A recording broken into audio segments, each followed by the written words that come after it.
Are you doing YouTube and Yeah, I'm Twitch? restreaming again. That worked out pretty Okay. well yesterday, so I figured I'd do it again. That was useful. I think that's my phone informing me that I am streaming. So yes, I know.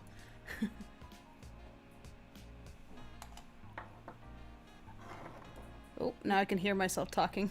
Yep, that was. I hadn't turned the audio down on Twitch yet. Maya, please stop. I heard my own phone notification noise over it. It was pretty funny. Hey, folks! I'm not seeing Hi. YouTube pop up yet. Oh, I see it though. YouTube. Oh, there it is. Yeah. Yep, there it is. There's a bunch of hellos. There's a hello from Brazil. Hello, Brazil! Oh, bunch of people. 2 streams in 2 days? Yeah, now that I've moved on to, I've both kind of corrected some issues with Restream, and I'm moving on to animation. I have, and also figured out how to split my audio so I can listen to music while I work. I'm a bit more comfortable with streaming to YouTube. All you YouTubers, like, you actually have no idea. I'm frequently streaming on Twitch, and I'm currently streaming to Twitch right now as well. So, in fact, I could, put up a quick bit of text up here so that people know to subscribe to both the Lackadaisy channel and the, let's see, sub 2. So,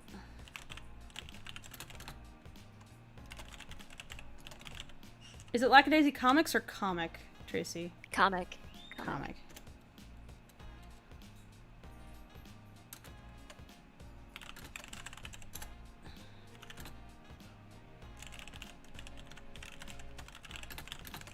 There. And then I like to use Bella Rose for consistency. Oh my goodness. So there's some pretty amusing... Look at this text. Look at this, like, metal album cover text.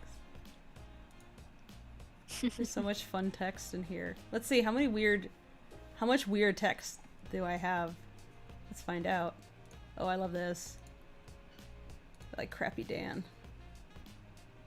Ooh. Look at this vampire text.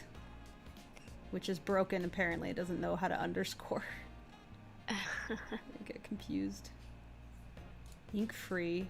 Oh, that's cool. Yeah, a lot of those artsy ones don't have all of the glyphs in them. No. They're not meant for that. No, they're not meant for, like, typing No. sentences or paragraphs. It's like title text. Yeah. They're really cool looking, but not very useful past their main purpose. They are really cool looking. What's this? That's kind of neat. Gabriola. I love scrolling through different fonts. Looks like I have a lack of fonts in here, though. It's odd. What's this? This is Fashion Victim. Look at that. That's kind of cool looking, actually. That could almost work for a comic, except that the capital letters are way too bold. Yeah. Yeah. Some kerning issues as well, like the Y in YouTube. And yeah, it's all the underscore is really messed up looking. Also, that's like a little too extreme.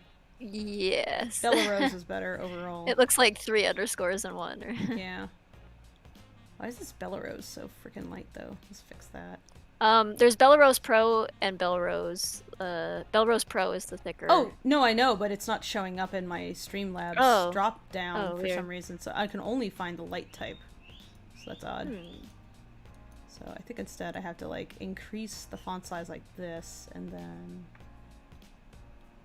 Also, like, look at that. There's, like, so much space between those two things.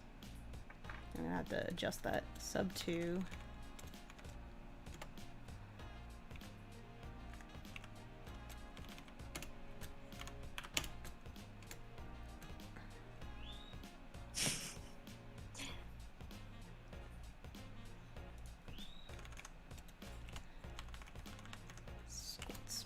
Pare that down. Oh, we got a bunch of branch puns popping up. Branch puns. Oh. It looks very naughty. I hope that's a branch pun. More bark than bite. I hope that's a branch pun. Please be branch puns. Alright, let's see here. Let's give it some pizzazz while we're at it. Pizzizzle. Pazzazzle. Tiz. Piz. Pez? Pez. Pesh. Give it some Pez. Some Pesci. Some Joe Pesci. Oh, yeah, Gotta definitely Pesci it some of up. that. Yeah, Throw some of that in there. Yeah. It's gotta have a text transform. Ooh. Oh. That looks bad. None. In fact, I think, yeah, I don't know what the heck's going on, but I think I'm gonna have to stick with the Lackadaisy font instead, even though I'm like mixing fonts here, but Yeah, well, sort if of you're not. At seeing- the top, at the top there's the Lackadaisy font, so it's still kind of You've got that thing that says animating an owl. That looks like it's Anastasia or something. The font, Is it? Let me see. if you have that one. I think I probably gave you that one. Yeah, I mean, you gave me a bunch, but for some reason my my list is like more limited than usual. I'm kind of surprised. It's like, Possibly what the hell happened? OBS can't read all of the font type. I don't know. Maybe not. It's like it's in alphabetical and then it like restart. Wait, here we go. Belrose Pro. That's what I want. There we Yeah. go. That's the good stuff. The good shit. Preferable. It was just weirdly down low on the list. Oh, it's So not odd. in like alphabetical order or something. It's like the alphabet restarted itself. That's what happened. Oh, I think it might be because most of it'll probably list the true type fonts first and then the open Oh, that's Open why. type. Yeah, that would do it. and Belrose Pro is like a Yeah. what is it, OTF or something? Yeah. Cool. I Open can put an typeface. outline on it too. I want an outline. And then I can make that thicker, please. It's fun with fonts. Yeah, welcome to how to make your stream look funkier. I have no idea what I'm doing. Okay. Hope that's... Is that legible? Yes, it does look like it says Lackadaisy though. Oh, the Y is Lackadaisy. getting cut off for some reason. Like, It is? why is it Uh-oh. doing that? Yeah, that's weird. It's like anything. Like a any daisy? tail- Yeah. What the Yeah, like the hell? tails on the P and the Y are getting chopped. Wait, let me... Here. Why, what if I do OBS? this and... Why do that? all that. There. Does that fix it? It looks like a different kind of mess now. It was all lowercase. That looks really funny. Start case. If you do like camel case, It doesn't have that. It has upper, lower, start case, and none. you'd have to like manually do camel case, I guess. By oh no, I don't know if you can do that with OBS, where you can like. You know what? No, you can't. That would be the best, but Yeah, I think I would have it's to- okay. It's readable. I don't think anyone's gonna. lackadaisy. I mean, Please the word subscribe to lackadaisy is all over the place Lackadaisy. here, so. Lackadaisy is something entirely different from lackadaisy, just like Yeah. coincidentally called lackadaisy. Lackadaisy. Just like the Daisy. that joke someone made during recording. Lackadaisy. Oh yeah.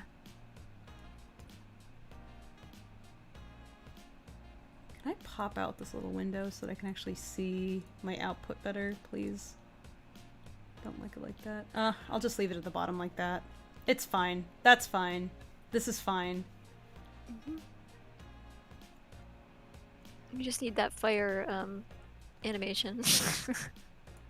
You want And that? then it'll- Let me find that. Here, 1 second. I got this. Oh, you want fire? I got lots of fire.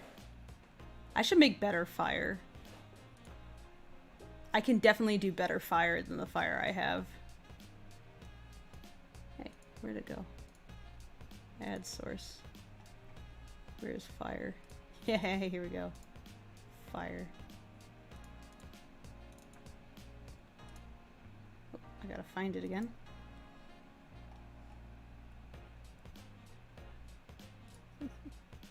Must find fire. It's very important. Who needs to do work? I have to set things on fire. That's my job today. Is fire. There we go. It's on brand. Definitely. There. It's gorgeous. Looks like the owl's just sitting by a campfire. Oops. Uh-oh.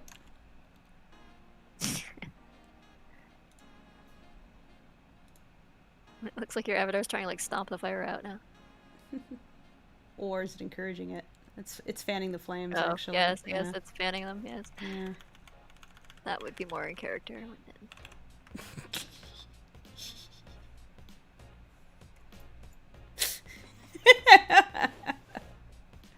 Fire. So I duplicate that. Okay. Copy. Paste, duplicate. More fire. Never really have enough fire, can you? Right, Tracy? Well, if you're asking Rocky, I think I ask everybody. Everybody should agree, right? More fire. I mean, it depends on the context.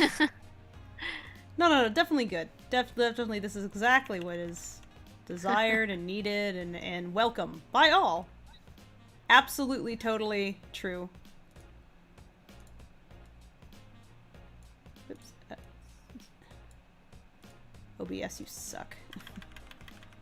There. Who feels cozy now? Everybody feel really nice and warm, cozy on today's stream? More fire is good fire. Yes. Stream Very likes fire. Toasty and warm. We're just Yes. gathered around the fire to watch the owl do owl things.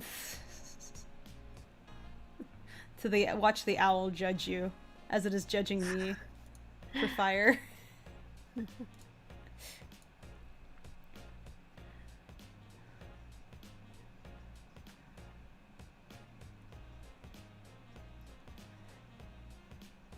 So cozy is in flames. Yes, spicy.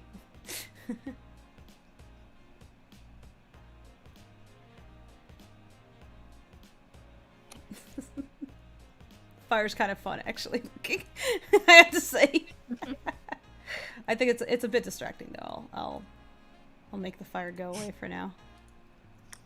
It's like too many moving elements. Stig says this is fine.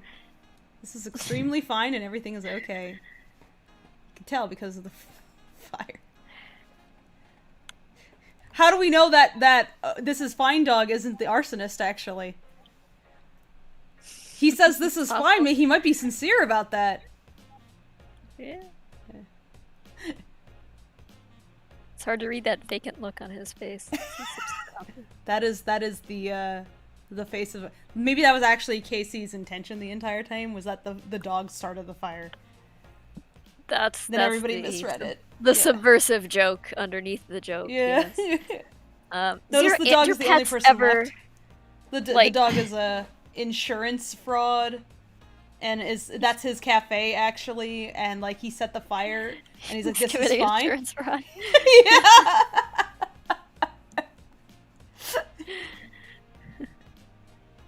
So your pet's ever what?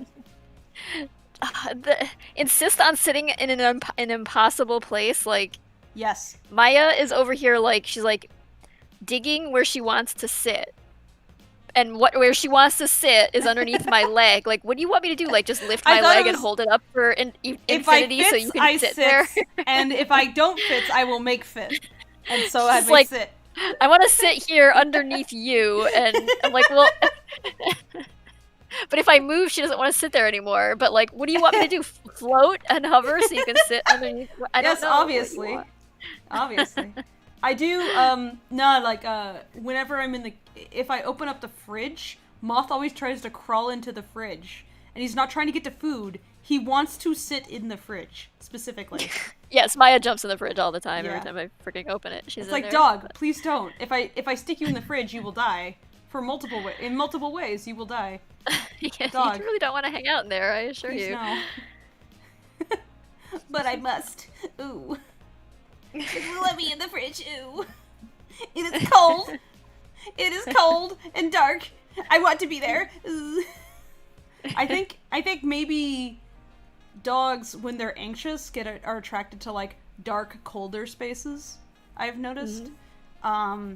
It's like something that's like it's like closed up on most sides. It's colder and it's smaller and it's dark.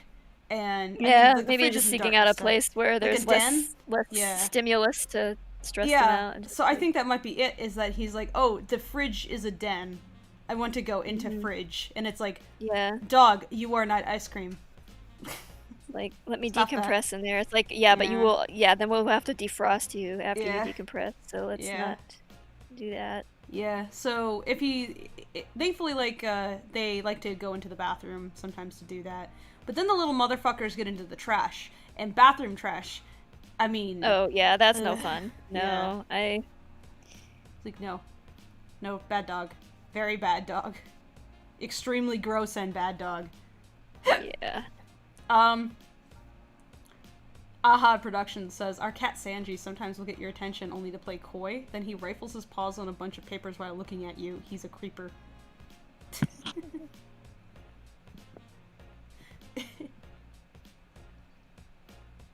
Thank you for the follow, Michael2K11.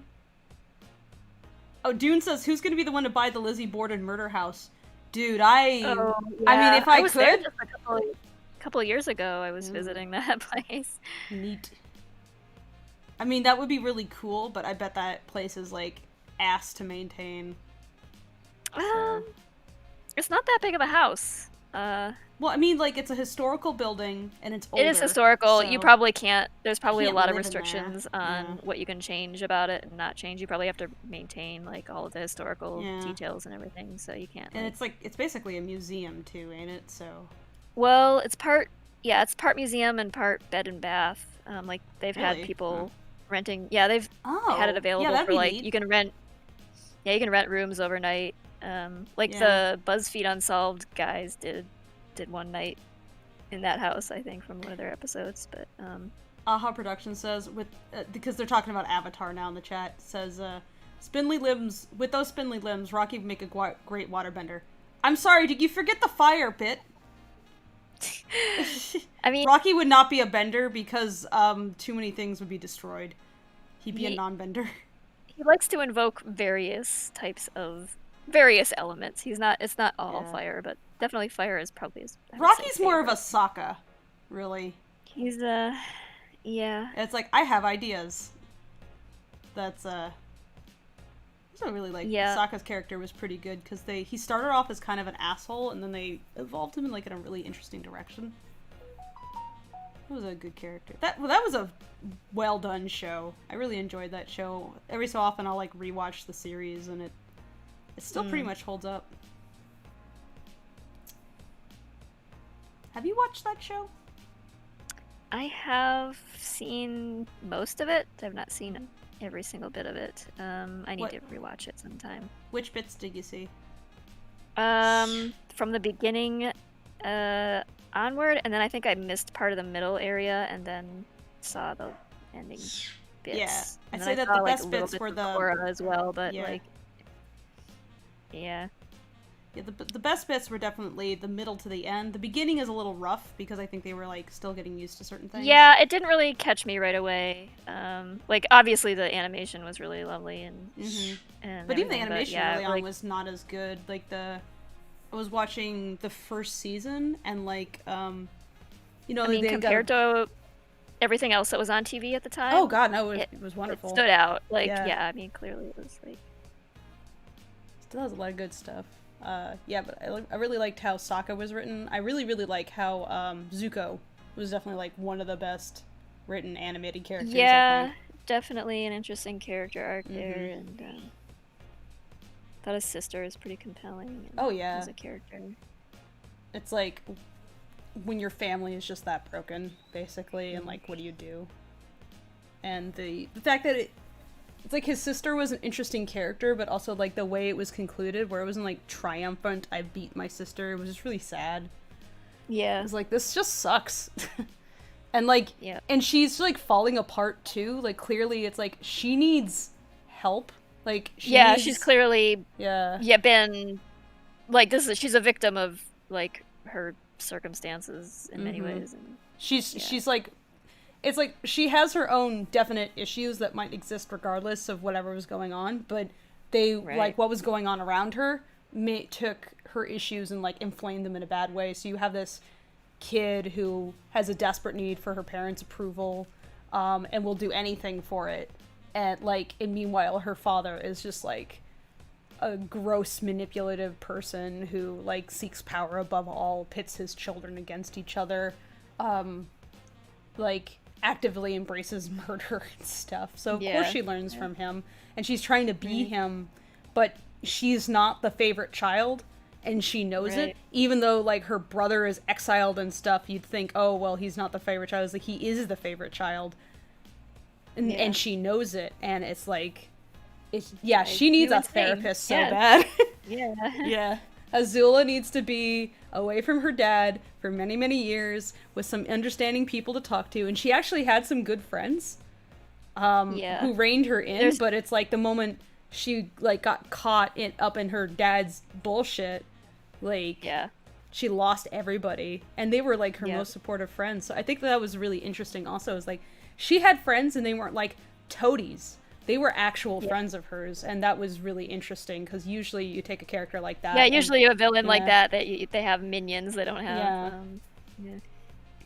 actual relationships with other people. It's a depiction of someone who's like that psychotic, but has real friendships and relationships and clearly values them, and losing them like really, really hurt her. But she had no idea like what she actually had to do, and her brother figured it out, but she was still...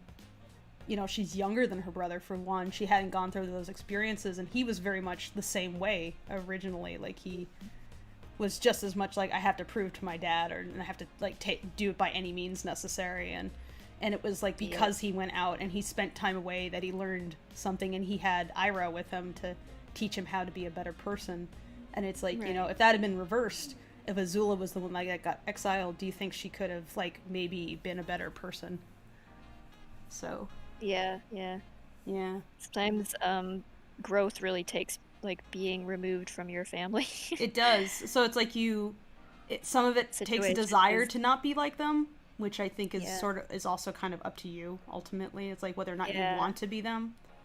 But the ability to walk away is its own challenge. You can't think outside of their like thinking their bubble, because that's all you know until you go out in the world. And and the situation that's presented is very much like, these kids have a very specific bubble that is like, it's so all-encompassing that they have to leave their own country to get out of it. And it's like Iroh is depicted as like the main reason why he was able to walk away from it, was that, again, he had to leave his own country to get out of it, because the family runs the country. So it's like, you leaving home requires a lot more than like the average person for them. So, but I just thought that was a really interesting depiction. It's like, how do you take that, this imperialist mindset, and how it's like attached to like abusive family dynamics, and how do you actually break away from that, and like just the tragedy of it.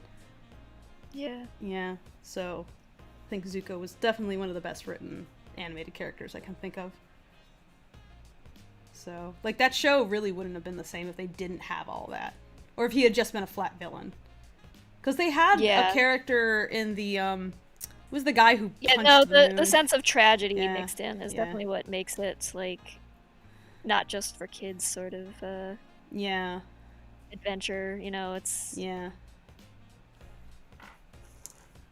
It still rings there is pretty never true, any, like, unequivocal triumph in anything. It's like there's always you had Aang also, like, just kind of sad about what he's basically pressured to do, and how he is vehemently against killing people, at least directly. There's a lot of times in that series where, like, that definitely could have killed someone. I mean, you just, like, smash someone to a wall or through a wall. But, I mean, it's never, like, the series never goes, violence is bad, period. It goes, like, let us avoid this if we can, and has a character that really, really, really firmly believes that. And that, he doesn't really want to flex on that, because he, you know, even against his, like, past selves, he goes, I don't know about this. So, I thought that was interesting. Him trying to find his own solutions to that problem.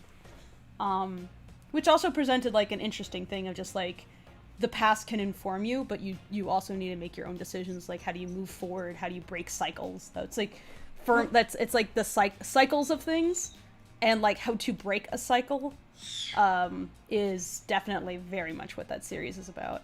Because you see, like, over and over again, like, people get hurt and traumatized, and they pass that on to other folks, and then they hurt and traumatize, and then, you know.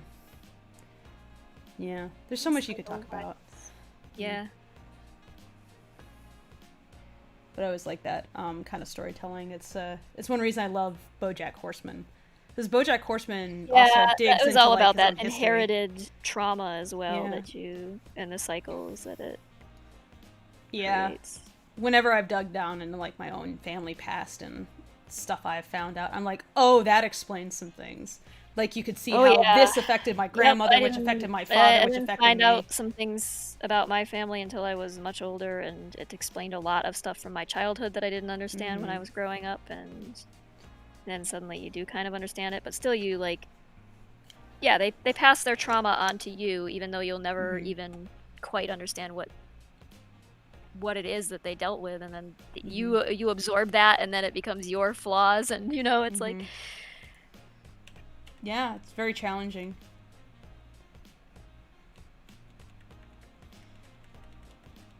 Like an owl. Jetty owl. Even though this owl, like, cuts off about here, I think I'm still gonna animate to about that point, just to, like, past the point, just so if I cut, like, a couple frames before or below, I don't have an issue. Uh-oh. Oops.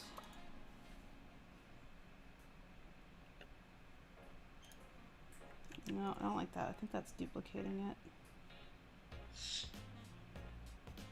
What did I do yesterday that made this happen?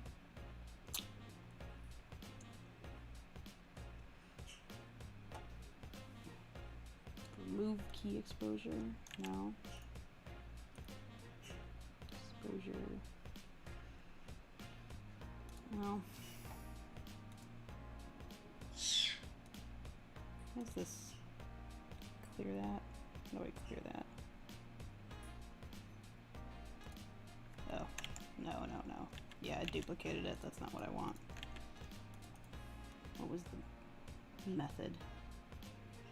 There was a way.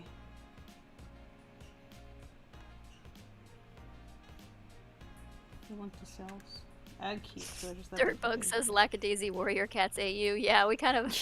yeah, that was, if you look in our shop talk, yeah. Yeah. Check the YouTube channel for our Warrior Cats shop talk episode. We kind of did a rundown of, like, what the Lackadaisy cast would be as Warrior Cats. It was fucking Glocktail. The results were fucking hilarious. Glocktail. Still makes me laugh every time I see that dumb drawing. I just crack the hell up. The other ones were good too, though. Like the names that. So some of our animators Rocky was are, Loudmouth. Yeah. Yeah, are veterans of Warrior Cats maps, and they had thoughts about, like, what the Lackadaisy cast would be as Warrior Cats, and they shared those thoughts, and it was very funny. So.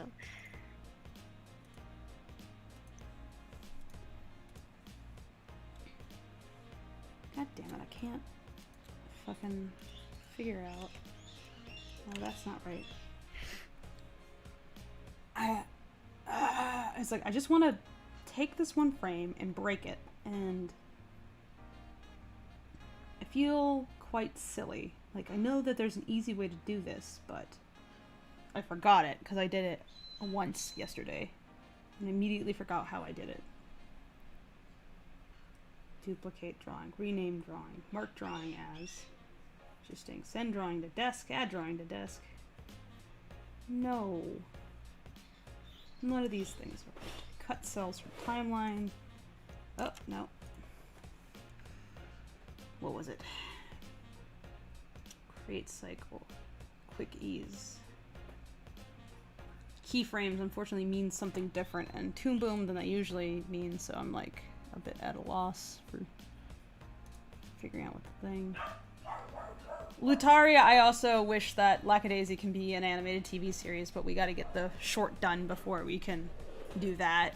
Because that's gonna depend on whether or not the short does well, which will help convince us during pitch meetings that it would do well as a TV series, and that we could get like a some kind of like distributor to put money into it so that we could keep up with production, etc., etc.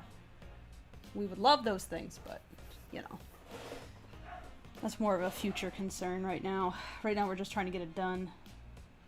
Set motion keyframe, set ease, extend exposure. It's definitely got to be in exposure. But key exposure is not what I want. Clear exposure and pull. What's this mean? Oh. Nope. Insert blank cell? No.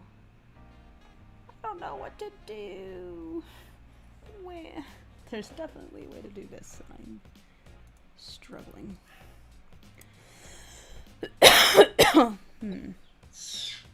Figure it out.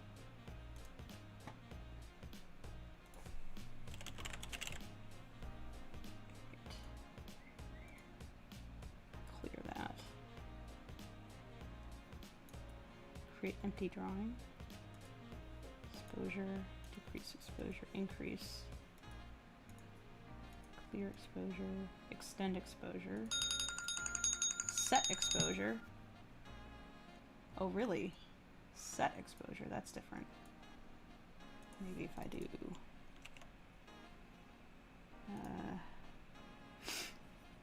no. Let's see if that is an option. Oh, that's not correct. Yeah, that's not correct. Okay. Let's try again. Exposure.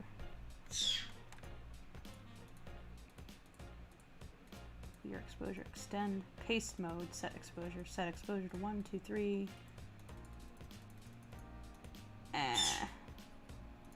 Damn it. Who is on the T? They play beautifully. T? What T? What was T that was playing beautifully?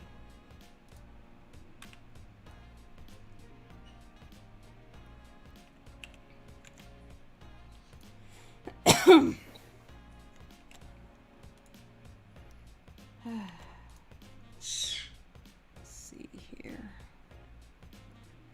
I can set a cleared frame, but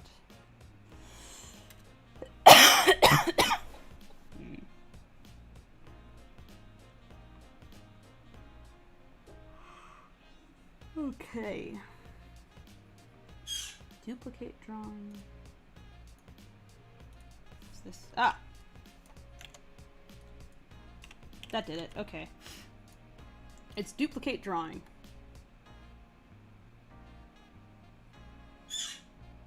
Duplicate drawing is Alt-Shift-D. Got it. So there's Alt-Shift-R and Alt-Shift-D. Fantastic. Okay. Oh, I can name it. That's cool. So you can just experiment. Judgment. Does not display the name. Okay, good to know. Alt-Shift-D, Alt-Shift-R. Got it, got it, got it.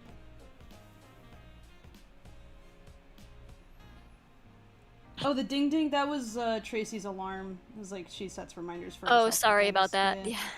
I set alarms to remind myself to feed cats and things like that. There's a lot of cats around here. Did you know that Tracy has cats? Hmm. Tracy's owned by the cats, in fact. Yeah. Not all of them even live with me. They're just... They congregate. They're feral cats, and so I end up catering to them, too. Yeah. But it's about to get, like, super duper cold here. Like, we're gonna have a cold snap of, like, 10-degree days and 0-degree nights, and... Woo! So I gotta prepare some warm spots for the kitties. How many cats do you have? Asked Bowtie 1. I have 7 cats that That's are a lot of my cat. cats. And then I have, like, variable number of feral cats, depending on... How many What feral day you cats ask? are you managing right now? I have 3 that show up pretty regularly right now. It has been more at times. At times it has been less than that. But yeah. Wowza Buddy says, "What? Tracy has cats? I didn't know she knew what a cat was." Yeah, I thought you were just drawing flap-faced weasels. What's a cat? Oh, yeah, my squirrel people. Well, Rocky definitely could be a Lackadaisy squirrel person. He's, yeah, kind of squirrelish, but Yeah. squirrely. He's definitely squirrely in that one scene.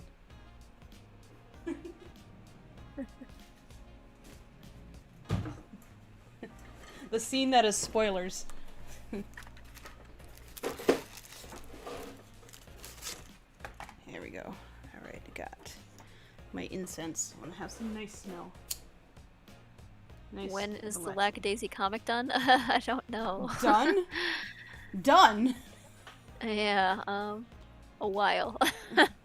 Hopefully before death. I'm not even working on it right at this moment. I wish I was, but I don't have time right now. Are you doing Patreon art at the second? Yeah, still doing Patreon art.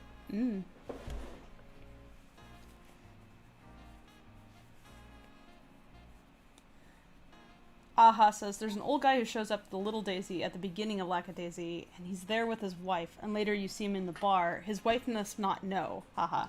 He must know who Rocky is." I don't know, maybe his wife isn't at the bar today. Maybe she decided she didn't feel like it. She had a headache. You don't know. The old couple eating sandwiches that Rocky frightened.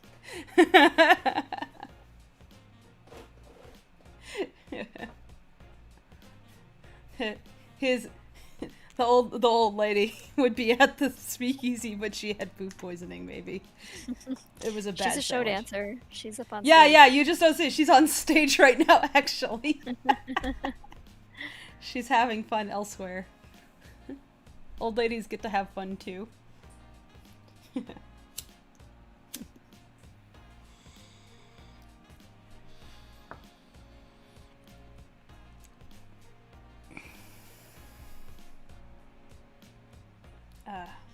Are there more Honey Daisy streams?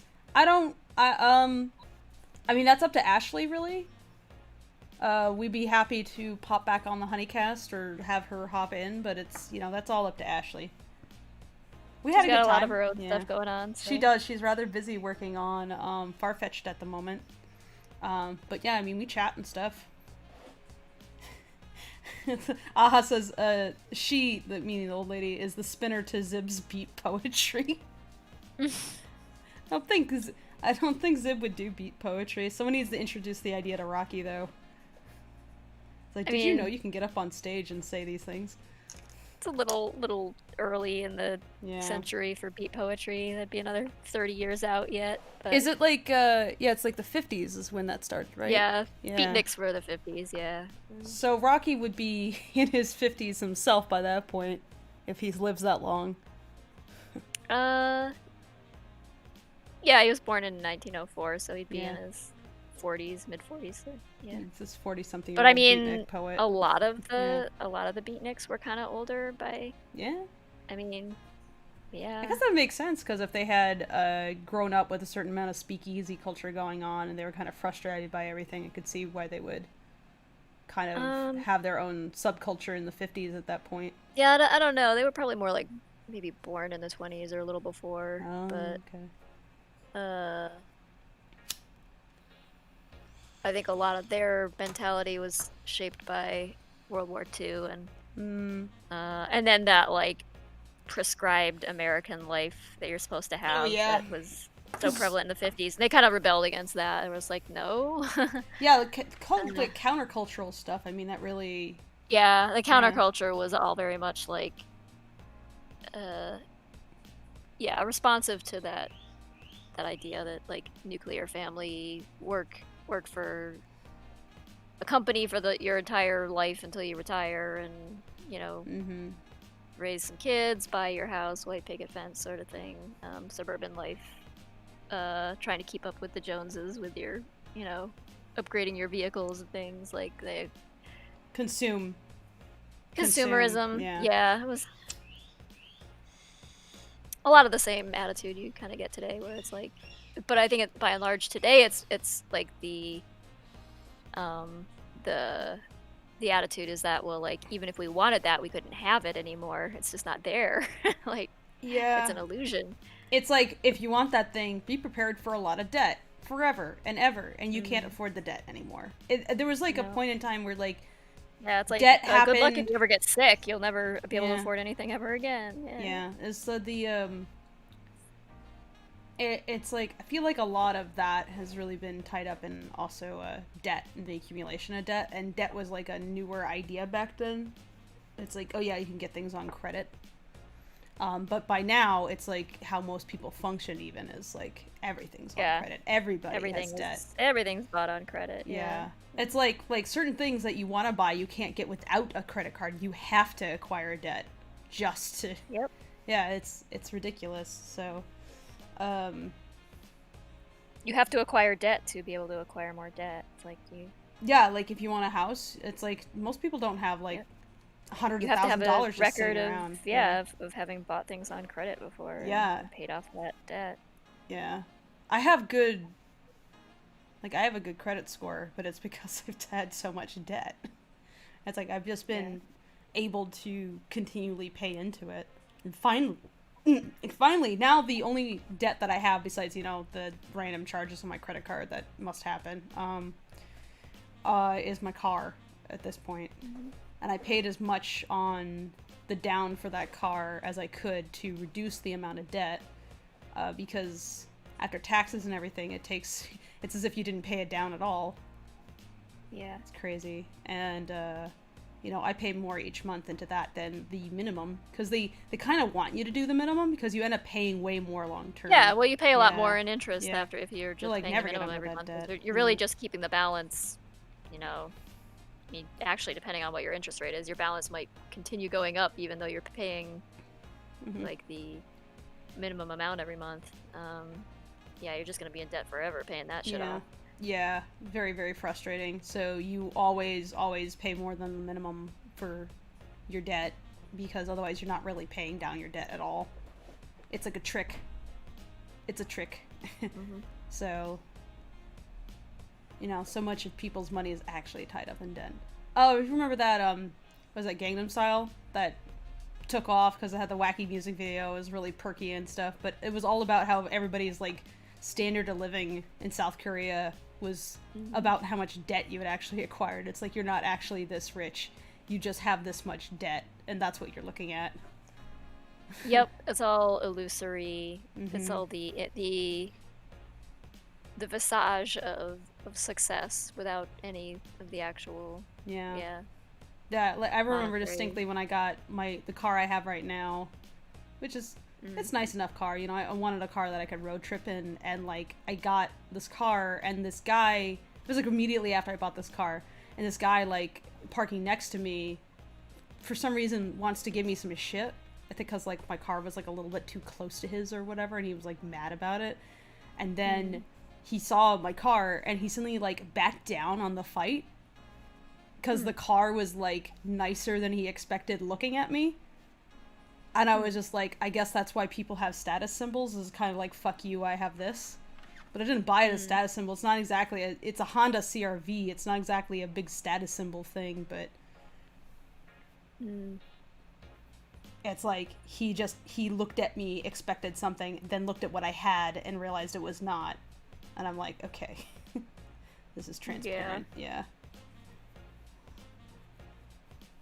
He was very prepared to get all up on my grill about bullshit. I did nothing. He was just being a dick about whatever. I guess he just wanted his bubble around his car. This was years ago, by the way. Pre-pandemic. Yeah.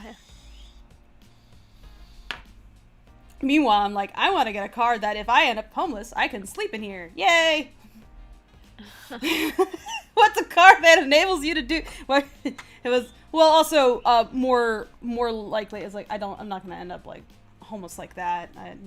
Not unless it's like for a rather short period of time. I think I have enough friends that'd be willing to take me in. But I did get that car. Still, it sucks that we have to walk around with that mentality, though. Like that, like you know, yeah. When I'm homeless. Yeah, if I was homeless, what would I do? What are my plans for dealing with homeless? Right. Yeah. But I got the car hoping, like, more realistically that if I was road tripping, I could sleep in it.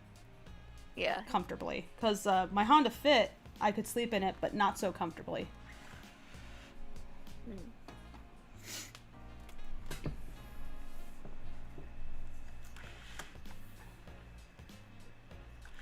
Hey, Chris. Hey. Okay, let's see here.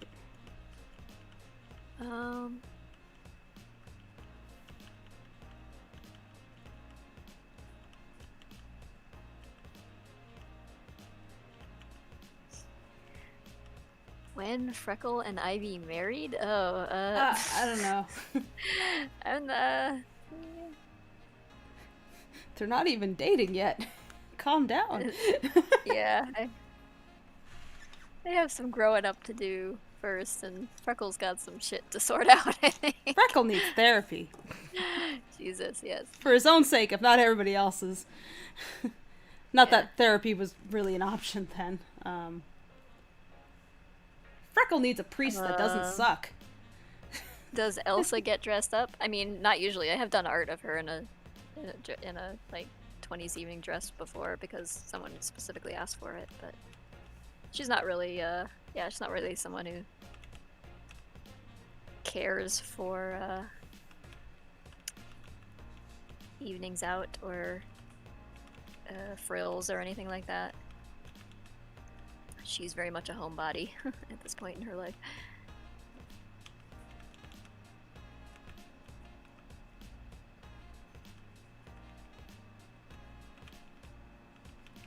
What I should mark down. What happened to Mordecai's sisters? Yeah, two of them are alive. They floated away. They floated away. Yeah. You see, Mordecai bought them some balloons one day, and they were too small. The girls, not the balloons. The balloons were too big, and they floated away. Yeah, it's a tragic balloon accident. Classic. Classic way to go in the 1910s, I guess. I don't know. No, yeah, one of his sisters is married and raising a family, and the other one is running a business. Oh, I thought one of them had died. Oh wait, was that a different well, his sister Hannah had died in infancy. Oh, I see. I wasn't sure because every time I seen the image of the toddler one, the two that you see in the comics are still alive. Like they're. Mm-hmm. Oh, I guess that makes sense because Mordecai is already a fuss bucket by then, so. Yeah. Yeah. Yeah. Yeah. No, he had another sister who died young. It was, I mean, given the time period, that's not uncommon to have had siblings who would have passed away very young because they were susceptible to, especially in places like New York City where he was growing up, living in tenement buildings and things. It would have been not a sanitary place to live. And a lot of rampant, like anything contagious would spread like wildfire, and a lot of diseases like typhus and things like that took people out, and tuberculosis and all kinds of unpleasant things. Yeah, a lot of children did not survive. And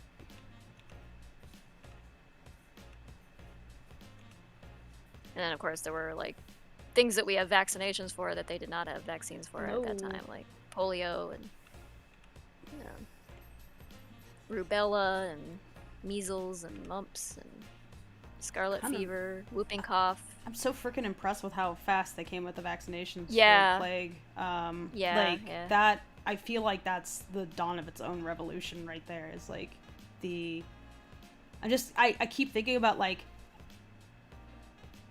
how quickly can we develop vaccines in the future and how much that will matter and how much more like dedication there will be to that. If you consider where we were at with like the beginning of the 20th century and then at the end of the 20th century in terms of like disease control and infection control and stuff, and like it's astonishing, like because centuries before that like progress was much slower and much more incremental, and then like you go from having like all of these devastating childhood diseases and things that suddenly just are non-existent by the 1990s, and to the point where they're extinct in people's memories even. So it's much intense. So that people turn anti-vax because they don't remember just how fucking awful it was to lose, a quarter of your children or a third of the children you have to diseases like that. Never mind like things that adults catch and die from. Like intense. But who the villain of Lackadaisy? The friends we made along the way. All of them? I don't know. Mrs. Babka is definitely like Mrs. Babka is the kingpin, like, for sure. Yeah, definitely. It's all a ruse. She's the mastermind, criminal mastermind. Yeah. Her and Horatio have a whole thing going on. It's actually all a turf war between them. Mrs. Babka and Horatio and his rats. You've heard of the Godfather, but have you heard of the grandmother? Oh, that was so forced. Oh. That's what the movie trailer would say. In a very not convincing way.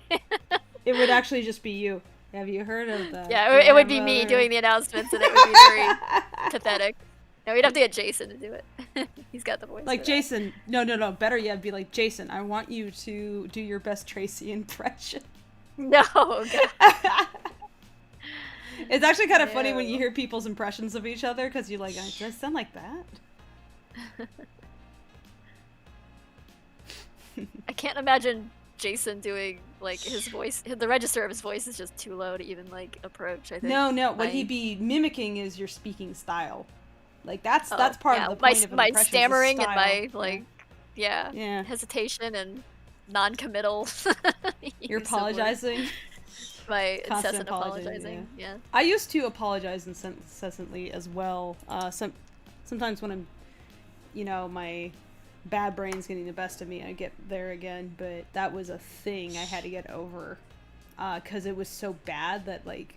It was like, why are you apologizing? Like you've done nothing wrong, and it's like you're preemptively apologizing for your existence, basically. And I realized I was basically baked into my upbringing.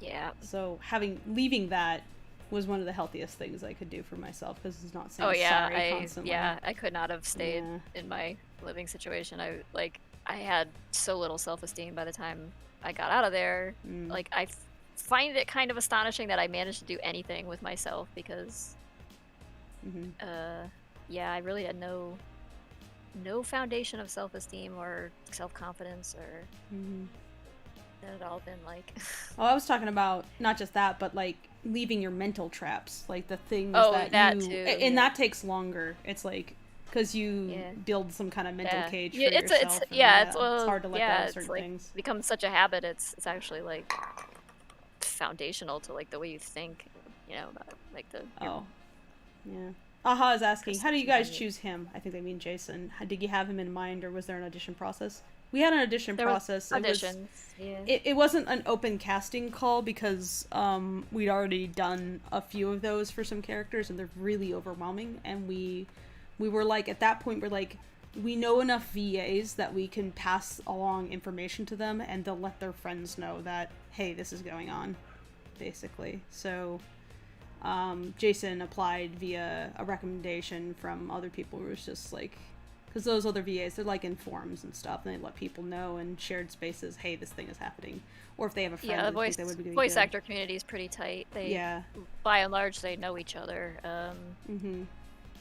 And or at least they are like aware of each other. Yeah. Like they may not be friends directly, but they have connections to. Yeah. Like, most of the people other voice actors that we chose, well, not most, all of the shows that we chose, like we, with like maybe like 2 exceptions, sort of, but it was more like, I suspect these people will be good, and they happened to be, and they were thankfully very good about communicating some, like, they were really good about, helping us pass on the information and get to like more VAs from there. But Sung Wong and Michael were our first people that we cast, and Sung Wong, I knew of his dubs, or rather Tracy told me about them, and I heard his Mordecai. I was like, yeah, no, that's him. And then Michael was kind of a guess, like having heard his performances, or rather, I having heard his performance and speaking with him, I had a inkling that he'd be a good pick for the position, so I asked him. And then the first thing that we recorded, I mean, he was basically like feeling out the voice. I don't know if we recorded that first. I think we did. The entire thing. That might have the entire thing. I don't know if our conversation got caught though during the recording, but I don't know. Yeah, I don't know if, because we made a habit, I know very soon after that at least, to record the entire raw session. Yeah. So we have recordings of ourselves like talking to the actors as they're doing their lines. Besides, like, yeah, we probably didn't get the conversational part where we were, No. but the parts where he was reading, I think we recorded. But yeah, I know, like, but our conversation with Mike early on was basically like, it was like, yeah, it was just being like, hey, I think you could do this. Like, I got a sense of your acting capabilities from the project, the Has-Been. We were both on that, and I was just like, I wonder if this guy could do this. And then in speaking to him in person, like, hearing his natural speaking voice, I was like, yeah, I think this is a good move. Because his natural speaking voice is not that far off. Rocky just talks like a bit sharper and faster, and he has like a little bit more rasp. Little bit of a rasp. Yeah, just suggesting that his life has not been easy. So he's been around a bit, and it hasn't been smooth sailing. Yeah, as you can tell, judging by his ear.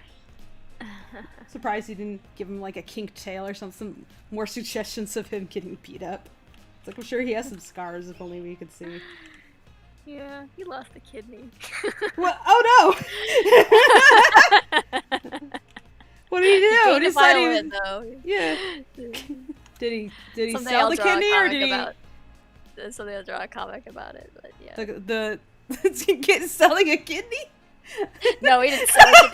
They didn't have any. No, they didn't. That's why I was like, wait, that can't be. A little bit too early for the organ trade. In the 20s.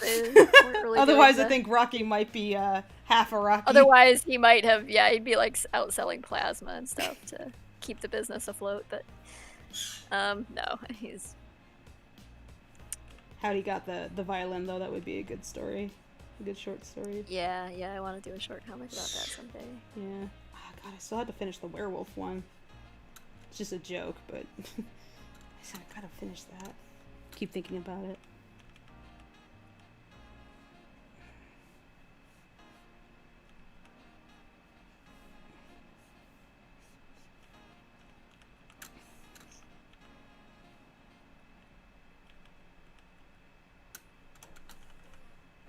Production says, how has the direction process been? How involved is Tracy in the VA direction? Oh, I've been there for all of it. Yeah, no, Tracy being, well, a writer, it's we both wrote the script, and so we were both there. I think, honestly, from that experience, it has me thinking that writers definitely need to be in the room when directing the VAs occurs, because I can't imagine, like, most of the time we were on the same page, but every so often you actually had an idea about how the line should be read that did not match mine.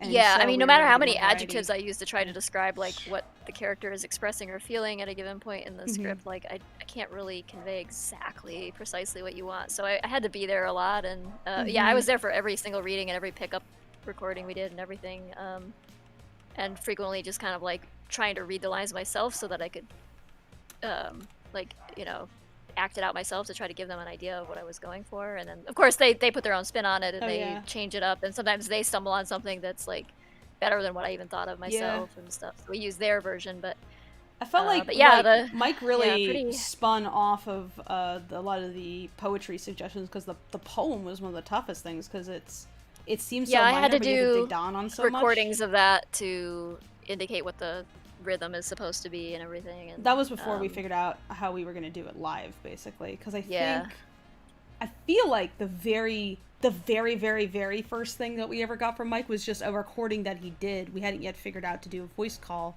but then we quickly figured that out, and we realized that was a much better system to go about doing anything. It's not like, give me a recording and then you feedback and it's just like notes on recording. It's like, that's not a good way to direct an actor. It's like, you need to, like, work with them in the moment so you can get that spontaneity. For a moment there, I was like, how are we gonna do this? And I think even Mike, like, the way he was thinking about delivering this stuff originally, because Mike has done a lot of, like, much smaller things than has been, so he's done a lot of, like, recorded on your own and master the sound and then hand it off, basically, where when you're doing certain things for, like, tiny indie projects and nobody has a lot of money, like, a lot of times VAs are kind of double as their own sound engineers. So as a result, Mike knows a crap load about sound, like a ton. He's a real audiophile. And then Jason was talking about getting into that a little bit, but how he's so much more he prefers, like, just going into the booth and speaking, because as interesting as it is to edit audio and, like, adjust it and sound mix, it's also a hassle. It's, like, better if someone else can do it, so you're not being asked to do a job that's not actually part of your job description. But, again, when you're working on smaller projects, that's often what you do. You're asked to do a lot because nobody has a lot.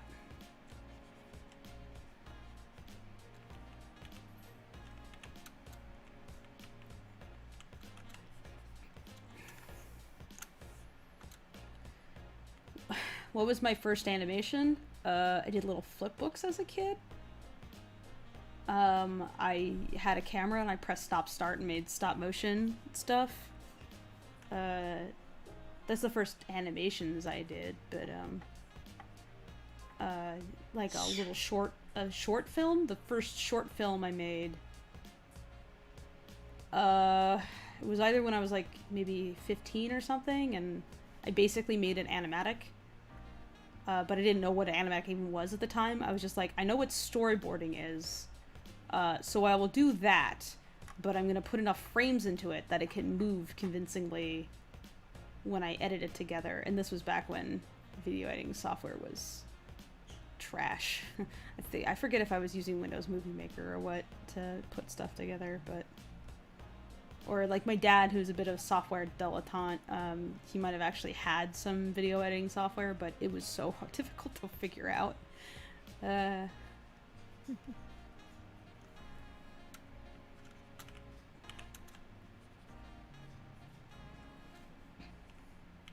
I remember in high school I finally got access to Flash, which was cool, but one of my first animated films that was like a proper story short besides that animatic that I mentioned actually was a CG film that I did when I participated in the New York Film Academy.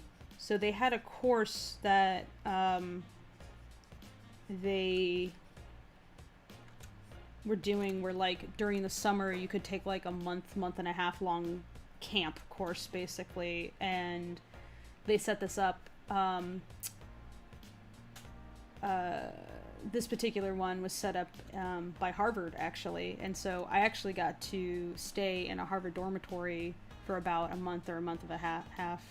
It was the first time I was, like, living away from home in a significant way. This was because it was almost like camp, except, you know, you were living like you would as a college student, not camping. Not in a cabin in the woods. Which is better, chickens or roosters? Roosters are a chicken, so chickens, because they encompass roosters and hens. My rooster is a very good boy, and he is my favorite chicken among my chickens. But he's also a bit of a douche when he decides to be. But he likes to be picked up and cuddled. He's a very sweet boy. Is the owl scowling? It certainly looks like it. It's a disapproving owl.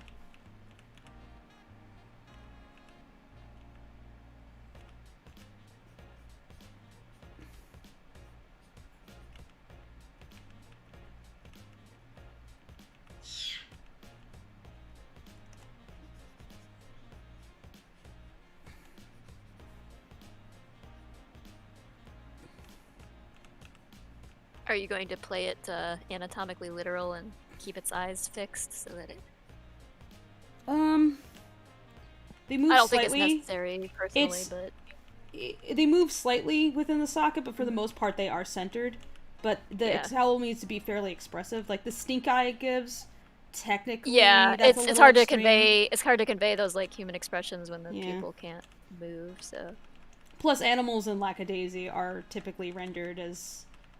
ever so slightly anthropomorphized with the big goofy, like, bobble eyes. Yeah, googly eyes, yeah. Yeah, so it's consistent to the style to have, like, googly eyes. It depends on what you're aiming for. And in this case, this is a comedy moment, and the owl wouldn't be... It wouldn't hit the same if the owl was, like, entirely realistically owl. But it's pretty realistically owl. Like, its anatomy is entirely realistic, except that it can slightly move the eyes. But also, pretty important to, like, the owl look is that it turns its head to look at things. So when this owl... Like, if the owl was just staring straight ahead and just, like, was glancing, like, right to center, it wouldn't have the same impact. It wouldn't feel as owly as the owl actually swiveling its head. Yeah. Also, this is a more interesting animation. More interesting than the eyes just being the only thing.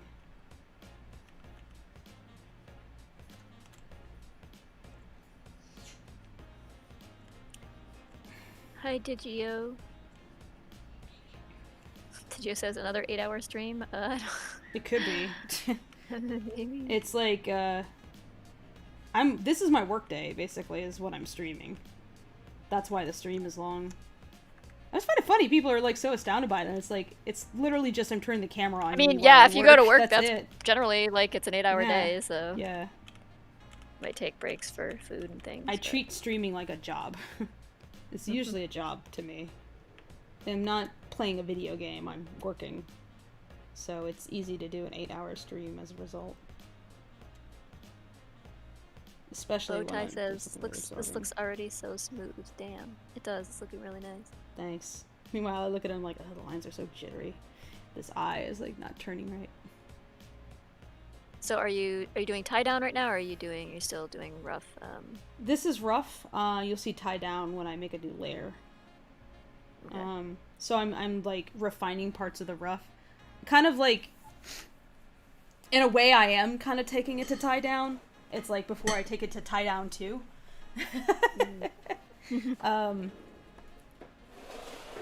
There is, like, there's a couple corrections I need to make, like, owls are zygodactyl, is it? Where they have, like, they can do 2 claws up front and 2 claws, in back. kind of like parrots. However, one of their yeah. toes swings, so they also can have 3 toes up front and 1 in the back. And I was trying to figure out if I should have the owl perch zygodactyly style or the other way. Lutari has all the questions today. Good lord. Yeah. It's like the entire FAQ is Lutari right now. Nox says, I like how when choosing which scenes to give out, you were like, this is Borb, Borb is mine. Yeah, well, I mean, the bird had to go to Fable. That was like... There's a few reasons, and one of the big reasons is I'm selfish, so... I wanted to do the bird. No one argued. No one put up a fight. Everyone was like, yes, you get the bird. Would anybody fight with me? They would be wrong, and they know it, so... The way it's going to be. The way it must be. Danny probably says, if Mordecai and Victor aren't low-key a couple, I would be very disappointed.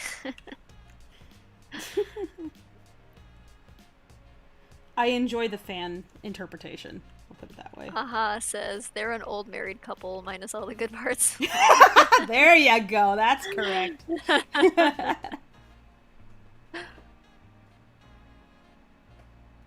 What are the characters sexually? You mean sexuality? If that is that what you're asking? I mean, I'm sure people would be interested in what they would do in the bedroom, but that's not going to be a conversation that is had publicly. Probably won't go into detail about that here. No. Then I would have to send everybody to HR. And there's not enough room in the closet, so. Yeah. Not that we haven't made jokes.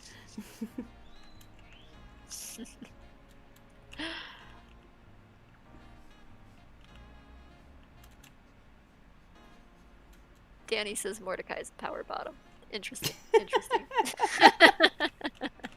I remember seeing some fan theories about different characters, like proclivities and stuff, and I felt very offended by the interpretation of one, because I was like, you have not met a man this way, and I have known him this way. I'm not going to go into more detail than that, but I was disappointed in people's lack of creativity, basically. Yeah. It's like, what is this? This is not nearly degenerate enough. Improve thyself.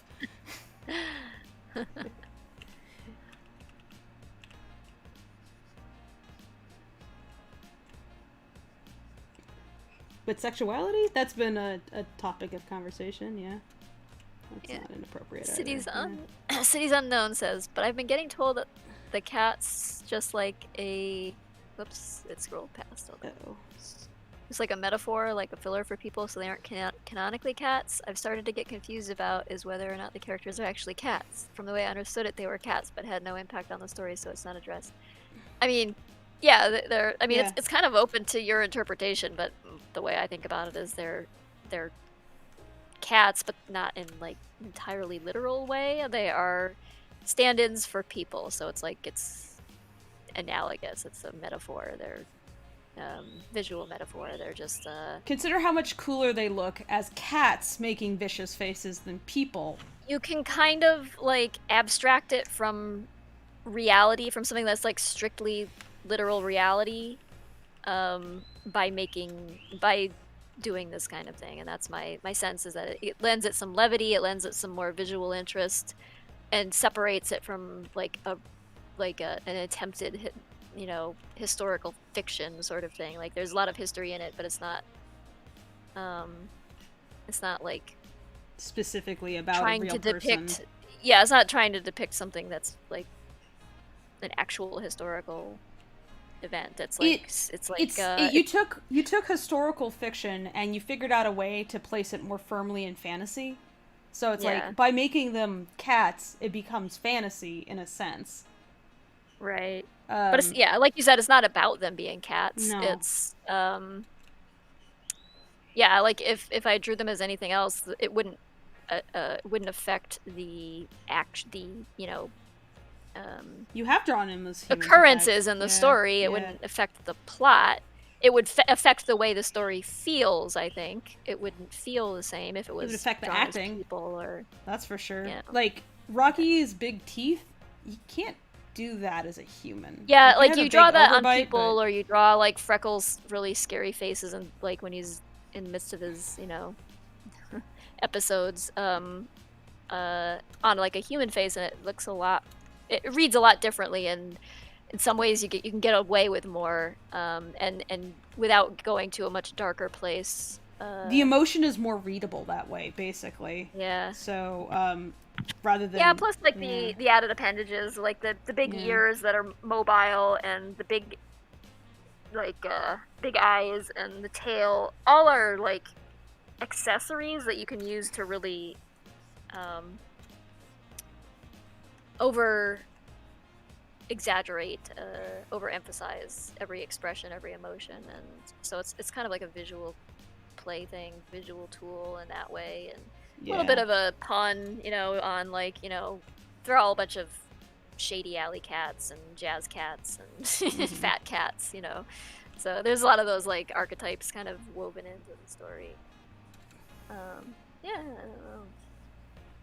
It's open to your interpretation. There's really no right or wrong way to think about it, as far as I'm concerned. Like, the only place that it gets sticky is when people start asking questions that are like, oh, do they like lick themselves clean, and do they chase tinfoil balls and things? Like, well, nah. I mean, Rocky might chase a tinfoil ball, but not because he's drawn as a cat. But the cat would just be an excuse. It's like, yeah, it's like, no, they shower. They function more like people than. And because they are representative of people.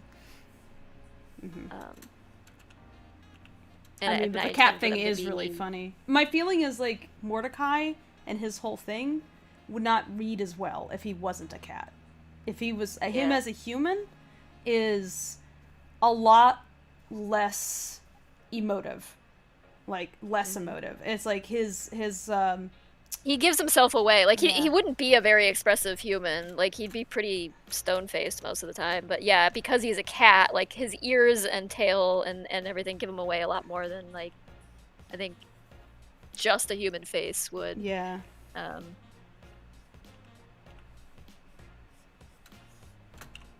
So it has its advantages, basically, as, like, a storytelling tool. Also, it's fun to draw. It's fun to draw. It's funny. It's funny when you can make a visual cat pun.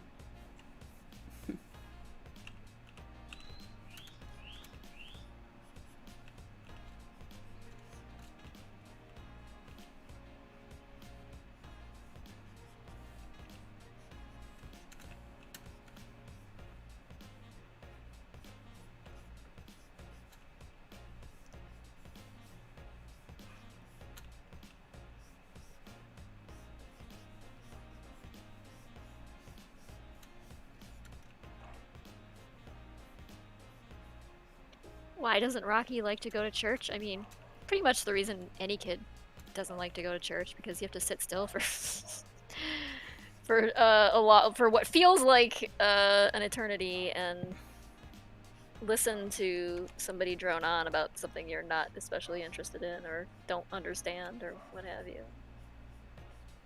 Yeah, Rocky's just not equipped for sitting still. I mean, he'd have been like that in school too.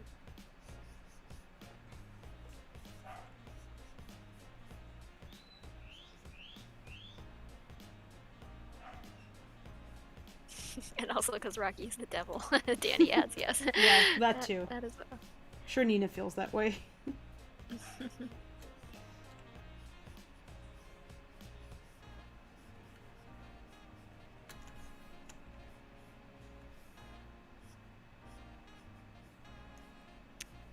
Penmark says, as someone who's getting back into animation, it's very exciting to see this rough tie down in stream. Thank you all so much for the behind the scenes. No problem. I was hoping to do this during production. I'm sorry I haven't been animating on stream, but I was focused so much on it's not edit, yeah, like you weren't doing 300 like other things, so yeah, I didn't. It's like when I animate, I need to make the day about that. I can't like animate and then put it down and then go back to something else. And it just no apologizing though. That's my job. Like, you've been doing so much work. It's like nobody was expecting you to drop everything to stream animation in the midst of everything else you've been working on. So I mean, like Well, other things had to get done first because because a lot of what Fable has been doing, like everybody else's job is contingent on that. So yeah, Fable has to do the final edits on the animatic and the handouts and everything, so that the animators can get to work on their stuff. Mm-hmm. So everything that gets assigned to me has to be lower priority, basically, because it has to be able to take its time so that I can get back to it. It is hard. I'm a fast animator, but yeah, being both a director and a contributing artist is like being an animator alone is like 5 jobs in one. Mm-hmm. Never mind then also doing art. It's a lot. It's a lot to take on. So yeah, we are very fortunate to be able to watch Fable animate. Oh, thank you.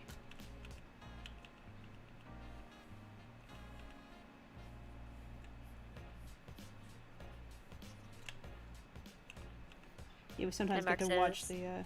Go ahead. Oh, sorry. Go ahead. Yeah, I was saying we sometimes when I'm hanging out in the server and we have like the animators will come in and hop in and they'll start to animate and screen share what they're working on. I was like watching them work because then I can compare my workflow to theirs and also like knowing how they work also helps me know what's best to communicate to them and like when for notes and stuff. Because I know it's like, okay, so this takes actually a lot more effort than I thought, or this takes less effort than I thought, or feared, rather, you know? So, it's good if you know, like, how other people work on your team, so that you can work with them in the way that, like, makes sense. Yeah. Yeah.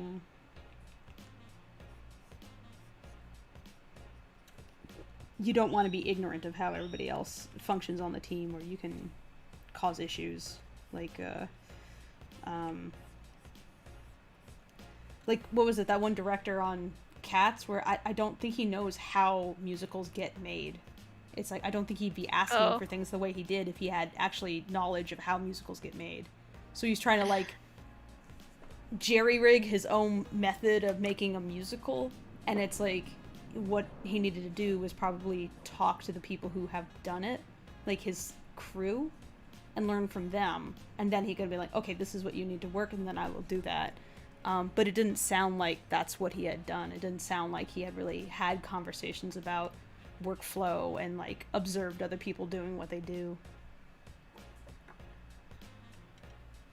Because to me, I think that's always like a really effective way of like figuring out how to communicate what you want in a way that, oh, a mouse. Hey, you're like up early, little mouse. Get out, what are you doing? He's just hanging. It is daytime and you are casually hanging out, little mouse. I can see you. What are you doing? You little bum. Sorry. It's a mouse hanging out in broad daylight. What the hell? A very bold little fuck. Maybe I do need a cat. But anyway, what was I talking about? Oh, yeah, it's a good idea if you're gonna lead a production to know how other people work. Because if you don't, well, you're just gonna create problems for yourself. Like, I feel like a lot of the issues I've had on this is about, like, me having to educate myself very quickly. And so I rely very heavily on other people, like, talking to me and, like, listening to them as much as possible to figure out, like, what do they need to minimize and smooth over issues before they even happen.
Oh, thank you for the follow, Yushia.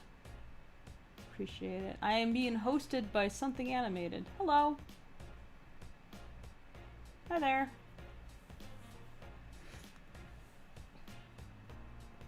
I have Restream running, so people are able to see both Twitch comments and YouTube comments in the comment section. That's why you guys see the YouTube, like, colon, this person. Trying to cover all my bases.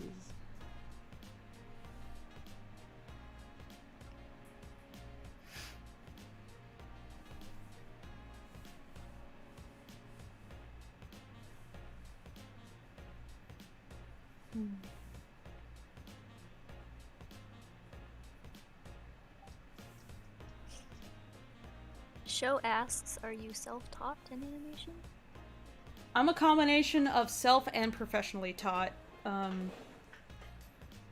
I was a really observant kid who read a lot, so, you know, early on, when I was, like, really young, I remember I saw the Lion King and I really loved it, and then I found the Making of Lion King book, and that taught me about how movies get made. And I mean, I already loved cartoons at that point, but that taught me that this was a job that you can have and what that job was like. And I was like, I want to do this. This is what I'm going to do for the rest of my life. And I figured that out like 6 or 7, basically. And I haven't deviated from that idea since then. So I'm a freak, basically. And I just, you know, kept drawing and, you know, would read how-to cartoon books and, like, I had a Preston Blair book in a time where those were not terribly common, because my grandmother actually had one, like, buried in all her stuff. And I didn't find out until, like, literally this year that my grandfather, who died before I was even born, apparently had briefly worked in an animation studio. I think as, like, an accountant or something. But I guess that's maybe where those books were picked up, and I, you know, happened to find them in my grandma's shuffle, and I would, like, read them and practice them. This, like, why cartoon characters are constructed in a certain way and how they move and that kind of thing. So I started really early on, so, like, that part's self-taught, but then I did go to University of Southern California, and I have a degree in animation, so I also have been taught in a professional way. I did go to school for it, but my education has really been both. In school was, you know, that was 4 years of my life. I have a lot more life that isn't in school, where I have to keep learning. So I'm a different animator than I was back then.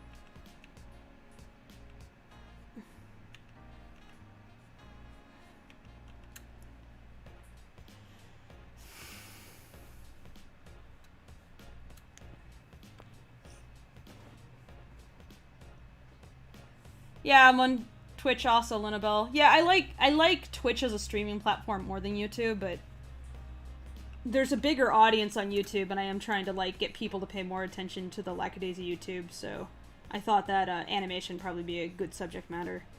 But I've been doing a bunch of editing streams on the Twitch exclusively. Also, Restream had been a little finicky for a bit, and I fixed whatever was making it finicky, so. And then I suddenly thought of the fact that, like, wait, I could restream to the Lackadaisy channel. I hadn't thought of doing that before. So I feel really silly about that.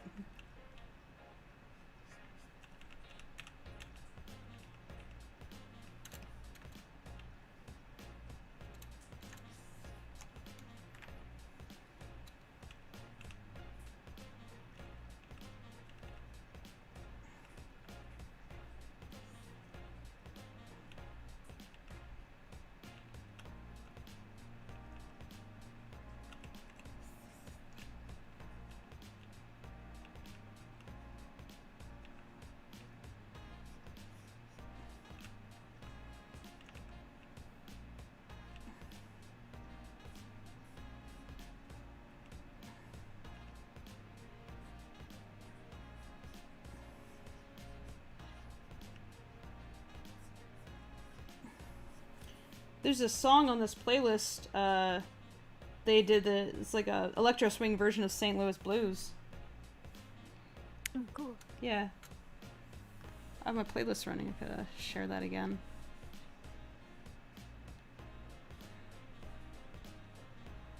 There's kettle corn. Yeah. Here. You want to listen? You want to hear this? I don't know if you've heard this version of St. Louis Blues. Probably not. Let me see.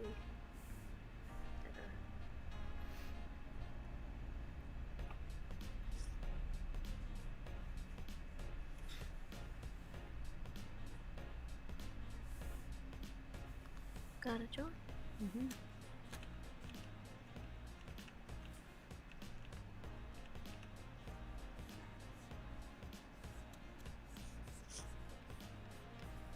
And Spotify is gonna take its time installing itself, apparently. Okay. I'll pause that then. Wait for you. No, it's okay. It's cool. It's cool. Oh, there it is. Alright. You click.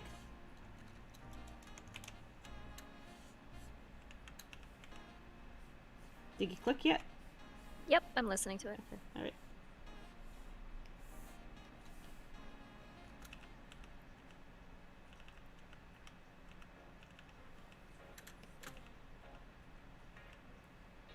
Hopefully Discord's not picking it up. No, it's not. No. Like I said, I set it up so I can't. Cool, okay.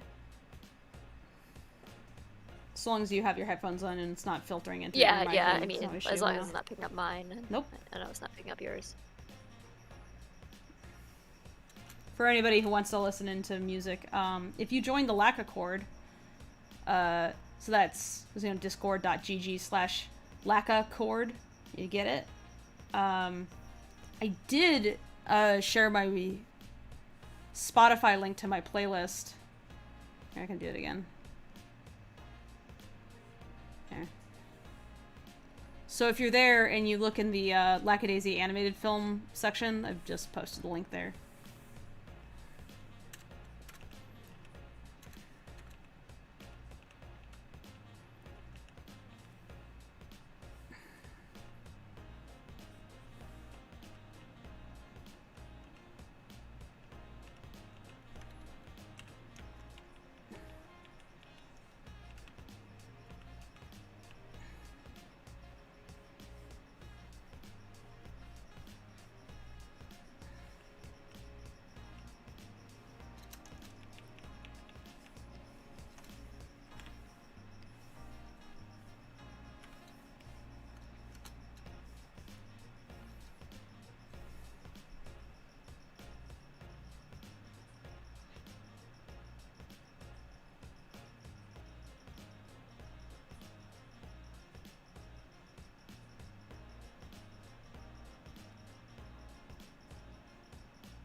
Not Lackaccord. Lackadaisy. Ah, God, I'm so dumb.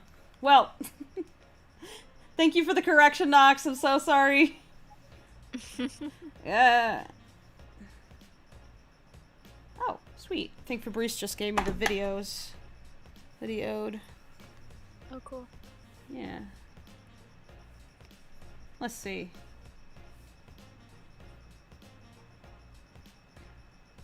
Oh, sweet.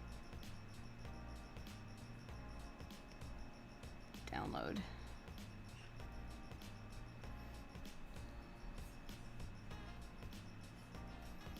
Nice. My violin reference.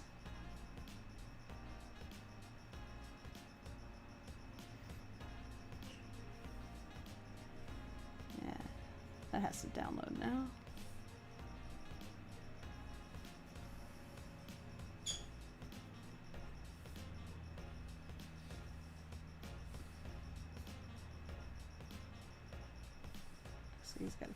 also that he just shared. Get those going as well. All these downloads.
I got a lot of several files now trying to download all at once, right?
Knox says, I'm assuming the owl staring backward grumpily causes him to fly into a tree as soon as the camera's off.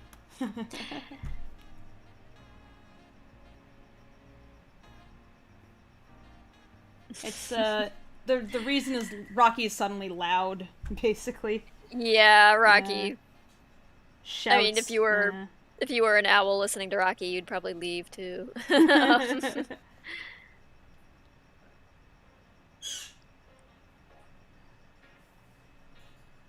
Be pretty slapstick thing to happen for the owl to like crash into something on the way out. The beat's too quick for that, but yeah, we don't have time for yeah. It'd be too much of a distraction. There's lots of places where we'd be tempted to like insert jokes, but you gotta like prioritize the story itself and the forward motion of that, and try not to interrupt the as it is, we have a lot of intended jokes. flow and the tone and everything.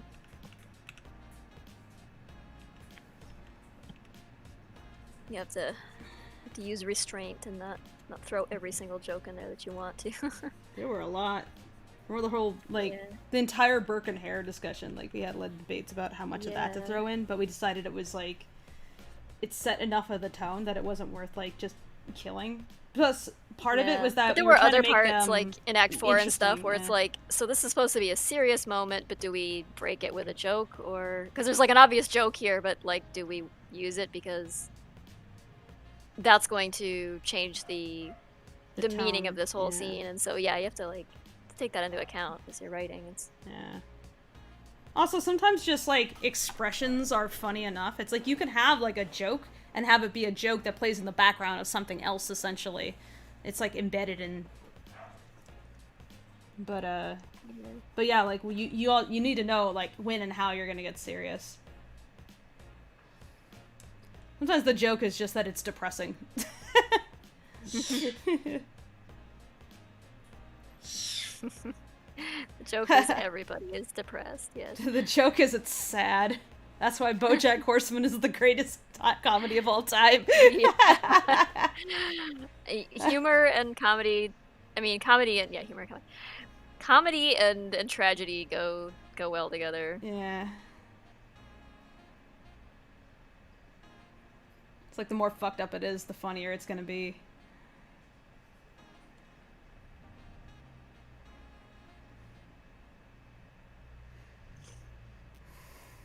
So yeah, I'm just tying down pieces of the owl now that I have like the motion of the owl. It's like now I'm going through and adding like little details and stuff so that when I do like the tie down, it's there's a lot less thinking I gotta do.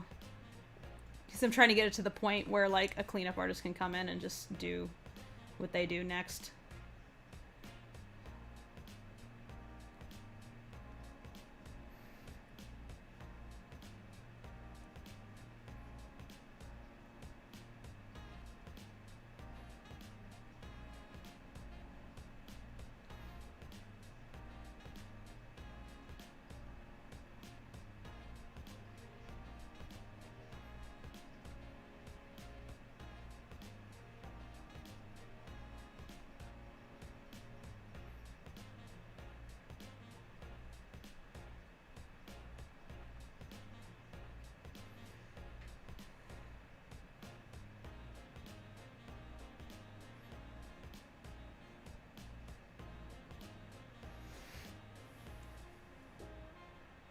Yeah, another reason why you might not want to like add a joke for every scene is that it's gonna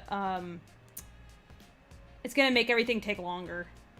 So like if the owl were to like hit something, that would be funny, but that also means we have to spend several seconds showing that the owl is hitting something, which kills the momentum of the entire scene.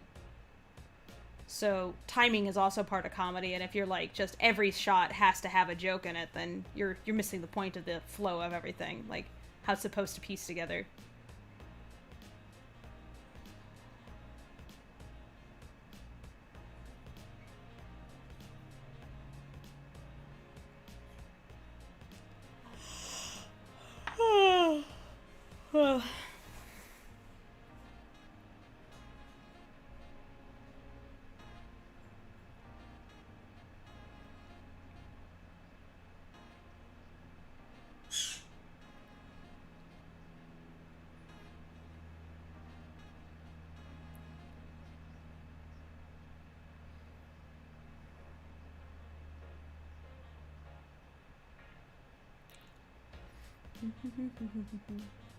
Just watching it play back, it's getting a feel for what else I might need to do.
Got you giggling.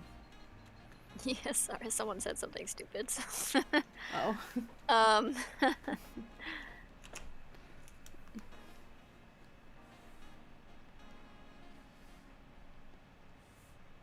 Ah, good, this downloaded.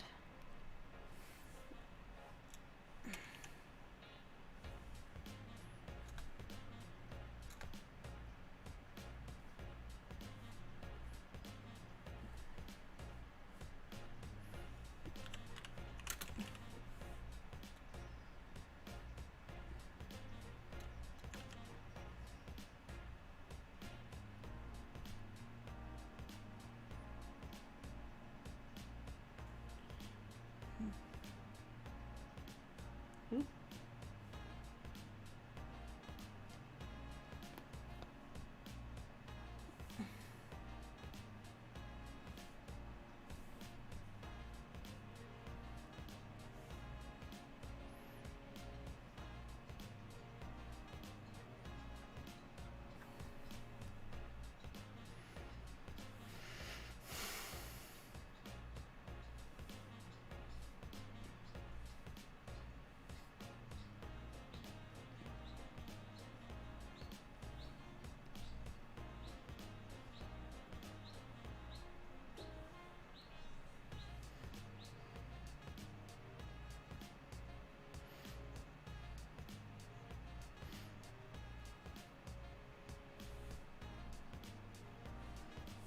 Alright, let's see.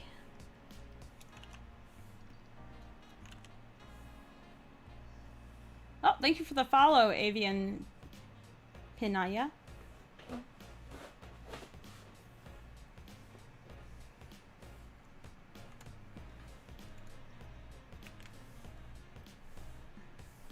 Alright, let's see how this came out.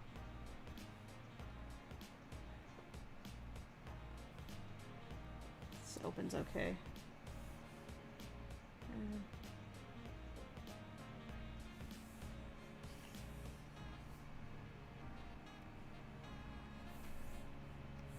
It says it doesn't want to play it back right now. Maybe I have to play it in VLC. Open with VLC. Let's see if it'll behave then. Oh, that's not promising.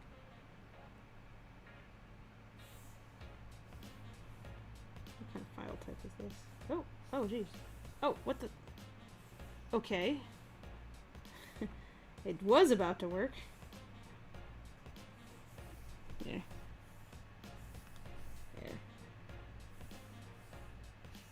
Just in case Fabrice doesn't want to have his face be seen by the internet. Oh, yeah. Not that he's a shy guy, but I didn't... I mean, he's a performer, so I don't think he'd be bothered by it, but... well, I guess I could show people. I mean, everybody's living their quarantine life right now, so understandable if... I think he looks fine, but people don't want to be on... Yeah, he looked totally fine to me, too. I'm just saying, like, not everybody's... feels the same way about their own. Like... Yeah. I'm just checking I would not want to be on camera right now. So. Yeah. I'm just checking the video right now to make sure that it's, like, functioning. Looks real good. Nice and crisp. Definitely better than the Zoom call.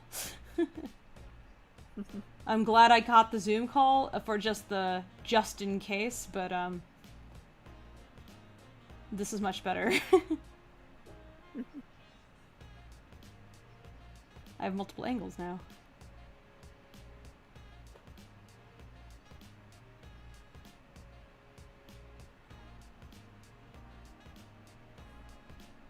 Yeah, I'll link you to the where that's at.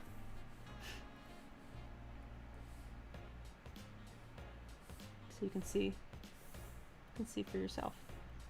Okay. There you go.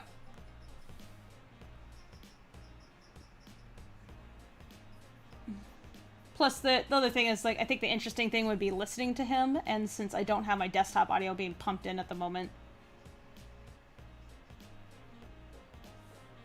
I would have to turn that on. I guess I could add another source that is that, but I don't feel like it right now.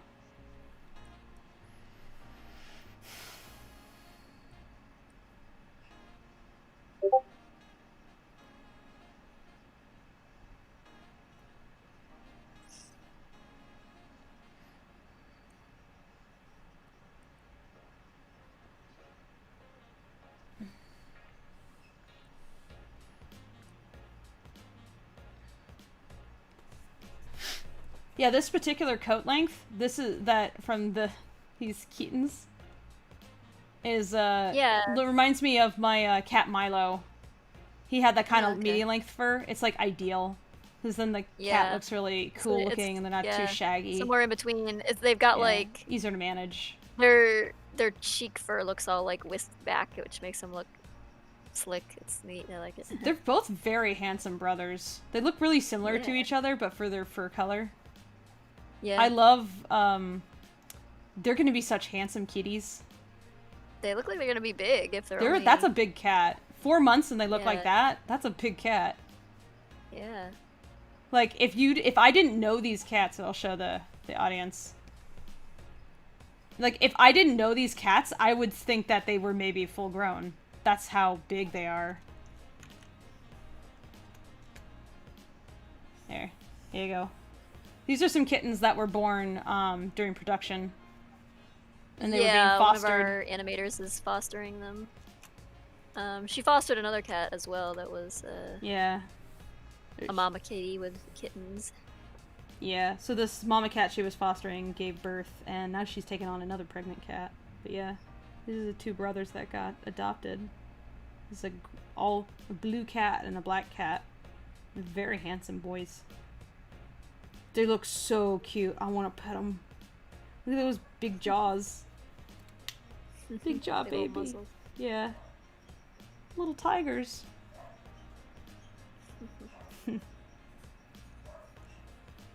Very cute. House panthers. Very, very cute. Like, aw. I hope we get video of them. Alright. Play a different playlist. If there's anything.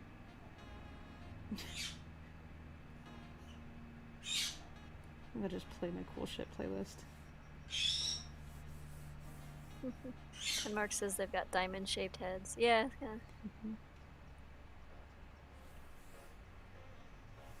This mustache kitten is killing me though. I know. It's so cute. I looked at it and I thought the cat's head was wrapped in bandages. I was like, what happened to that cat? Oh wait, that's just how it looks. I'll show the audience this cat. This is from Reddit. I thought the cat was in the hospital for a hot second. He had a bad injury. They wrapped his whole head. He's in traction. Cute.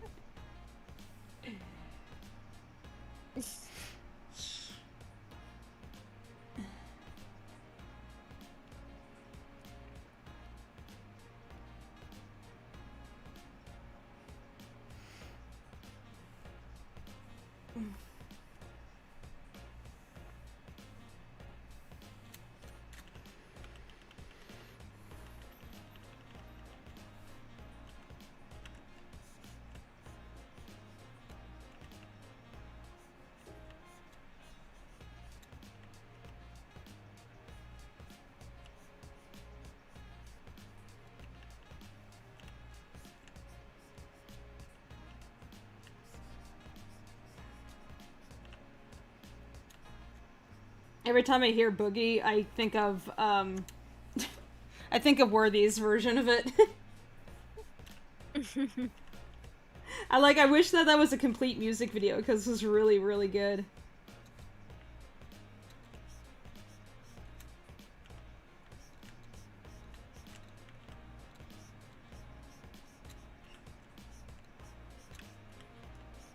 Okay, I want... Getting hungry.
Excuse me. With the branch the owl's on, would it be on a higher layer in front of the owl, and then separately add the feet on top of that, or is there a compositing trick in mind, like an After Effects? Yeah, you would separate pieces of the owl. So part of the owl will be in front of the branch, and then part of the owl will be behind the branch. And you draw it in such a way that you can't actually tell where that separation is, but that's how you would get that effect.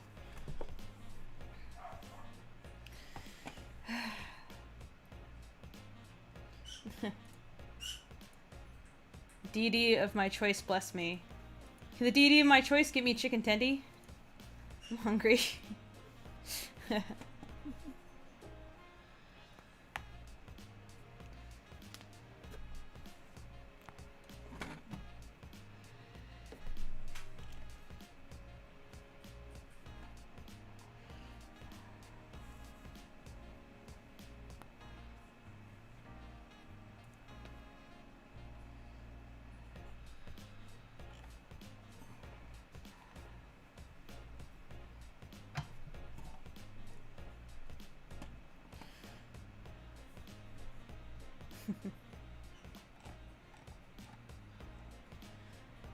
If anybody feels like treating the streamer, I have my treat stream up.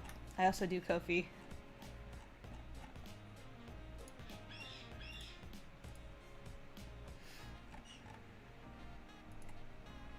What do you have on your treat stream now that you've had? I was thinking of just if I could get some Oh, chicken tendies. Yeah, chicken tendies. Literally chicken tendies. Yeah, okay. chicken tendy. Yeah. I should rename it. Wait a second. Let me rename it. So, because now there's memes. One second. Chicken tendy. I'm gonna call it GME stock.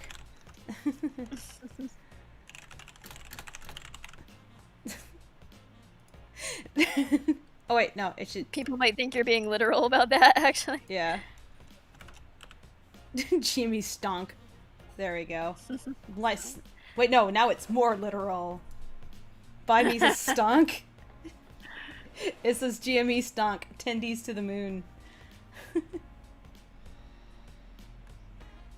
Have we heard the duet between Mitzi and Wick? Yes. Yes, we have. Oh, yeah. That was a Christmas present, actually. Brad and Ash had worked on that in some spare time, and they presented it on Christmas. It was really cool. Yeah, it was beautiful. Yeah, it was a gift for everybody.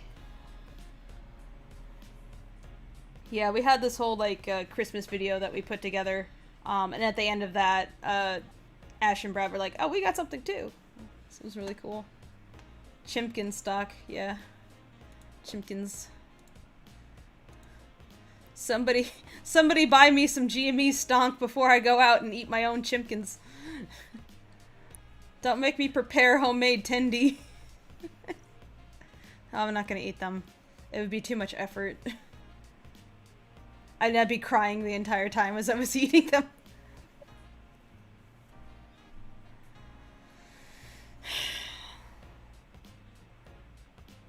Were you guys thinking more of that? More of what? Chimkin? Oh, you mean the duet? That was something the VAs did on their own. We didn't organize that. I don't tend to ask them for free work. That's, if they do that for funsies, that's cool, but I can't ask them to do that kind of thing directly without also expecting to pay them.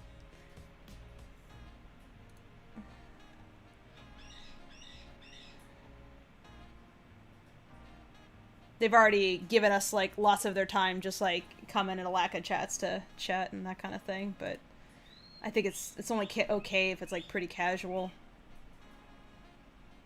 You don't want to sign something.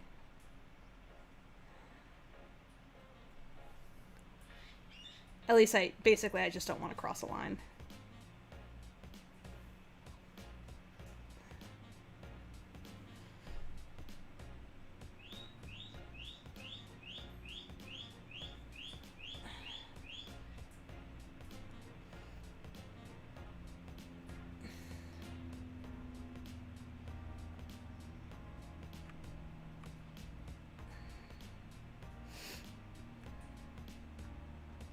Sorry, I'm just stretching out my arm real quick.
Sorry, just stretching. Is that a guinea pig in the background? No guinea pigs.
Oh, the guinea pig. Oh, you mean yeah, no, that's I have birds around me, so what you're hearing is the green cheek conures probably because they make that sound that I know that guinea pigs make a similar one. So you're hearing a pair of green cheek conures, and there's also my caiques outside where you can hear like whistles and. So it's a bunch of parrots.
All right.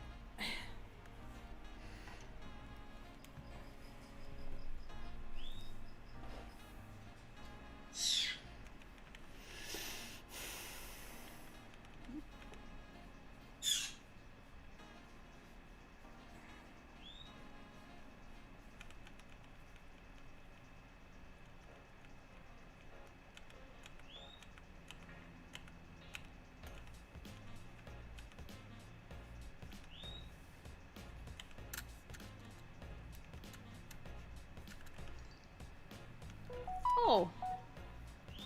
Ah, thanks, Nox, for the GME stunk.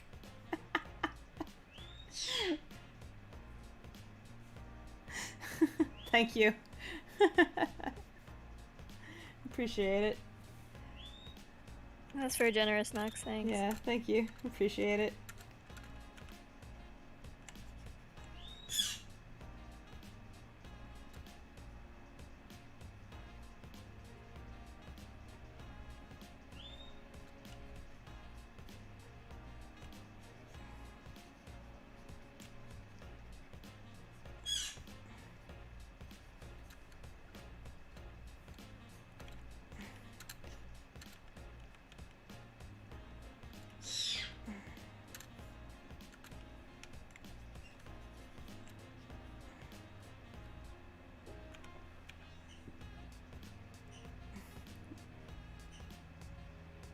I'm glad you like the alert. Yeah, I got some fun alerts. Like, let's see, I can show you off of other alerts I have. Like, here's bits. Yeah, that's a lot of them are Rocky eating things. Here's host. Oh, I thought I updated that one. Donation. It's also feeding him. Subscription. And of course this is follow.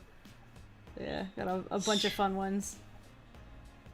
And then when people donate to the Ko-fi, it has like a custom sound there as well. That's pretty funny.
Hey, Sheath.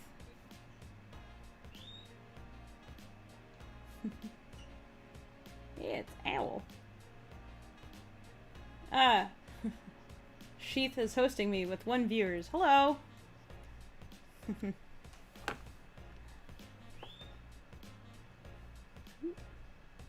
Lots of people in. To try to scroll down and see all these names. I can only see the names on Twitch. What I got on YouTube? Let's find out. Let's go to the YouTube.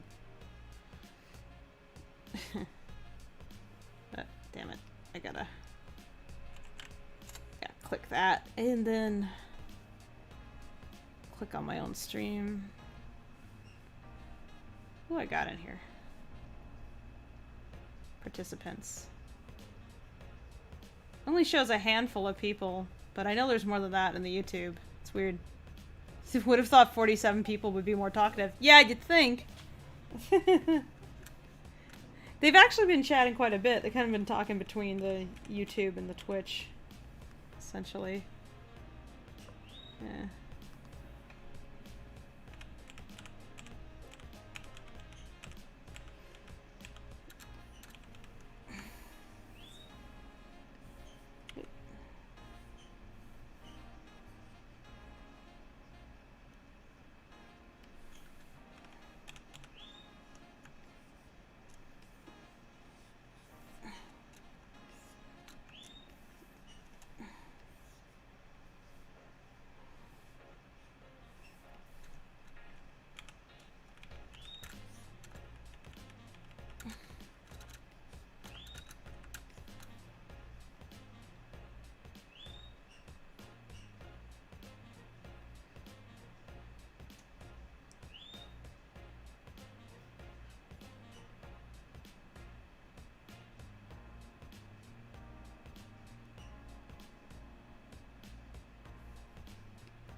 The owl is scared of Rocky being loud. he basically he makes a screechy noise. Here, let's see if I can real quick. Here, I'll switch my input to the other thing real quick just so you guys can hear. Alright, so now if I play this, you can hear. We're trespassing on their turf. But there's no... We're trespassing on their turf. But there's no... Yeah, it's just Rocky being loud. But there's no... We're trespassing on their turf. But there's no... We're trespassing... Yeah, so that's what's going on. I can switch the input to the other thing. There we go. Now you can't hear me when I play anything anymore. Haha. You can't hear it. But I can.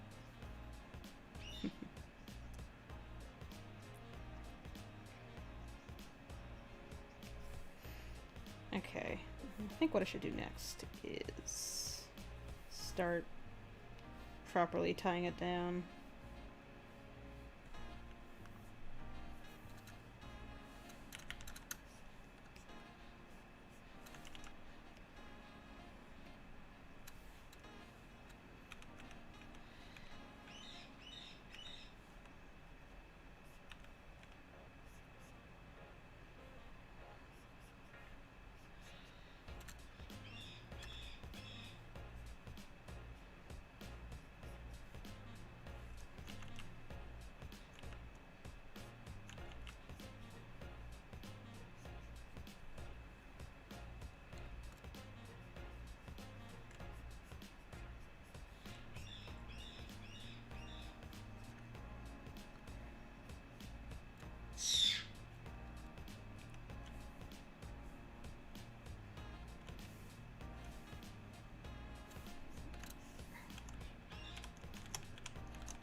Thank you for the follows, Cecilia. What?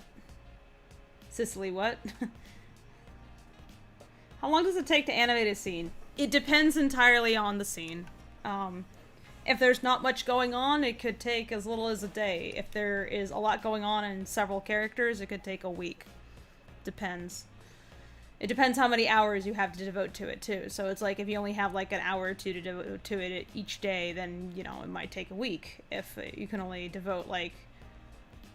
If it only takes like an hour or two to actually get through it, then it might only take you a day.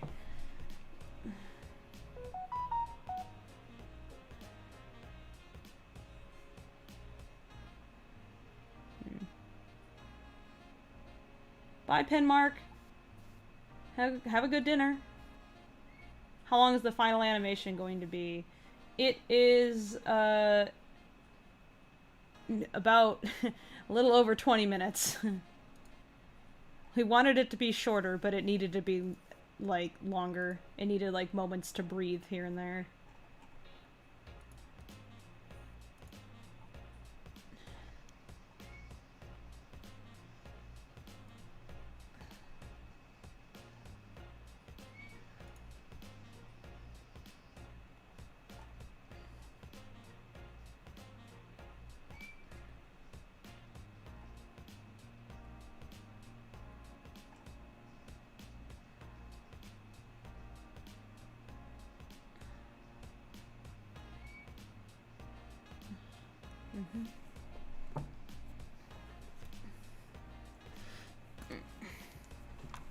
Let's see, I got a message. What was that?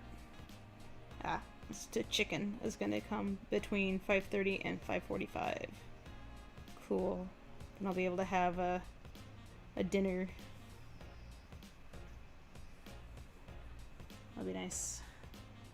I think around then also I gotta bring the birds in. It'll be getting dark. It's starting to get dim already.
Hmm.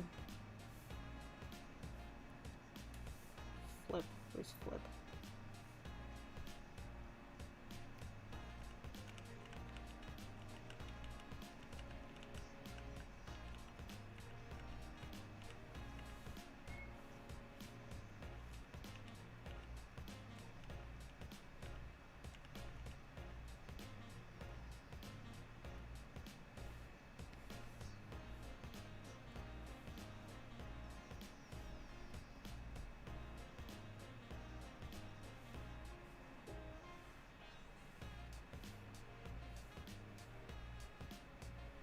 Hmm.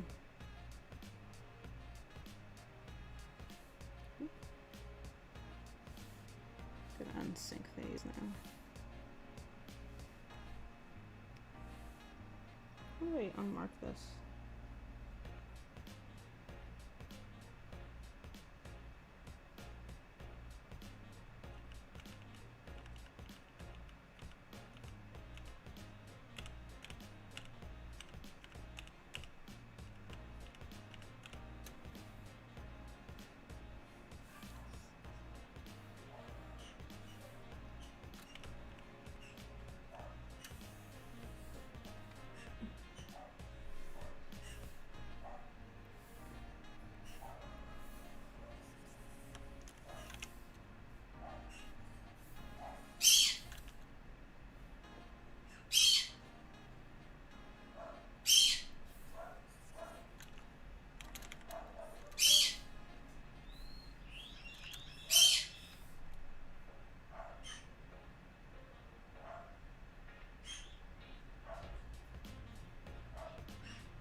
Thank you for the follow, General Jambalaya. Ooh, I love jambalaya.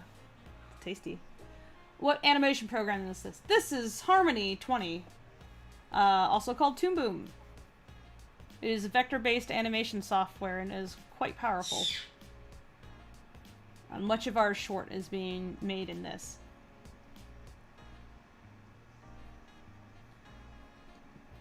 Let's see. Landis says, if you had the time, you generally being used, not literal, to animate for about 8 hours, what would that look like for a more complex scene being finished or a scene with smaller, less frames? Like, again, it just really depends. It depends on, like, the complexity of the model and everything.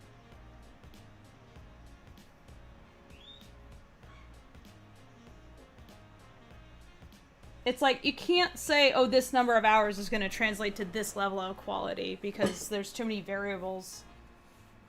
But, I mean, yesterday I did an almost 8-hour stream, and I got as far as that green layer, basically, that got roughed out. And half of that time I was taking care of a couple things, like, as director, and I was also tracing the owl. I was just getting used to the owl's model before I animated anything. I had to set up the file, and then I was chatting with people as well, so that, like, what is the first project I directed? Like, I mean, there was, like, that Reanimate I did, but as, like, first time ever directing, like, a big crew, like, this is it. This is my first time directing.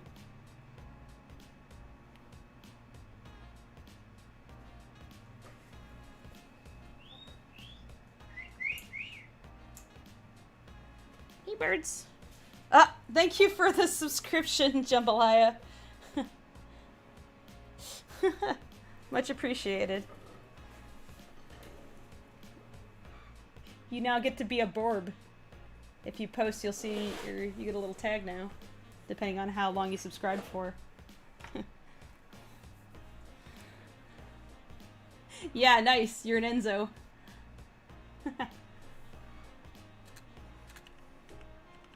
No, you are also part of the flock. Aha.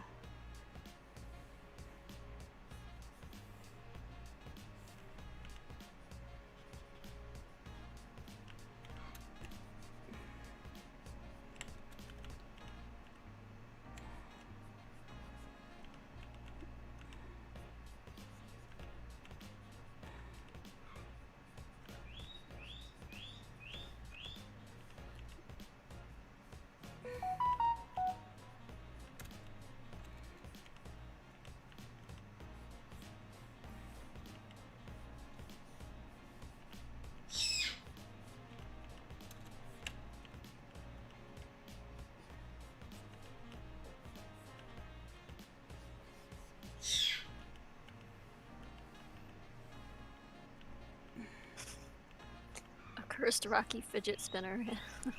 Yeah. That was me demonstrating the symmetry tool to Lee, our character designer, and it devolved. I was like, yeah, you can, like, make a kaleidoscope using this. And they're like, oh, why not do that then? I was like, alright. So I doodled Rocky as a kaleidoscope, and they were like, that's horrifying. I was like, yeah, I shouldn't keep going. And then I kept going. It just turned into, like, a terrible mandala.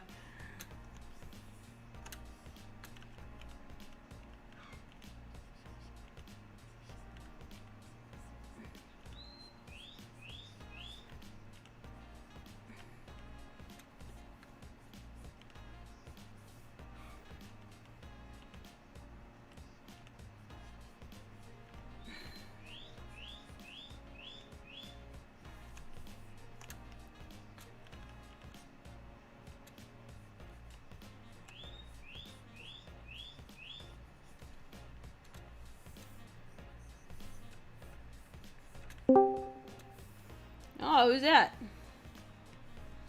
It's a Mookie. Hey, Mookie. Hey, What's up? Mookie. Hey. I was supposed to join you guys yesterday, but the neighbors started drilling when I got free. Oh, So sorry. they're probably gonna drill around 10 again later, so... Ugh. Check it out. Stupid. The owl. The owl be owlin'. Oh, where is it? Tie downs. Yeah. Oh wait, I was streaming to the Discord too. I forgot to. There you go. Now you can see. Owl. Oh, there's the boy. Oh, he got spooked. Rocky did shout and did spoop that owl. That spoopy owl got spooped. Yeah. So yeah, I roughed this out yesterday. I thought that it had an offset blink, but it was just the backlines like popping in. Yeah, no offset blink on this would make the owl a little too goofy. That That's really good, to be extremely stern. That looks extremely good, though. Thank you. So yeah, I'm just tying it down so that it doesn't like wiggle too much, and so that it's comprehensible. Right now, it's pretty much a snarl of lines with like a few discernible parts. That's pretty clear, though. Thank you. It's not at all like a blob, so.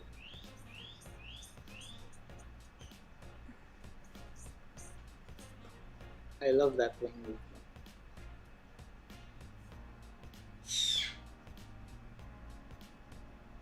Very serious owl.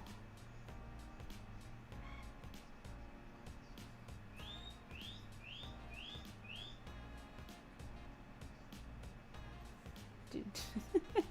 Citizen Zombie referring to the mandala that popped up. I said, John Carpenter's The Thing head ass.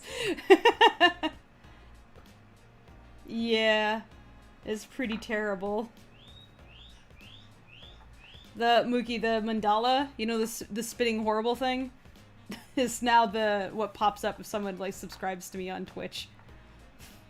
Wait, what? What yeah. mandala? You don't remember seeing this? Here, wait. Let me. I'm pretty sure it might be an emoji on the server actually. I might know what you're talking about, but... Alright, I'm looking for it. Where is it? No! Where'd it go? I thought we had it.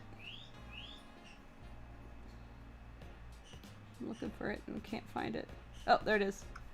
Yeah, the this is fine emoji is actually, you know... Oh, okay. There, yeah. Like... It's accurate, though. Let's see. It's on brand, so can't hate it. I got the big version. I'm gonna find it. Here we go. Yeah, this is the big version. Give it a second.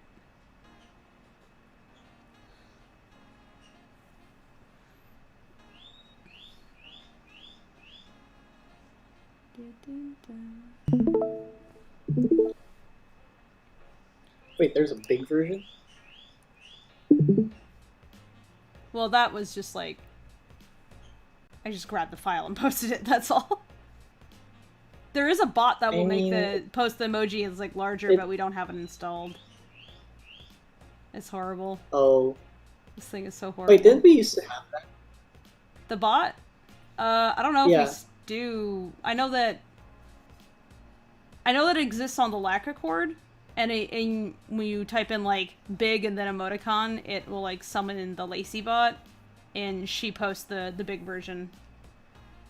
Thank you for the follows, Arcade. Because I'm pretty sure, like, when I just post emoticons on, like, this Discord, they still did, like, blow up in size. It depends if you post them by themselves or not. Yeah, if you post them by themselves, they show up big, and if you if you only post emoticons, they'll all be big. But if you as soon as you add text, it shrinks them down to like. Yeah, that makes sense. How many cursed Rockies we have by the time the short is complete? You have no idea. The entire short is a cursed Rocky, so... I mean, Rocky's always cursed, so...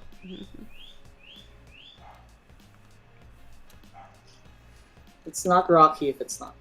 Every single frame of animation Rocky appears in is good.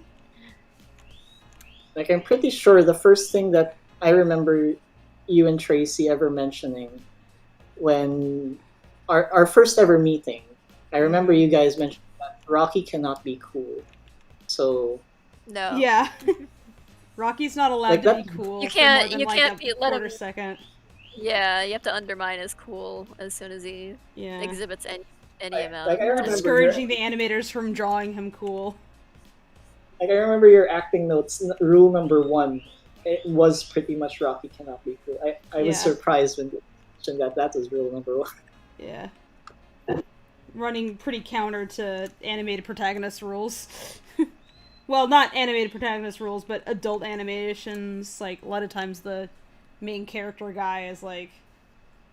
There's just, like, so many cartoons. Not all of them, but a lot of them, where it's like, this one guy is just, like, too smart for everyone else, and nobody gets him, and he's an asshole, and and it's like, nobody appreciates how cool he actually is, and it's like, that's stupid. You're stupid.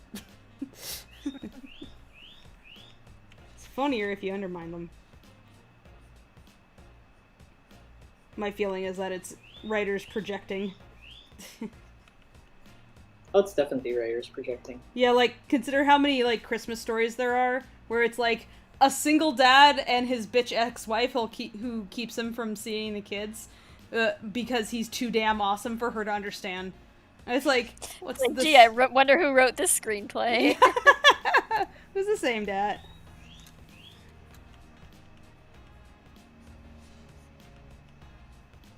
And all those people out there who think of themselves as misunderstood geniuses, they write those like asshole characters who abuse everyone around them, but still are like. Box with a transparent plastic window. It's not uncommon to see new in-box. Oh, what's that sound? I just opened my browser and it autoplayed. Oh. I had a rush to potentially mute you if it went on for too long, if it was something that would get me taken down. I just lag for a bit. It's a video about the iDog. Oh, that. Yee. I forgot I left it open. So sorry. And Carla already kills me because I leave tabs open for YouTube. But now I know why.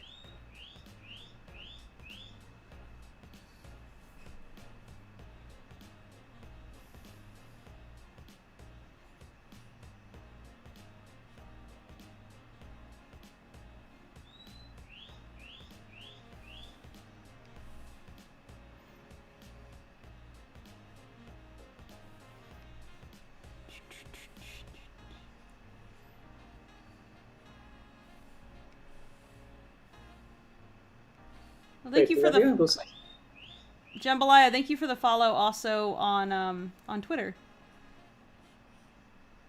Sorry about that. Everyone just went silent. What did you say? I thought I crapped out.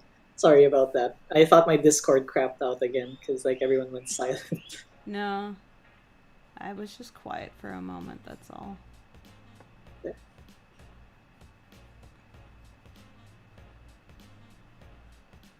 So surreal to me when you two are quiet. Well, that's because when I'm concentrating, I'm definitely very quiet. Especially if I'm animating, I tend to be pretty. That's fair. Not the chatty. It doesn't seem quiet. It doesn't seem that quiet too, because I think we're both listening to the same. Yeah, I have. I'm sharing my Spotify playlist with Tracy right now, since I figured out how to split the audio so I can listen to music. It's easy to forget that it's like completely silent for everybody else who's watching. So. Yeah. And also on the YouTube, I have like some minor music playing in the background that we're allowed to use. So that way, when we are like dead silent, it's not creepy. Hello, Neutral Galaxy.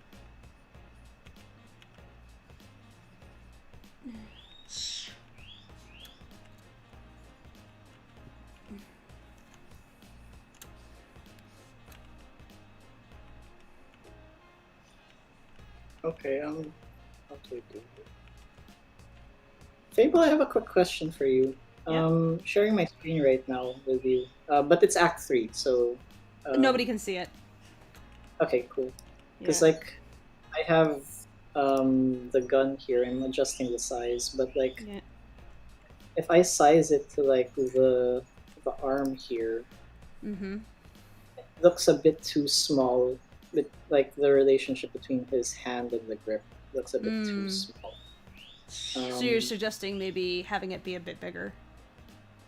Yeah, Yeah. just a slight bit. So yeah, that, like, a little he bit can- is fine because it's so tiny. It's like that feels too big, but like in between that and what you were messing with, yeah. Yes. Because This otherwise, it's not maybe. going to read from that scale.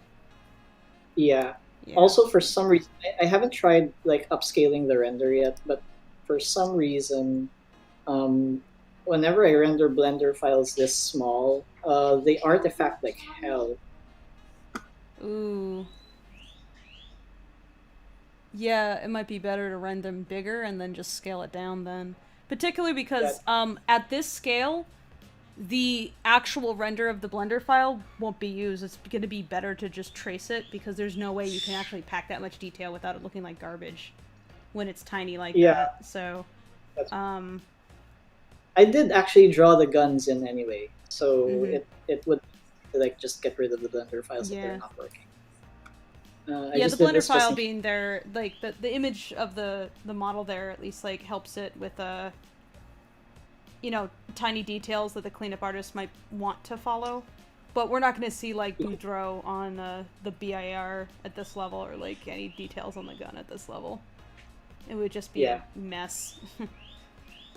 Makes sense. Yeah. Same as, you know, the characters are super backed out, so it doesn't make sense to put a bunch of wrinkles on them. Thank you for the follow, Neutral Galaxy, and Japanese name. Milky Cat. Milky Cow? Milky Cow?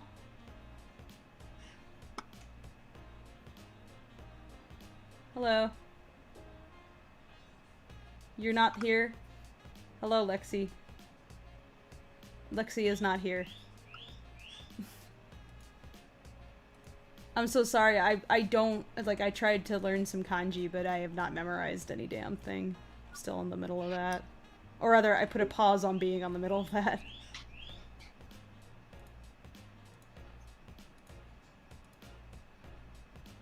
Pretty difficult to learn though, because like there's 1,000 of them. There are a lot, yes. There are more kanji than Latin letters. It's a lot. They're all little phrases of their own. Katakana, not kanji. I'm sorry. That's how ignorant I am. Yeah. Yeah, to be fair, katakana's a bit easier. Oh, like, wait. It's because they use katakana to spell out Lexi. I didn't even realize. They said it's gibberish. They were just using it as funky font. Okay. Alright. Okay. Because, like, I studied Japanese for, like, I think a year. Didn't get that far, though. But, yeah. We were required to learn all the katakana and hiragana in like the first lesson, but the kanji went in so slow. Like I think at the end of it, we only learned a total of 100 out of 1,000 kanji. Oof. That's how slow it was. Yeah, I'm sure that takes time. And it was mostly just the type of kanji that you would use every day, like. Kanji for train station, kanji for town, kanji for food. Enough to get by. Yeah. Yeah, enough to get by. So it's barely functional. Like just enough that you would understand like what shops had on their signs. If you were a tourist in Japan. I would like to know at least that much, at least.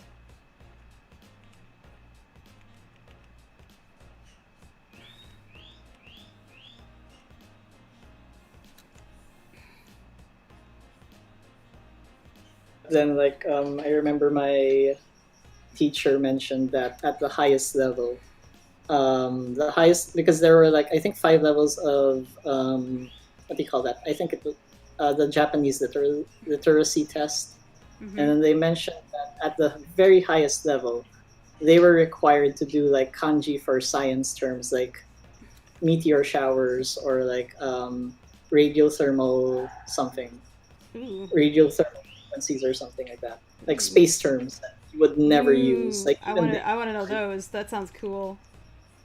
Get that they do tattooed sound on cool. me.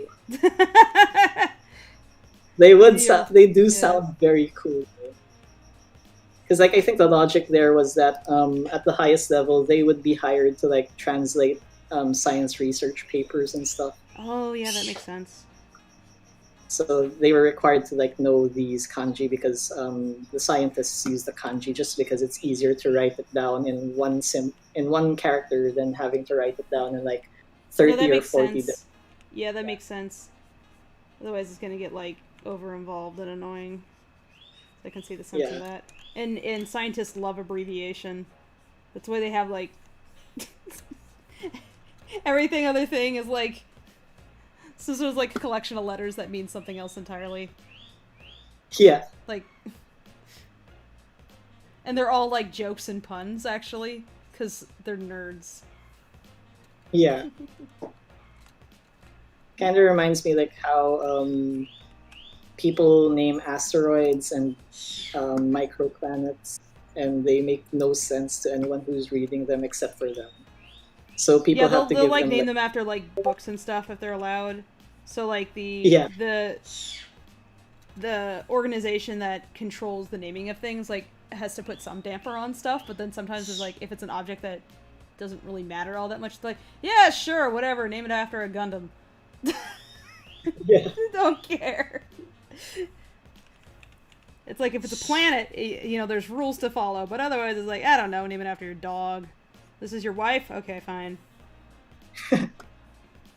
Like, I think it was Percival Lowell named Pluto.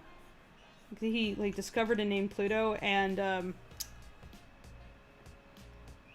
he also... It was either him or another guy who discovered, Charon, Pluto's moon, and the guy wanted to name it after his wife, Karen. So they're like, you can't do that. So he's like, alright, well, it's Charon now, which is also pronounced Karen, by the way. And they're like, alright, that flies. Because, Charon is the farrier over the river Styx. Alright, I gotta bring the birds in, so, 1 second, I'll be right back. See how this is.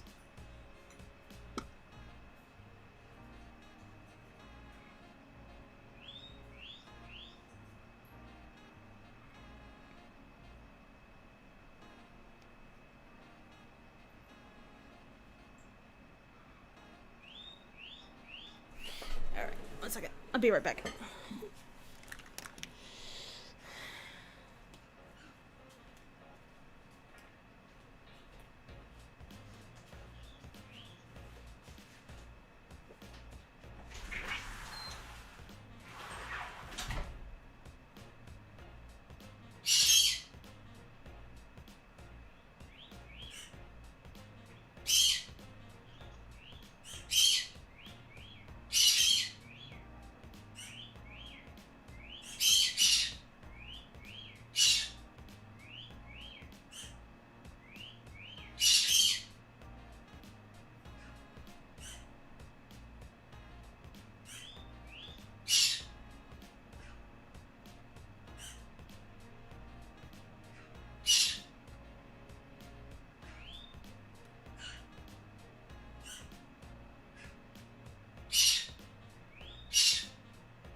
curious, how many cats are you taking care of right now?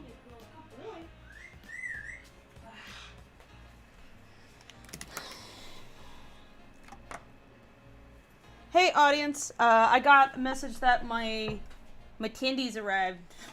I had some chicken arrive, so I am going to put up the Be Right Back. You can enjoy Rocky Be spinning back and forth.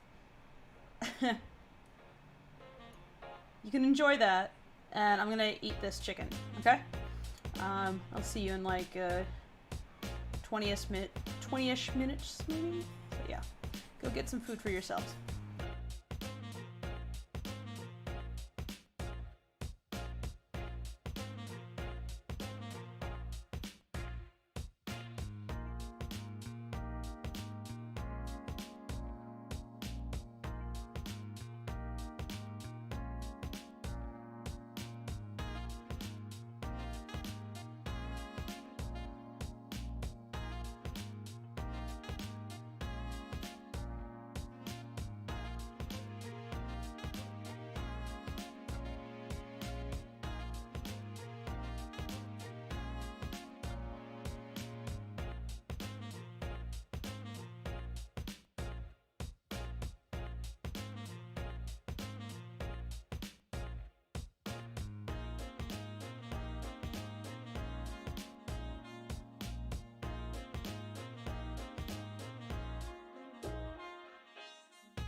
Okay. Alright. Now we're unmuted, so people can hear us. Not that that changes anything, but...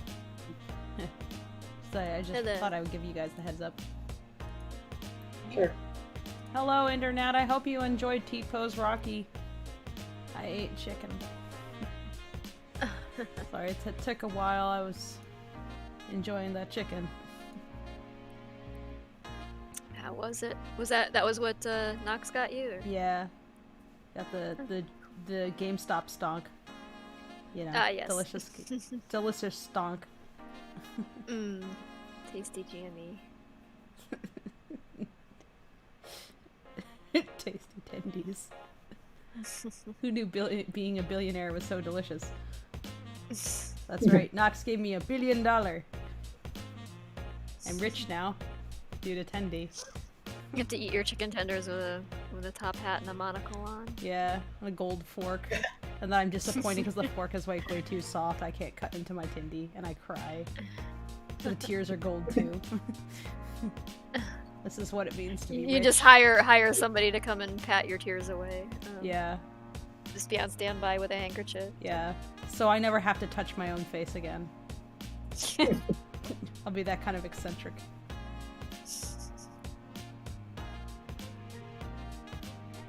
Just go full Howard Hughes. I'm a little sad that I've never done one of those Never Playboy cut your Mansion own parties. fingernails again. It's like I live out here in Los Angeles. I've never been to a Playboy Mansion party, and as far as I know, they're actually fairly easy to get into. So Oh, really? I have a friend who went to one. Yeah. She said it sucked, which is exactly why I want to go. I can't imagine personally. Just like that everybody's that would be- handsy and terrible. I'm like, I'm going there with a sketchbook if I could. I don't think Yeah. I would enjoy that myself, honestly. I don't enjoy parties in general, and let alone like Playboy parties. That'd be... No, there's no reason why I would inherently enjoy it, but I would want to go with a sketchbook. It would be That's a the people point, watching yeah. adventure, I guess. Be like, hey, going look at to the those guys zoo making or out. something. I'm Yeah. gonna doodle that.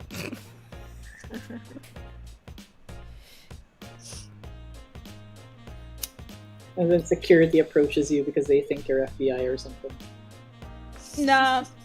People usually, when in situations like that, if I'm doodling, like they'll tend to congregate and they'll be like, "Oh, what's that?" Especially out there, it's like, "Oh, you wait for that," you know. And People like, at that "I kind of party, understand." they'd be like, they'd be asking you to draw pictures of them, and they'd be very like, draw. I mean, I'd be like, draw. "Sure, buy me a drink," and then I get drinks. It's great. That's It works. Yeah. So if I go in there and that's like, I know that's gonna happen, so that's, you know, part of the expectation. But I It's have the been hustle. I have been out here, like, there has been a situation or two where somebody fancies themselves a headhunter, and I'm like, sure, Jan. It's like, I remember this, I did receive a actual boarding test once for the Cleveland show, because there was this dude in a suit at, like, this Indian food outdoor cafe place that I was at, and he saw me drunk. He's like, "Oh, you're so good. You did it." And then, so he actually does manage to follow through on his spiel and get me a test for the Cleveland show, but I didn't get it. And the dude messaged me back, like he emailed me and insulted me. It was like the weirdest thing. I was like, why is this guy acting so ass because I didn't get the job? Weird. It's because he thought he was gonna be like a headhunter and have like somebody that would be like, owe him a favor on the inside or what. I don't know. It was bizarre. And I'm like, why are you taking those so personal, bruh? This is... Oh, maybe he's one of those guys who just gets commission when... No, that's not how it works. He's just some suit. Okay. He had basically attached, like, whether or not I got that job to some semblance of his pride. So, like, when I didn't get the job, his response was to lash out at me. Like, it was my fault that he felt bad. It's just okay. bruh, you suck. I'm glad I didn't get the job now. Wow. Yeah. Yeah, that's weird. Yeah, it was really weird. It's also almost weird that he followed up, because, like, I've had, like... Yeah. Oh, man. This guy wasn't convention you go connected to the anything yet. You run into people people like that, and they're just like all talk, like they're just full of shit. They're like, oh yeah, I'll get you in touch with this person, and I wanna. Yeah, like, they're usually full of shit, so that's why I was surprised. Let's have a meeting, and like, what's your phone? And then like you never hear from them again. Nope. They're just like, no, talk. Not at all. No, that's pretty common, especially out here. Yeah. Hello, Natalie H. Are you Natalie Hall?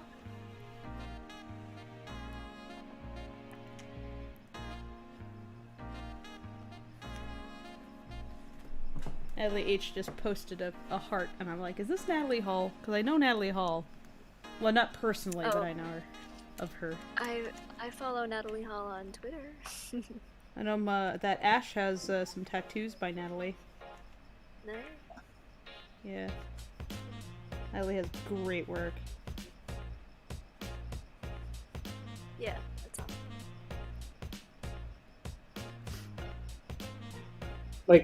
Like Natalie Hall, the actress? What? No, I'm thinking of the tattooist. Artist person. Like illustrator. Okay. There's a Natalie Hall actress? Yeah, there's a Natalie Hall actress. Huh. No, I'm thinking of an illustrator. I didn't know there was an actress. What was she in? Let me see. Natalie she was Hall. DCC it does sound familiar as an actress too. Like I never thought about that. Okay, Pretty she sure was Natalie in the doesn't. film. Yeah. She was in the films. Have you heard Secret Central? Rising Stars, Plus One, Lucky Number, Simple Little Lives, The Curse of Summer of 8, The Boy Downstairs, Only the Brave, Midnight Type Magnolia. All right, Natalie, are you Natalie Hall or are you Natalie Hall? Let us know which Natalie you are. She was in True Blood for 3 episodes. Wait, I'm wrong. Their name is Natalia. They're none of those. No. I can hear myself echo. Is that through Tracy's? Hello? Wait. Both of you shush. Let me see. Hello? It's Tracy's. It's me? Yeah, I wonder, did you mute me on the, did you mute the YouTube or the Twitch? I'm not watching YouTube at all, and the Twitch is muted, so... I don't know. Maybe it's Mookie. I have echo reduction on that, so I don't know.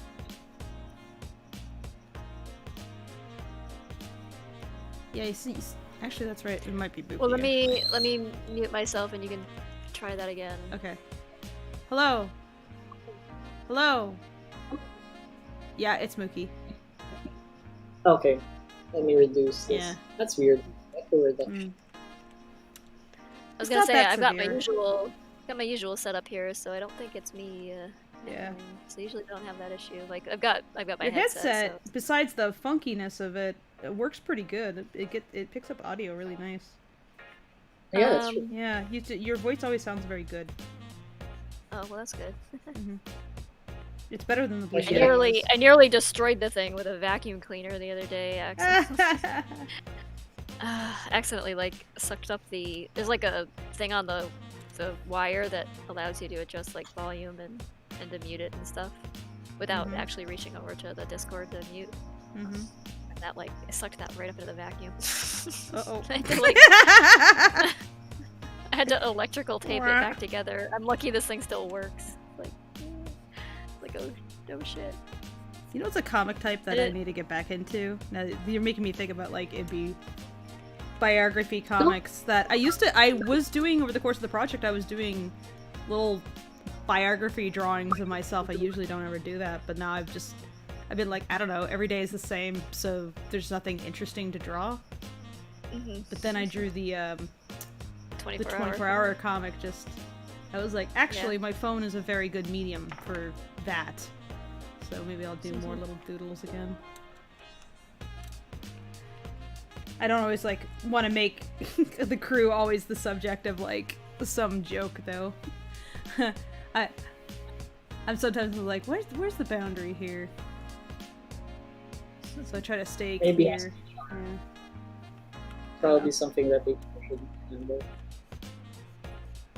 Well, it'll be like not relaying something that you guys told me in conversation, basically. Oh, well, yeah. That's what I'm thinking. I mean, as long as it's not like deeply personal stuff, I think. Yeah. You don't even have to name who you're talking too. It's true, are about. yeah. The, bleh, what am I thinking of? I think it's also just like, I've just been so busy and tired. I haven't had time. No time. But yeah, the 24-hour comic day actually turned out pretty good. And hey, I didn't have the pneumonia at the time either. Yeah, that's It's real always a nice. bonus. Yeah. When you don't have pneumonia. It's Yeah. bonus. It's a pretty good deal. I like not having pneumonia. Pneumonia sucks. Straight up though, one reason why I'm not even remotely daring to get sick beyond the whole not wanting to get other people sick thing is that even if it's the light form, having experienced like a pretty bad version of the flu before, where I got walking pneumonia, I'm like, I don't want to ever deal with that again. So I've been going on my way to get flu vaccines and that kind of thing ever since dealing with that. The people who are saying like it's just a flu, it's like, have you ever had the flu? Like, do you remember having the flu and how fucking miserable that can be? Just they just think the of a normal cold. flu. They think of a cold. That's what they're thinking. Yeah, of. it's like yeah. I've had a bad flu. It sucked. I've had bad so flus hard. at least twice. One time I ended up with pneumonia, and then I ended up with asthma as a result of that. Well, that's rough. Yeah, that sucked. And so it screwed up my lungs pretty badly, and it's like I can just imagine, and that was just like a normal flu year, and like imagine this shit that's like people who've recovered like months later are still having problems, or they're suddenly like having new problems crop up after they thought they were like on the mend and stuff, and like suddenly now they've got like their lungs look like the lungs of like an 85-year-old smoker or something, and like, oh, yeah, not great. I'm hoping that that is not the case with my sister, because she had a light, she got COVID, but it was pretty light for her. Yeah. Like, for her, it was like a cold or a flu, and then she said that, though, she had like a migraines for like a month, and she was constantly dehydrated.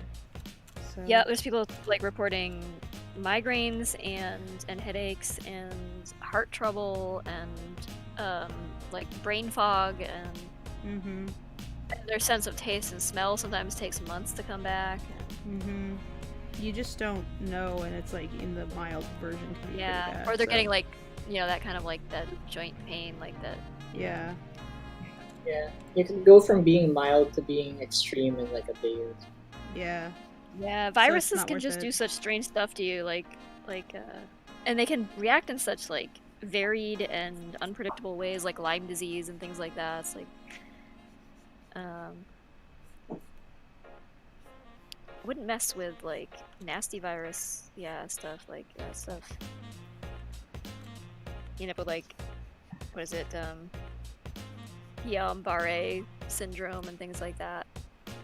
Where you just have like chronic issues following like a viral infection. Like you just end up with like this whole host of chronic fatigue syndrome and chronic joint pain and like fibromyalgia and all these like these hard to pin down problems that doctors hand wave off because they can't figure out what it really is, but it always seems well, so now that's gonna right. I hope. Well, I mean, if yeah. anything, maybe because there'll be like a wave of it after this. Maybe they'll invest some money in researching it further instead of like dismissing it as like, oh well, you're just a hypochondriac sort of thing. Also, I think it's a huge advantage that like I was reading. Oh no, I was listening to a video about like how the COVID vaccine works, and apparently it's one of the most advanced vaccines at the moment because it uses RNA coding. Yeah, so, it is mRNA, kind of a medical marvel how fast they developed that and how it works and like the implications for future. That's not all bad news out there. It's like basically a major medical breakthrough on the level of vaccines getting discovered, period. It's like, holy shit, vaccine development could I mean, judging how quickly this one came about, it could mean that if we can figure out how to use that and like get it to be faster and faster, you might never have to deal with this kind of thing ever again. If you're smart. Yeah. And they're already like speculating uses for like cancer and Alzheimer's at this point. Well, at least cancer. I don't know about Alzheimer's, but cancer. It's like I've been really excited to see like where medical technology would go, because it's like ever since like CRISPR came out as like practical use GMO technology that's like cheaper, and a lot of the conversation was about how could we make medicine, how can we make vaccines using CRISPR. And so the COVID happening is basically like this real case scenario of like the power of that technology. So imagine if this had happened but 10 years ago, how much scarier that would be. It's like there wouldn't be a vaccine so fast. How many FPSs do you use? The project exists in 24 frames per second. That's pretty standard for animation.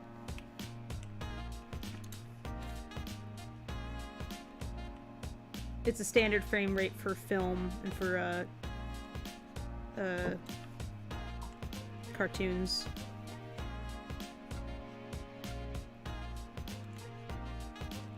Because it makes for like a very, very smooth image, but there's like an interesting abstraction when the frame rate is at 24 frames per second as opposed to 60 that I think adds to what you're looking at. There's something about it like creates a certain artificiality that actually allows you to suspend your disbelief, versus the more realistic it feels, the more certain things just don't feel right. Like if you watched The Hobbit at 60 frames per second, it doesn't feel right.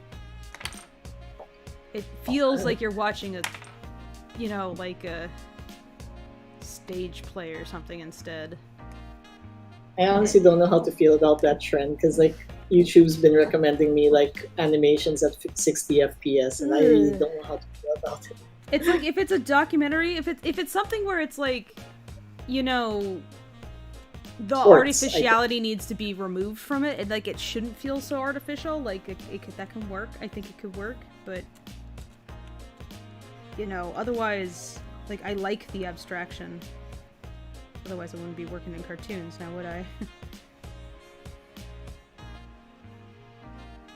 Because like sports, I can get. Like if you watch sports at 60 FPS, that is. Yeah, where veracity is important and every little detail is important, but every little detail is not important. That's why people like low poly games. It's like, just because we can do like super high poly stuff doesn't mean that there's not an art form to less real. That's why not every painting is photorealistic.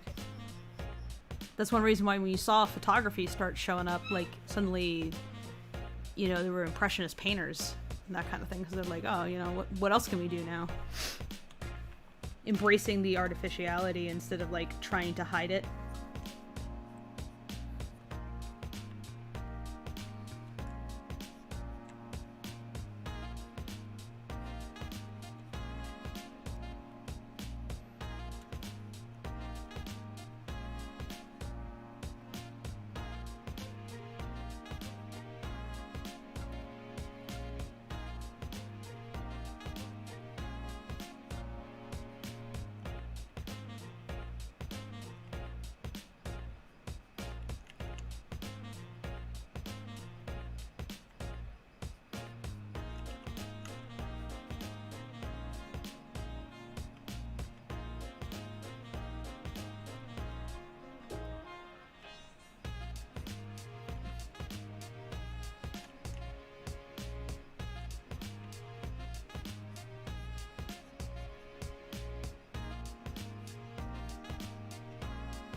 Because like I remember, speaking of frame rate, I remember like when I was a kid, I remember hearing from someone that Disney films or at least like the Renaissance era Disney films, ran at 36 FPS.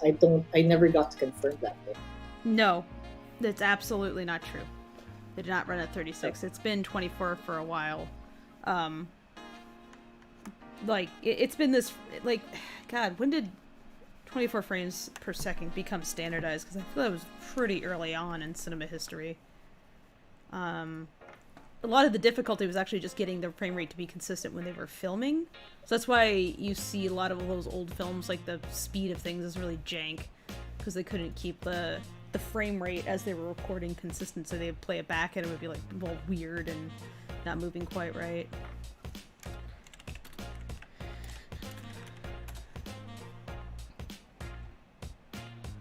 Frame rate. Yeah, Wikipedia. Let's see. In the mid-late to late 1920s, the frame rate for silent films increased between 20 and 26 frames per second. So in the 20s, they could be anywhere between 20 and 26 frames per second. And then sound came about. Many theaters had shown silent films at 22 to 26 frames per second, which is why the industry chose 24 frames per second for sound films as a compromise. From 1927 to 1930, as various studios updated equipment, the rate of 24 frames per second became standard for 35mm sound film. So it was a compromise that became standardized because of sound. Because you can't, like, play your film back at a varying speed if there's sound, otherwise the characters will sound sped up or slowed down, and that's a lot more distracting than even, like, the visual difference between 22 and 26. So, and then, like, at about the same time, you know, there's, like, animation got pretty tied to sound stuff. So, 24 frames per second. It's also a very convenient number to divide by, like, there's multiple factors, so you can divide it by 2, 3, 4, 6, 8, which makes it convenient when you are animating, because you don't have to draw literally 24 frames per second. You might actually be drawing 12, and each drawing holds for 2 frames. In fact, on my timeline here, you can see that this is 2 frames, this is 4 frames, this one's 7. I'm going to be doing some breakdowns here. But that way it reduces the amount of labor that you need to do as an animator. And it gives you a lot of flexibility on timing also as an animator, because you can have the whole thing feel smooth and not have, like, weird odd-numbered things like a 5-frame hold, unless you really, really need it to be, like, 5 frames. Like, it's better to keep it even, just so everything's, like, divisible. Nice. Yeah, unless, nice like, character stops moving, you don't want to, like, leave it like that standard. Yeah, so by working at 24 frames per second, it's less labor. It's just much less labor. CG cartoons with, like, a CG model, like a puppet that you move around, like, you could go higher frames per second, but the thing with that is that you can't take that ability, which is made possible only because the computer is interpolating a bunch of movement for you, and then translate that to, like, traditional work, because the computer does not interpolate drawings well at all. It sucks at it. Even now, what you end up is usually a horrible mess, and the movement is way too smooth, and it just doesn't look good.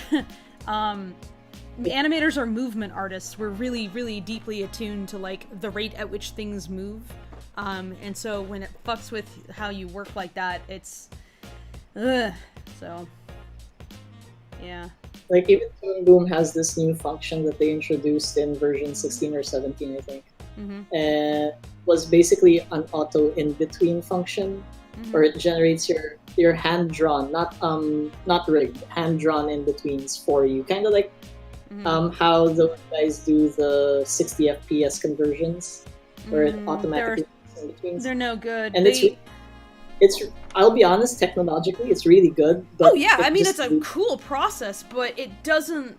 It's like unless you want that kind of uncanniness, it doesn't feel good. I could see some uses for it. Like the small nuances in hand-drawn animation. Yeah. Basically, not everything has to be higher FPS to be better. That's silly. Even a lot of games where, you know, it runs at 60 FPS, the animation actually might be running at 24 frames per second. A lot of platformers in particular, where the characters are like cartoony and that kind of thing, and you'll notice that like their movement might actually be fairly limited, and that's so they're more readable. Like, think about fighting games. In fighting games, they actually work with very, very few frames. That's on purpose, so that when you hit a button, the input is so fast that you might only have 3 frames to play with to animate in, and you don't need more frames to sell your idea. You just need some really strong, solid poses, and maybe some secondary motion to help carry that concept through. But you need the drawing to correspond with the button push almost immediately. It's really challenging. Also, it helps keep the file sizes down. Yes, that too. So, more frames does not make for a better animation. In fact, a lot of people have praised me on like, oh, it's so smooth on animations that I have posted, where I have like 8 frame holds. Yeah. It's like on 4s, which means that there's only like, when it's on 4s, then that means there is only like 3 drawings per second. No, 6 drawings per second. Sorry, my brain over-converted. I've even done things on 6s. And then there's 4 drawings per second. And yet, your brain still, like, fits it together. Like, people love Trigger. They're like, oh, the animation's so smooth, and oh my god. It's like, actually go and, like, break down a Trigger scene. They have very few drawings per shot. They just have really, really well telegraphed drawings. They reduce the amount of frames by a lot. And that's on purpose. Because it gives it a certain kind of texture, like a chunkiness, and it makes the drawing more obvious. So, it reduces labor, and it's its own choice. But yeah, 24 frames per second, that's what we work at. Yeah. To go back to games, because like I'm working on a game on the side right now, and it's also running at the animation is also running at 24 FPS, but like in engine, once they plug it in, I think their intention is to run it at 3. So yeah, doesn't really matter like what your animation frames are when it comes to games, because like the engine really does a lot of the work anyway. Yeah. Once you put the animation. Also, it's another thing that you should fun thing that games have in terms of animation is they consider frames different from how we consider frames in hand-drawn animation. Because like there are some spheres in gaming, like you said, Fable fighting games, where they consider frames as each unique frame instead of like actual frames per second.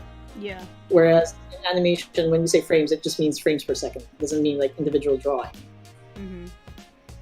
So yeah, if ever someone out there is trying to get some work, that's one piece of language that you always have to confirm with your art director or whatever, especially if it's like a multimedia project like games or like mixed media film or something, because they might have a different understanding of what frames are.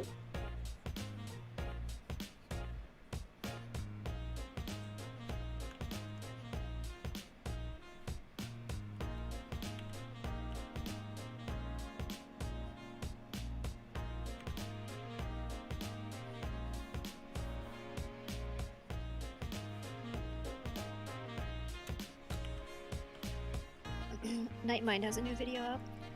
Oh, cool. I wish there was more we could give him, but I don't think there's any more spooky poems for him to say. Plus, we've got Yeah, plenty. none that are. Yeah, Rocky is usually the one doing the poem. I don't usually do like. There was that one poem we wanted Mike to read, but we ran out of time. Yeah. That would have been cool. Oh well. Maybe later. We'll see. You could have Mike write his own poem. Mike's I not don't. a... Yeah. We joke about stunt casting or not stunt, like method casting, but Mike's not a poet. Mike can read it, but he's not a writer. I mean, you never know. He did write that really long and thoughtful. He did a good job. Yeah. So we never know. Yeah. Maybe it's just waiting to come out. He's just waiting for the... Yeah. It's like improv is difficult, and it's like the longer you spend time with the character, the easier it is to improv them. But the what I'm saying basically is that Mike's vocabulary is not as enormous as Rocky's, so. Well, that's fair. Yeah. That's not an insult to Mike either. That's just because Rocky has read. He like picks up any book. Or any book? I don't know. Tracy, am I wrong? Oh yeah, anything. You'd read anything Yeah. to pass the time, like just to. But just because he reads a lot of things doesn't mean He was pretty lonely, and so he would just fill the time with reading things and read like anything from philosophy books to like physics papers that he didn't understand and then just like misinterpret them and yeah. Just because he reads a lot doesn't mean he's smart. yeah, it's like doesn't come with wisdom, basically. Like right. Smart, sure, but what kind of smart?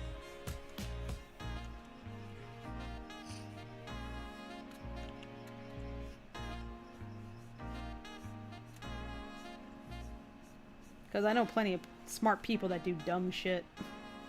Oh yeah. It doesn't prevent you from doing dumb shit. Sometimes it actually makes it worse. Because you're convinced that, well, sometimes I'm smart, so... Yeah, just enough to get yourself in trouble. Mm-hmm. That's the Dunning-Kruger effect. Mm-hmm.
my happy place right now.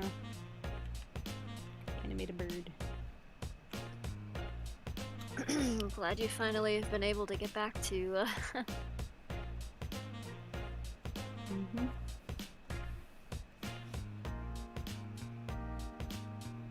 doing what you enjoy most. I love animating. If I didn't, I wouldn't be doing it. This medium is suffering. Oh, yeah, yeah. If I didn't have issues, then I probably wouldn't be doing this. And by issues, I mean I am a masochist. Yeah, I think that's... I enjoy pain and frustration. common trait among certain types of artists. Certain type being me. I'm the type. You got to enjoy the agony to some extent. Yep.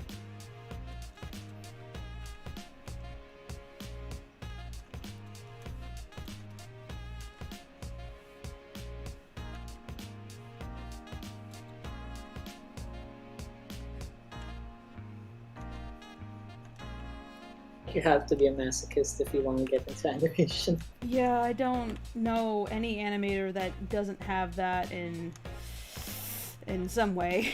I mean, a lot of artists, sure, but animators are, like, distinctly gluttons for punishment. I mean, just the thought of having to draw a character over and over again. That hurts some people because they're like, what? Meanwhile, I'm like, yeah, that sounds great! Over and over again, for days? And they barely move? Sure. How much you want?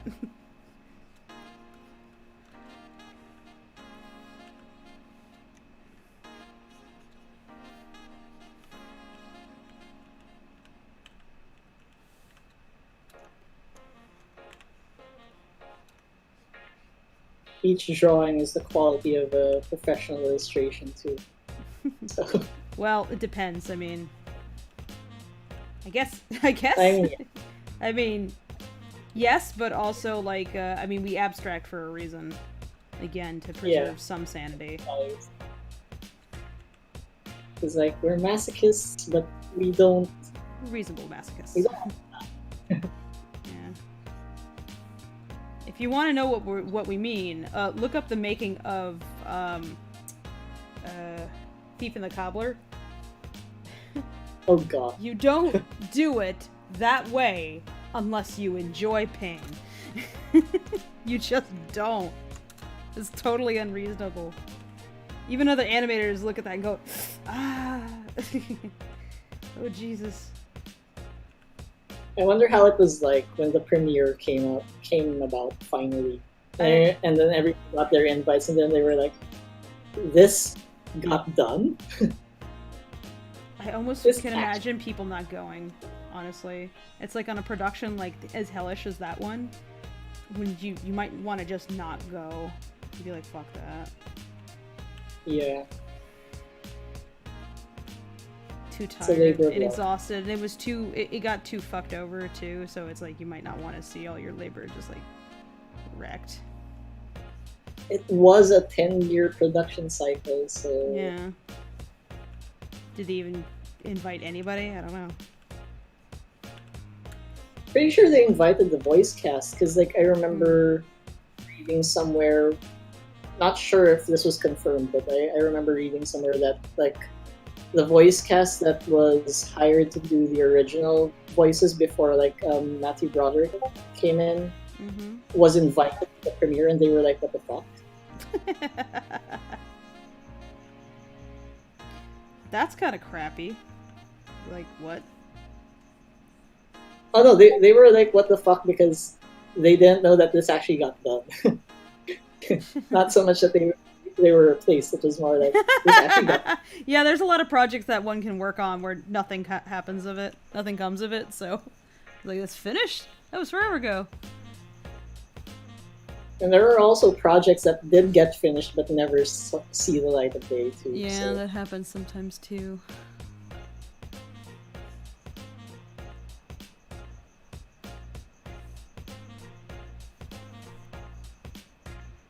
Looking at your shot. Look at him fling it. Good. That's He's good happy. whip. He's having a He great enjoys it. time, yeah. Loving life. Time of his life. He's never seen this much of this stuff. And He's in his element. yeah. Yeah, I'm excited to get to these shots. That's gonna be fun. Trying to get my backlog out so that like I can focus on the additional shots I took in, plus like act 4 already. Because I'm excited to get into like the heavy acting parts. Yee. Well, here you have a crazy parts. Yeah, Good job with that. I enjoy the crazy parts, but it's like I have been doing crazy stuff for the better part of 4 years, so like having acting. Oh yeah, yeah.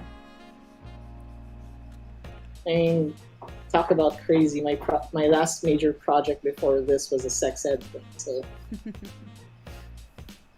Interesting. Thank you for the resubscription, JCred Studios. How am I doing? I'm doing pretty good.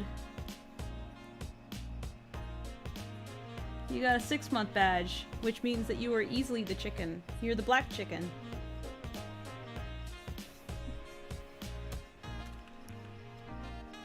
oh, your badges are chickens? The first 3 are parrots, and then the next 3 are chickens.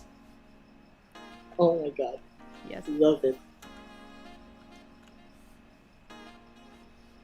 Such solid branding. That'd be cute. I just took the photos of my animals and I just like turned them into badges, basically.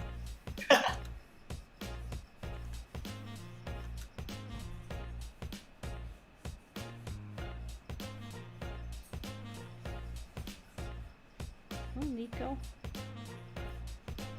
Here, Clint? Yeah?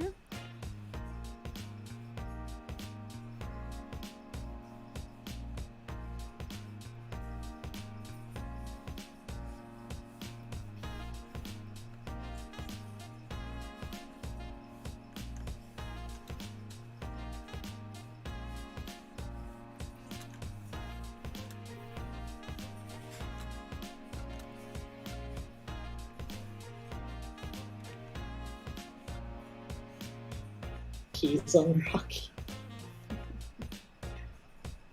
His theme is just all keys. These drawings are good! That's a lot of teeth. I could add more if you guys want. Yeah, I don't have him coming out of his face. Coming out of his neck, his tail. More teeth. Yeah, fang there, fang there. This is just werewolf Rocky. Look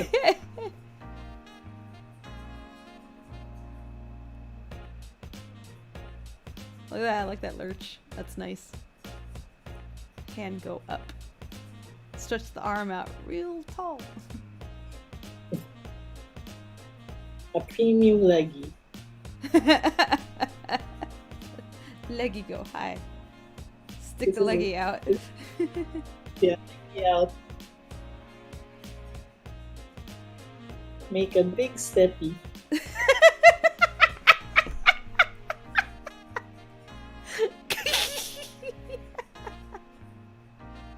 Make a big splody.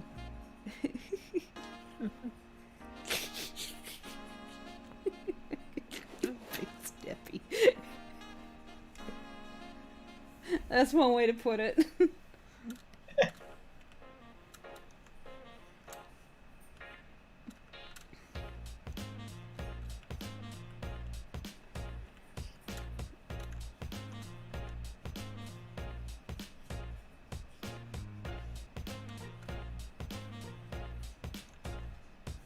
How the chat's never gonna find out what the context of that was. No, they will not.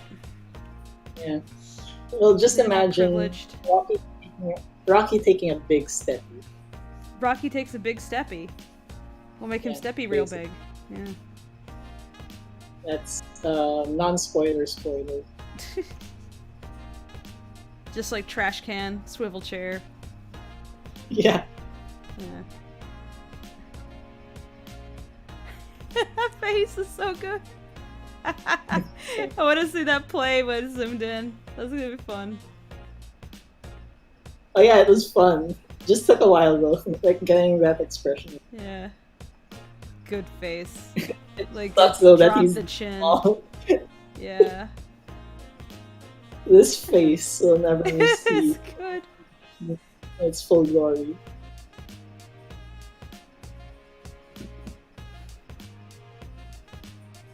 That's a fun translation of my doodles. I like it. You'll never see it in its full glory.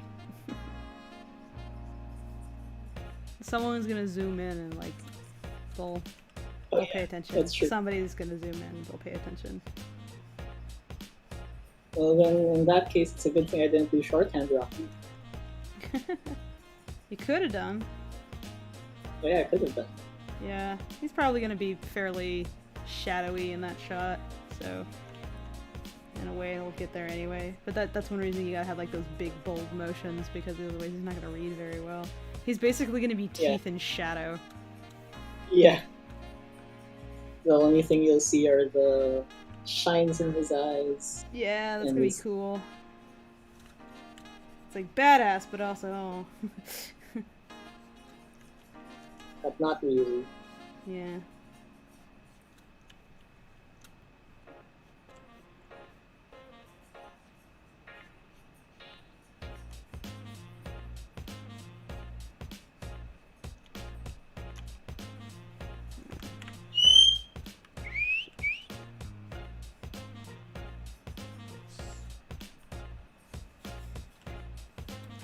Is it Nico? What is it, Nico? Or do- first thing. Nico.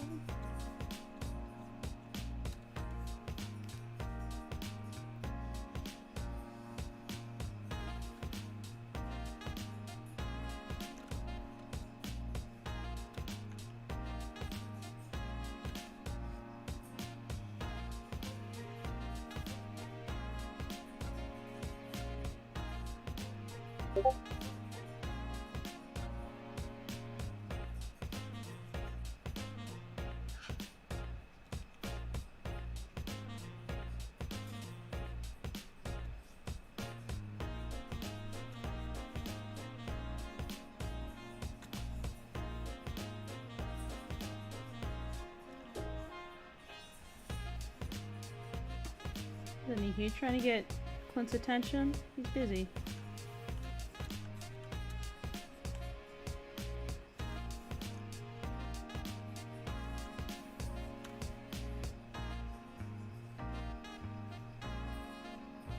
Like whoever's gonna clean this shot up, if it's not me, is gonna hate me for it. It's like made Rocky so detailed, and then it's just tiny ass and covered in shadows. Yeah, he might actually have auto rim on him rather than even your lighting potentially, just to keep it 100% clear. But I think that your hand rim is going to be helpful for getting the... It's like his jacket tails, you know? That's the thing with auto stuff, is that it doesn't actually understand the real dimensions of a thing. Oh yeah. So... I'll just put a note here, sorry, to the cleanup. I apologize. This thing Seiken posted is just making me think of the clown from It. Wait, let me... Sorry. An apology. Make a new layer. An apology. What? I'll make a new layer here. Just label it an apology. And then just write a huge apology letter here for the cleanup. To the person cleaning this up. Sorry, not sorry.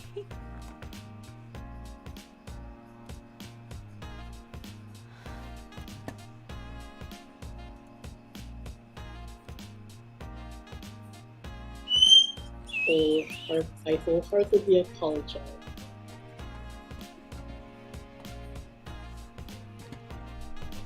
Pennywise. Yeah.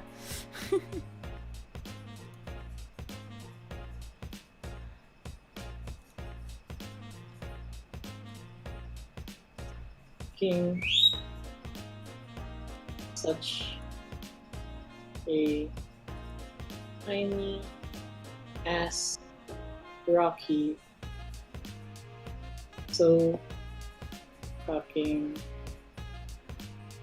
detailed, especially now It's a that whole ass essay. I this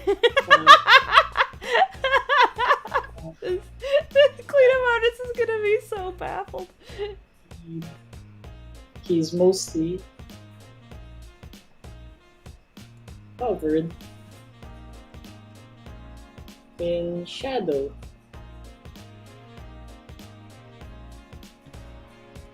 That means none of our collective effort will be seen in the final product.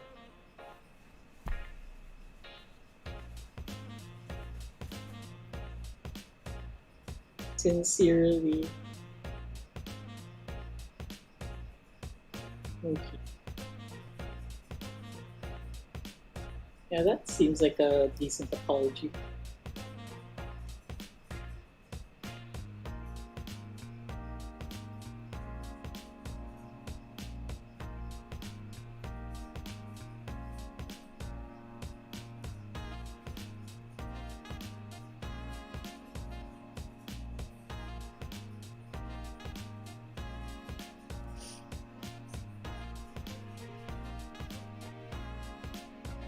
To make it look like a post-it note.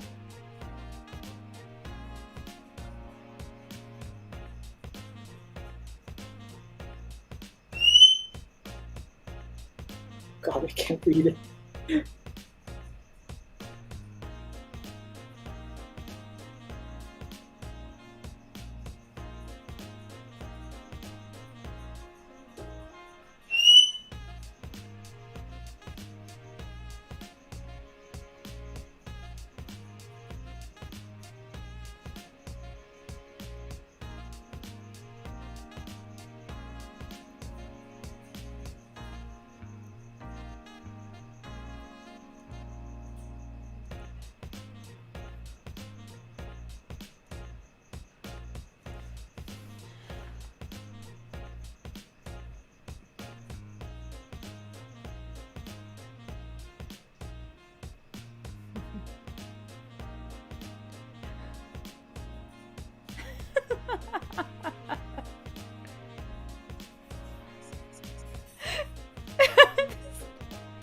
What is this shit?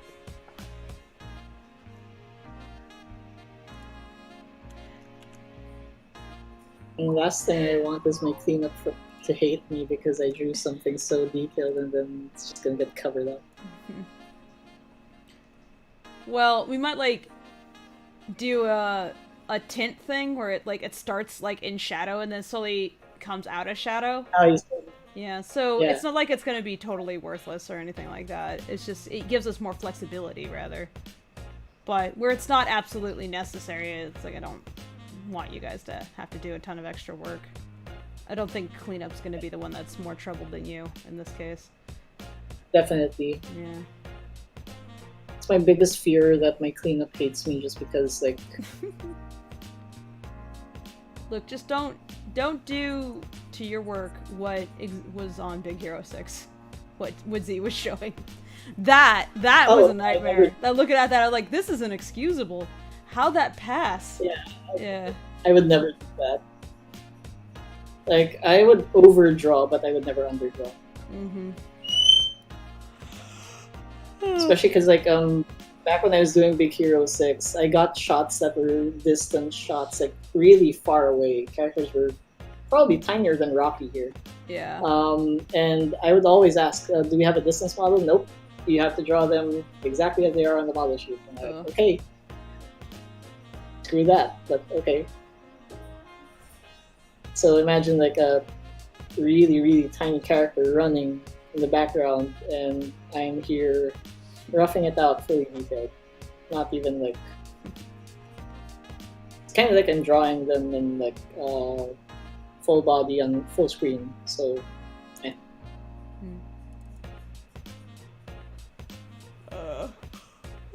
The worst offender was like in the final product, the scene came back. It was in a different project. The scene came back, and when they finally edited it, I saw that the character was like 2 pixels big on the screen, and I fully drew them. Oh, what a waste! Oh, what a waste! Like all you can see is dots jumping up and down. It kind of looks like a pixel Mario. Like maybe if it were in 4K, you might see it, but otherwise, no. So yeah, it was a huge waste. I even had to draw it in such a way like I had the character there on screen to size, and then like I had a duplicate in one corner just to show that it was fully animated, because like the client requested it was fully animated, and I was hoping they would change it in the end, but nah. They really stuck with the 2 pixel small character. Sheesh.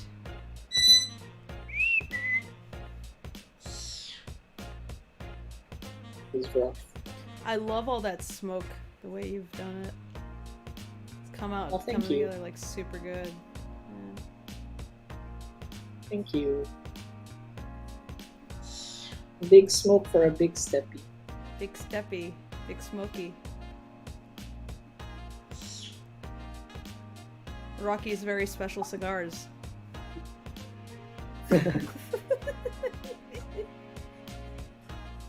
Make him big. Real big cigar make big smoke. Yep. For big steppy.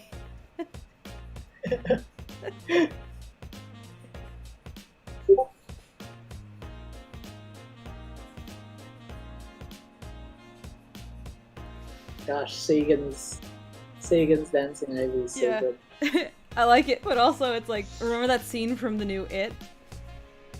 Where he's just dancing? It's just like, it's cause her head is frozen there for reference purposes.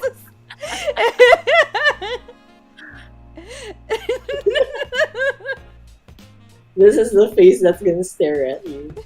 This is what you see when you die. Yeah.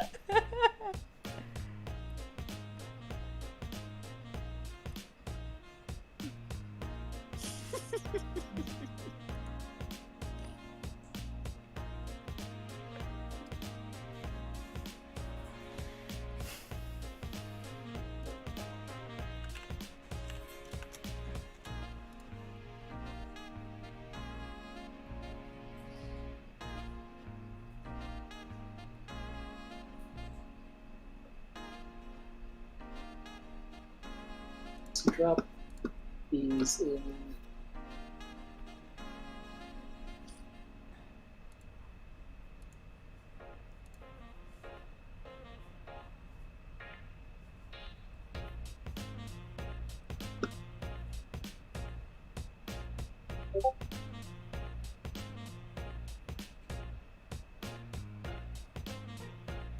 Oh god.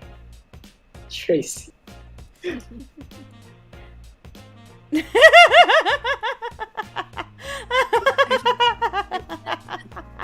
actual moving one. Yes.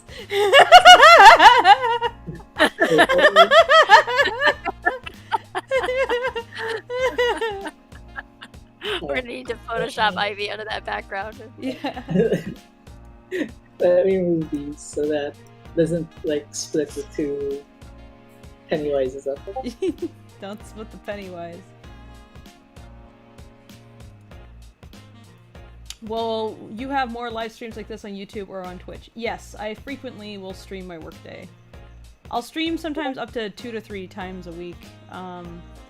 This week I might stream again on Thursday, because I don't anticipate I'm gonna have the owl done tonight. I just wanted to get as far as, like, tying down some of the keys by tonight, and then tomorrow I can, like, do the rest.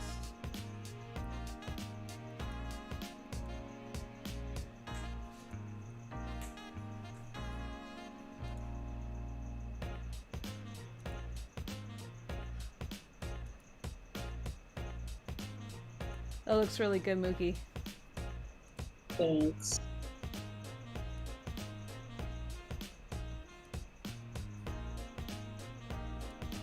I really like that thing with Nico, like his like little lower down pop up expression there.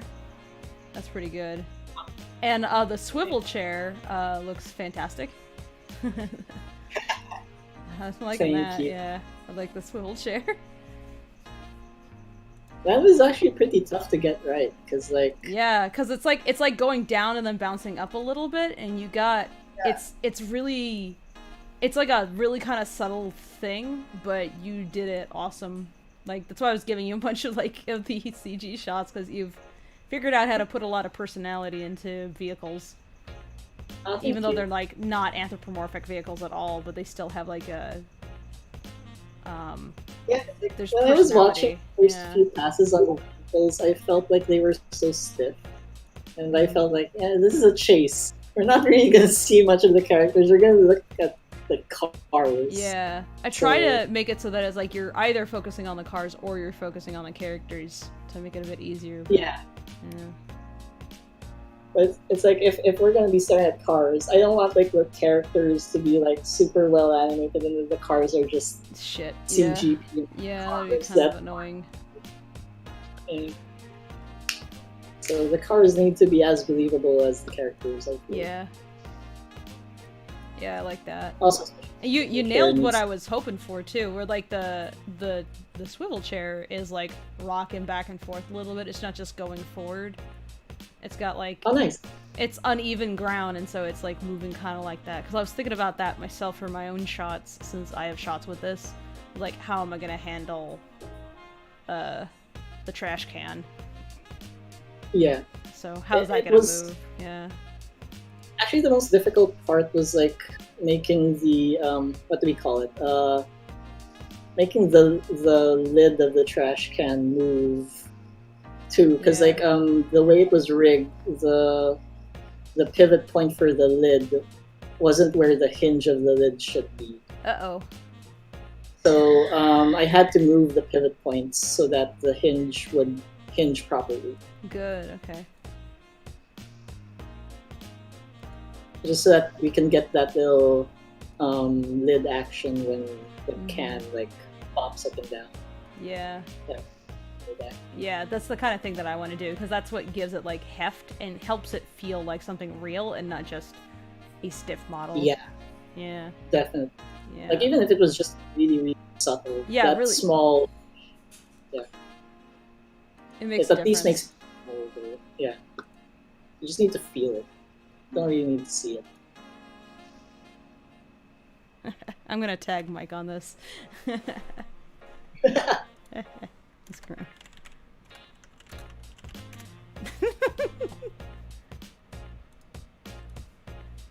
Also, I think the camera angle that you guys picked for this one trash can shot really worked well. Thanks. This like, was tough. Going through this and be like exactly how to do this, because it's like it has to be both far away and intimidating. How do you get this to read?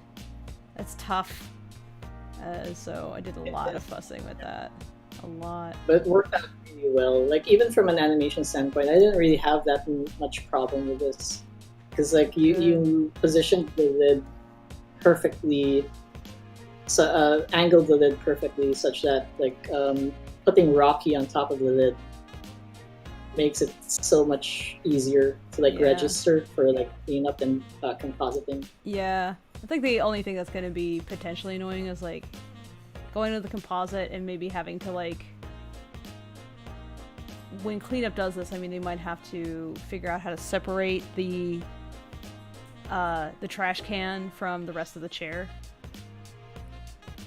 Oh, I don't think you really have to, because we have cutters. Yeah, but it's like you still have to track that, so it's like it might be if I can like go into Blender and render part of it separately, then you can just like sandwich in between two pieces, and that would be the best.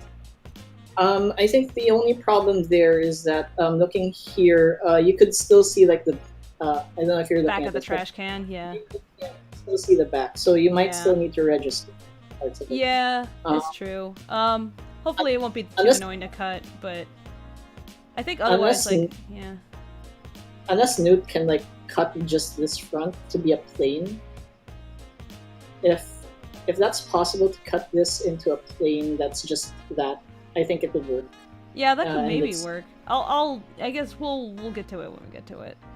So also because I noticed just now there are holes here, so like if you use this part, you're gonna see those holes. So, yeah, it might be a cutter situation. I don't know. Yeah, I think cutters would work really well for this. Yeah. Would you mind also on this shot putting a rim at the top of the lid? Okay, sure. Yeah, because I think that way it's like that'll help bring that to the fore, and that'll like keep it feeling dimensional as well, and like that he's sitting inside of it instead of like it being, because when this gets like an auto rim on it, it's gonna be all around the edge, and it would be good if we had like on the lip of the lid there, the lip of the bucket. Sure, yeah, I totally get the point. Let me just figure out like where I can put that layer so that you can still see it. Might have to separate it from the trash can itself. Yeah, you'll have to put it on its own layer for sure. But it'll be just like a good reference point. Most shots we won't have that issue. Most of the shots where we will are my shots, so. Yeah. Yeah. Just get rid of the boy first. Yeah. Remove boy. Oh, that's a lot of teeth on this trash can. Yeah. What program are we using? Toon Boom. We're using Toon Boom. Do you want it just on the very edge like this, or do you want it like larger? And also here. I think the edge is fine, because I want to keep it like not too different than how the rest of it's gonna be. Okay, I'll probably just put plus less work. Yeah. Probably just put a bit here. Yeah, exactly. That'll make more sense. Because that's what we're trying to draw the eye to. Besides.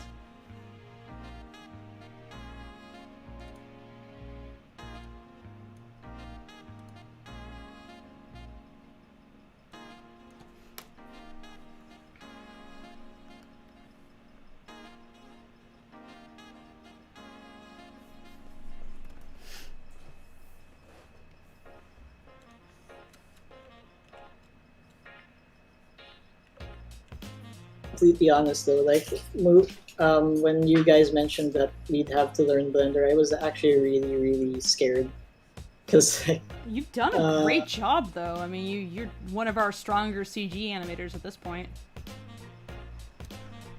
Thanks, but yeah, it was kind of scary because like I've had a bad streak with technology, especially because it's something that I'm not familiar with yet.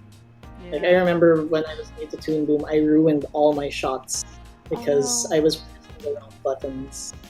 I was pressing, I think, 5 or 6 on the number pad, and it was flipping my drawings horizontally, and it was basically mirrored, kind of like Newt's interface when we were streaming. Oh no, when we were on that panel, and it was mirroring my drawings on camera, and I didn't know how to fix it at that point, so I had to redo most of my shots because of that. Well, we've been really fortunate because, like, the way this has worked, by having everybody, like, talk to one another as they're working, you guys are able to, like, learn from one another. Like, I always learn programs fastest when I have people around me who already know the programs, or at least are learning at the same time. Because then it's like, oh, how do you solve this one problem? Oh, I did this. Oh, okay. Because Google is not always the most helpful. That's true. It's so hard. Like, I was searching for tutorials on Google because, like, I was really shy and didn't really want to bother that much because I know he's running the community too. And it was so difficult looking for certain things. Like, you really needed someone to run this. You do. And it's like, because the things that you're going to run into that are the most problematic are stupid questions that nobody asks or answers because it's stuff like, why did everything explode? And it's like, oh, you have you hit O by accident. You know, that's the kind of thing you won't see like a answer to online. Yeah. It's like, what how do you even frame that question? Model exploded, what do? Hey, Donovan. Especially because, like, a lot of times you're just pressing buttons that you didn't notice that you pressed. Yeah, that's really it, yeah.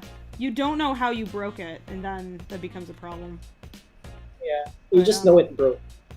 Uh-oh, it broke. Oh, fuck. It's not a great feeling.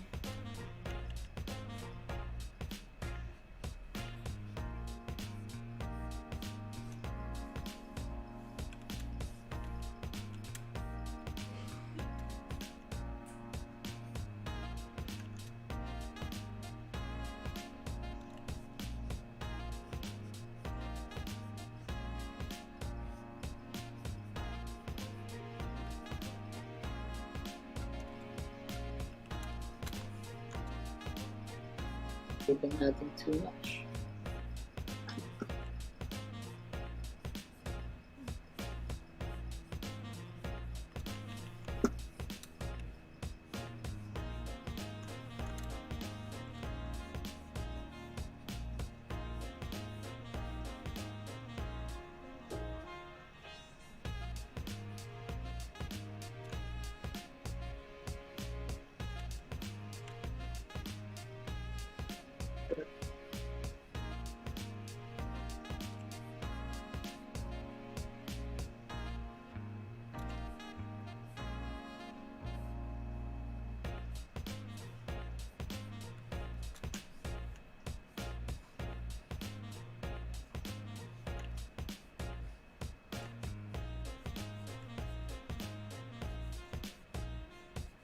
I'm honestly really impressed with, like, the research you guys put into this, because, like, finding a 1920s era reference for a trash can of this magnitude is well, that just kind of, like, grew naturally out of discussions, frankly, because, like, in seeing the concept art that Frog presented, we got really excited by the idea, and then we researched it, and it's kind of like you fall into research rabbit holes while you're writing. And it's part of the fun of it. It is really tough, though. It's like you have to sit there and be like, okay, but exactly what is this? It can't be a vague version of it. It has to be something rather specific. Yeah. Actually, because, like, Ford has archives for the cars and stuff, but, like, I don't know anyone who has an archive for vintage trash cans. Vintage trash cans. I'm loving this metaphor so much. The audience has no idea what we're talking about. We're not actually talking about a trash can. It's all Act 3 stuff that we can't, like, say exactly, so we have euphemisms. But, yeah. But yeah, if you want, 1927 like trash can is a difficult find. Quote unquote. It's like if you watch Penn and Teller Fool Us, where they don't actually talk about the actual magic trick. Yeah. Well, in this case, we didn't know that there was electric trash cans. That was actually different. Yeah, well, like, we didn't realize until we started researching, because we had an idea, and they were like, wait, how would we do this? And we considered just hand-waving it. But then, like, as we researched, we found the electric version of the trash can. And we were like, oh! And so that precipitated a lot of things while we were writing. So how does the electric version work? Is it wired? Yes, it's wired. There's a cable attached to it. Oh. That's why when he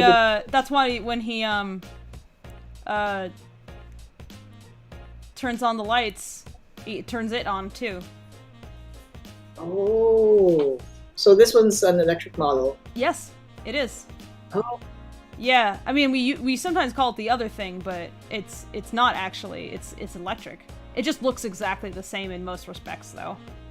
Like you can't see the difference. It's all internal, but we still looked it up, checked it. Yeah. Well, thank you for not making us animate the power cable for it, because like. No, there's no reason. You can't really see it. No, you can't see it, so fuck it. Like, what would there be? Maybe one shot where you'd see it, if anything? Most of the time it would just be an element in the background. It's gonna be like kicking up dust. It'll probably be. There's too much dirt in the way. It'll probably only be visible in that one shot where the trash can crashes into a bigger trash can. So. Trash can battle, yeah.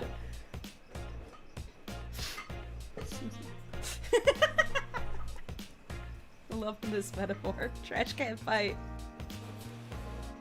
Or is it the trash can or is it the milk crate? Yeah, milk crate.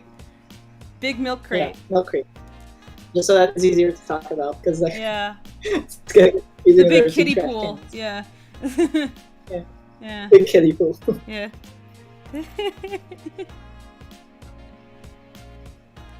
I'm trying to imagine a trash can fight where it's like Baby Rocky and Freckle in different trash cans throwing trash at each other. That's adorable. It's like a snowball fight, but much, much worse. They actually put wheels on their trash can and crash into each other.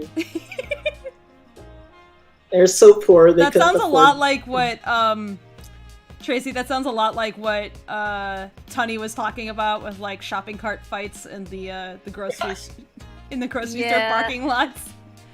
Yeah, things bored Midwestern kids do. They were so poor they couldn't afford a saw to like. That should be the other title of Lackadaisy: Things Bored Midwestern Kids Do. The alternate title. I love that phrasing.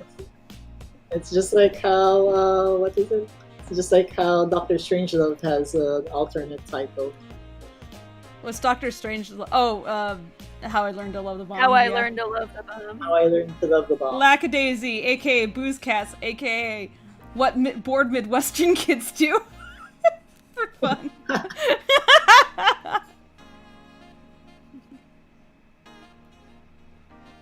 Fool who will live and die for you.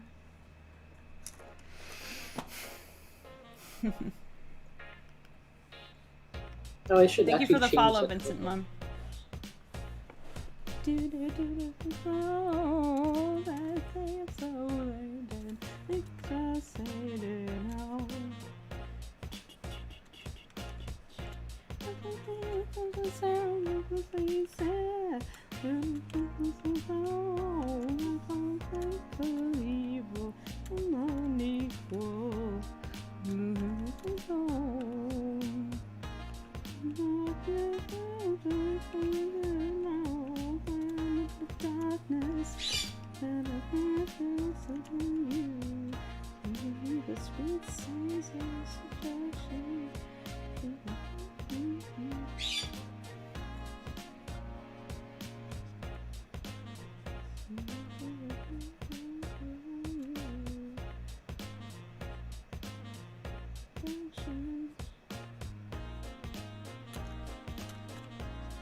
to go for like at least another hour before I call it.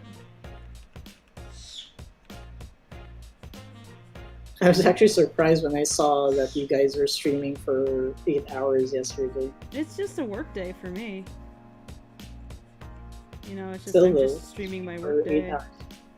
It makes no difference to me. It's just whether there's an audience or not, or if I get free chicken tendy, which is big motivation. Seriously, I really, really appreciate when people get me food. It takes a lot of well, it's really easy for me to just forget to eat. So I'm extremely appreciative of the food. Also, I'm a scavenger. Well, you are a raptor, so... Yeah.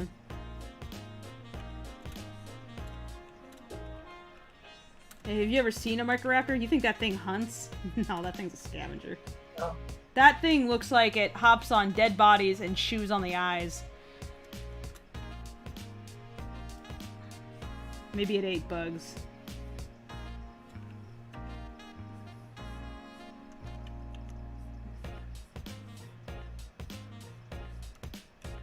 I still find it funny how, like, some of the more recent concepts of a T-Rex are that it was just a huge-ass scavenger.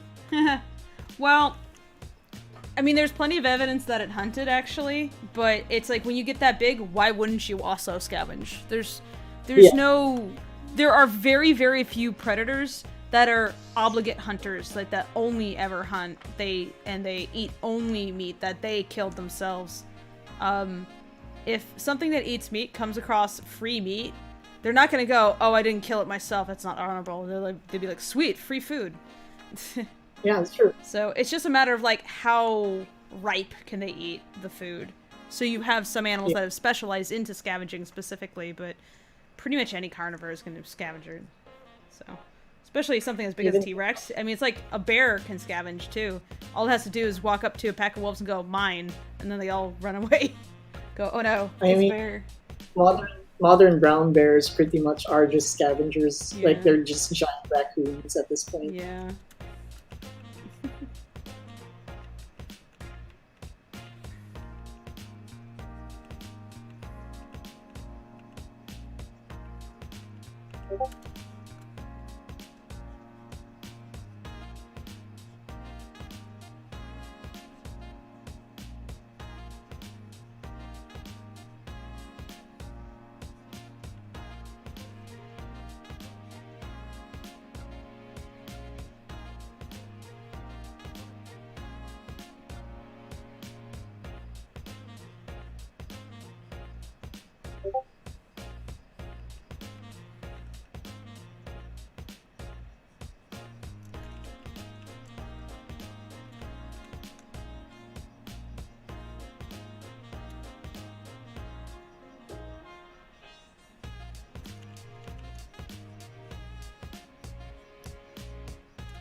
Zig Shark says, y'all inspired me to draw, no lie. Moved to Ohio recently for a job and got nothing but time. Have Clip Studio, so do you all have brushes you fell in love with, or do you make them yourself? Oh, I use Daub and Friendin brushes are my favorite. These are two different massive sets. I have up until recently worked exclusively in Photoshop. I have started using Clip Studio, but so most of my brushes are Photoshop brushes. They're a combination of things I've downloaded and things I've made myself and things I've got from coworkers and stuff over the years. And just a huge collection. But yeah, you can import Photoshop brushes now. So Fable recommends the Friendin brushes, and from what I've used of them in Clip Studio so far, they are quite cool. They're very versatile, very textured. Recommend looking those up. I think they're on Gumroad, right? Yeah. So that's Frenden, and Daub like DAUB, like daubing paint. The Daub is in all caps, right? Because like there's a ton of Daub brushes on the Clip all Studios. caps. But if you type in like Daub Clip Studio brush set, then you'll find it. It'll pop up.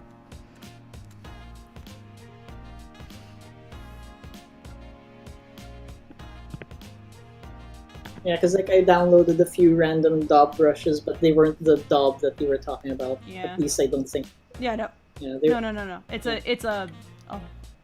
It has its own website, and you get like hundreds of brushes for like $8 or $15, whatever it is. It's really worth the money though. It's like, I can give them to you, but I'd say it's honestly better to spend the money because then you get updates. They email you with updates, and that's your motivation to actually spend the money. Because you only have to spend the money once, and you get updates forever. Kind of like Clip Studio itself. Yeah.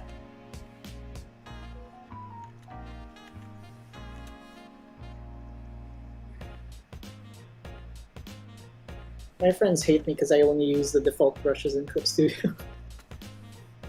Well, it's more like, why? When you have so much more to work with, why? I mean, no matter how, I still like I have so many Photoshop brushes, but I still like most of the brushes I use are the like default ones, or like the old defaults that I saved from prior versions of Photoshop. Yeah. They always change them, and I get frustrated. I'm like, no, I like the old brush. Personally, I'm just no. really lazy. I don't want the new thing. I want the old thing.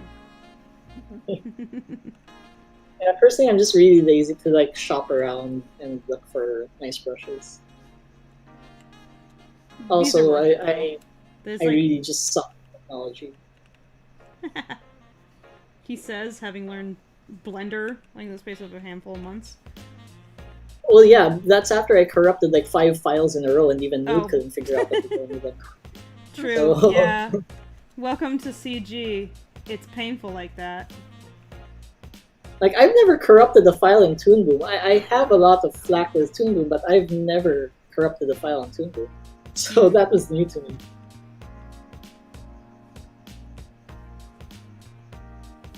Well, I guess partly because when I work in Toon Boom, I only work on roughs, so it's still pretty light when I get the file.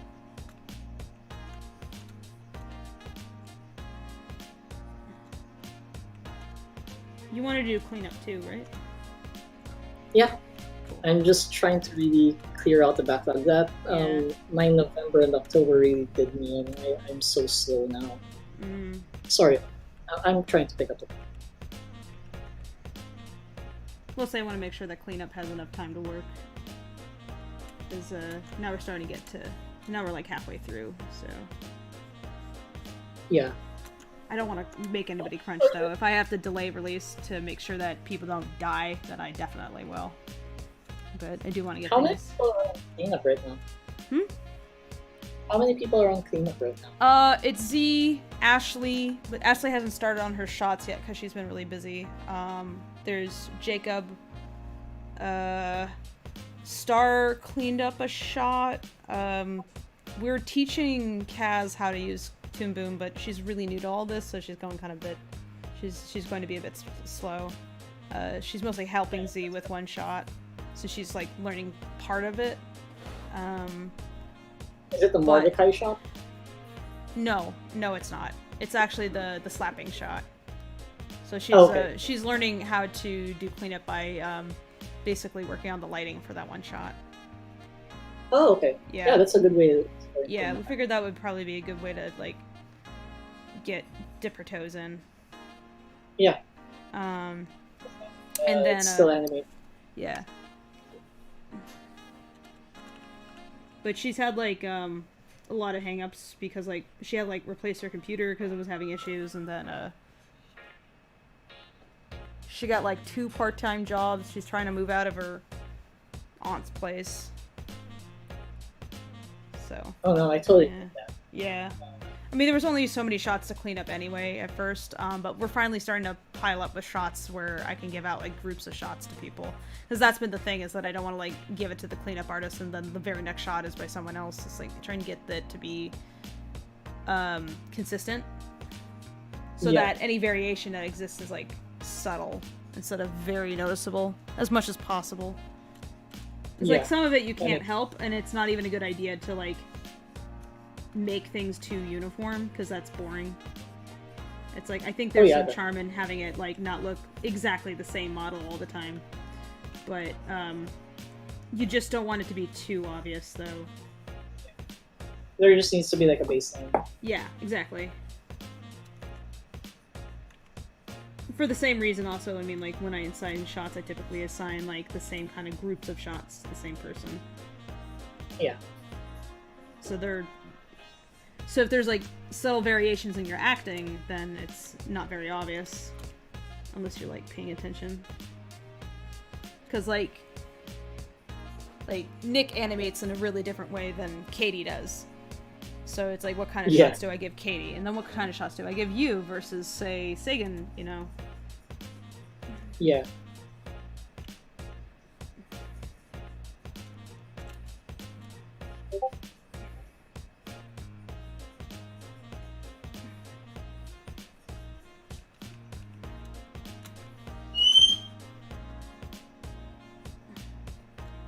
Realized this morning how many Katies and Ks we have on the team. There's a lot of Katies, yeah.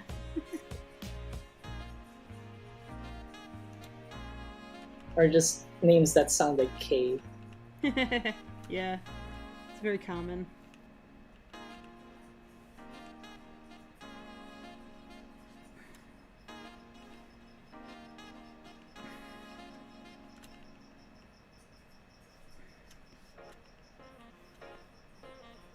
Probably go back to this shot to like.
Crap, I forgot the black bars on you. The what? I forgot the black bars. Oh. That's fine. I can just nudge everything and grab that really quick. I should have added that to the template. Yeah.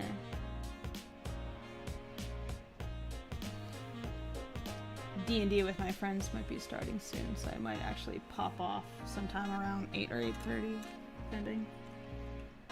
Sure.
Fable, quick question.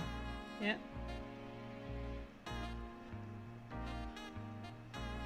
Yes? On this shot, I just noticed the backgrounds coming closer to the camera. Do you want me to like comp this in this early, or is it going to be something that you that's guys comp. do in No, that's comp. That's going to be us making the BG grow, and the car besides is, I mean, at most the car might like rumble a little, but that's again something we'd probably do in comp. Okay. Even. So you might not. So you might only have to worry about like Rocky, Freckle, and Ivy there. Okay. Yeah. So do you guys wanna have the camera rock with the car, or do you guys wanna have the car rock on a steady camera? Because like I could make the car bop around. I think the car bopping around would be good because the car's not on like a perfectly smooth surface, but just very subtle though. So yeah, okay. You could put the car in there and do that. Okay. Yeah. Yeah, it sounds. Not too much. I think like at most like, the lid could like go just a little bit to suggest that it's Oh yeah. Well, actually no, the lid's tied down at this point, so it wouldn't even do that. I could probably just tilt it up and down just so that it looks like it's popping. Yeah, sure. Drop it a little bit. Because at this point the car is like almost done, right? Yeah. The car's been pretty chewed up, but it's not any more chewed up than it was when it. I mean, Ivy fixed it, so it's fine. Yeah, it's fixed. It's super fixed. Working perfectly fine. Okay, sure. I think I can work with that. Wait, where did you? Was it in the background drop off? Did you put the PDF there? Oh, sorry, Excel there. Oh, yeah, here it is. I wanted to check.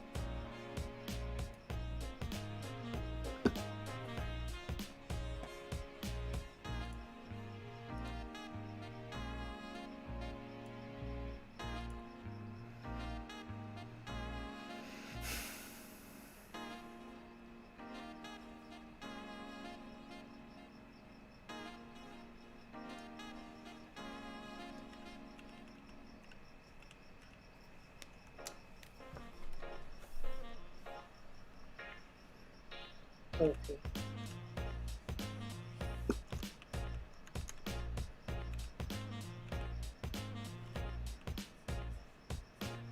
Also wanted to ask you about this scene. Sorry. Mm-hmm.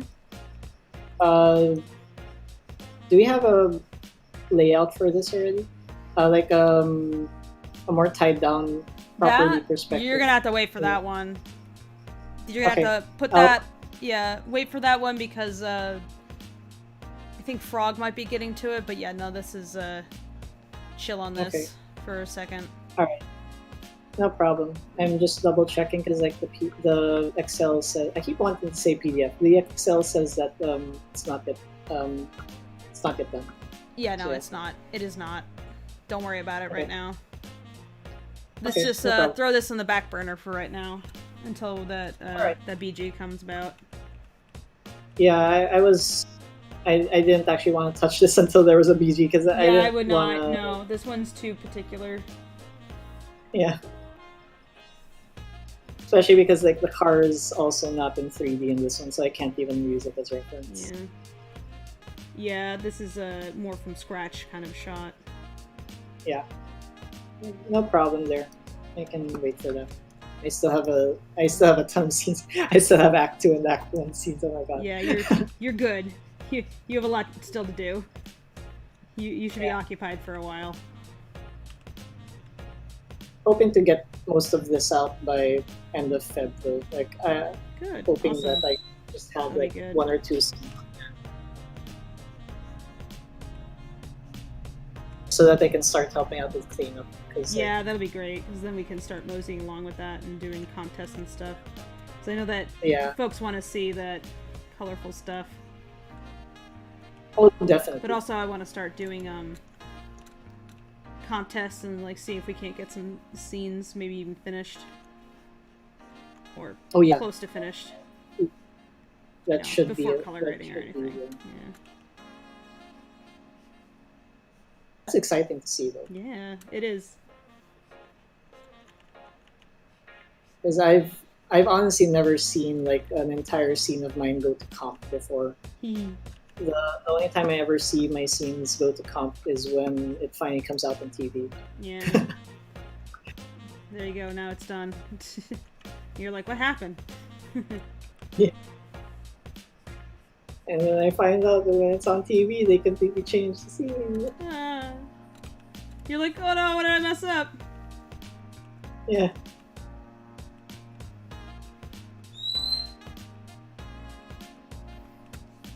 It did happen to a friend of mine though, because like they did really good work on a scene and then it got cut in the end. Oh. They were really sad for like a day or two. Yeah.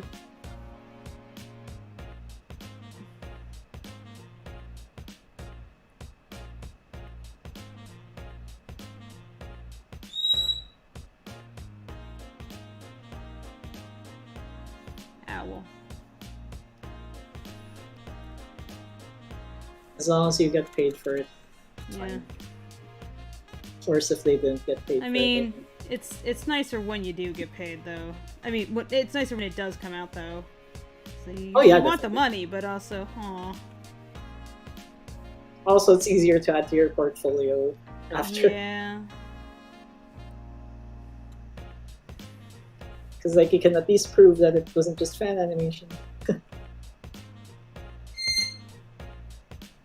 that's why it's doing that. It's because I don't have flip set to break down to.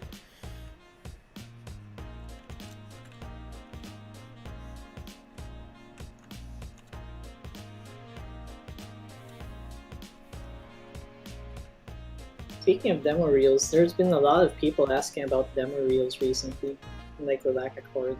Yeah. Is it like hiring season? I think a lot of them are just people hoping to figure out how to become a professional even. Like they're trying to learn. Mm. They're just trying to figure out like what even goes into a demo reel. Oh, that's fair. Yeah.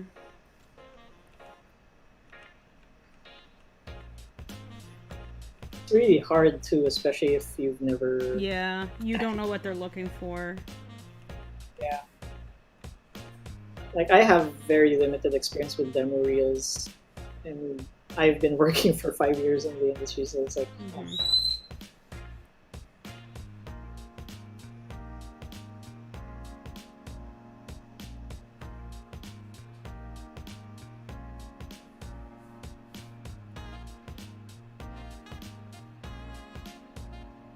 How do I remove a mark? Do you remember how to remove a mark on Toon Boom? Like, you can mark a keyframe in between breakdown, but how do you remove a mark? If you remove a mark, you just click in between. On the X sheet, it's easier on X sheet. Right. So, that's right, because in between doesn't actually have a mark, so yeah, it's effectively delete them. It's personally I find marking easier on X sheet view because the buttons are right there. Oh. Like it's right at the very top. And then you just click in between so that you get rid of the mark.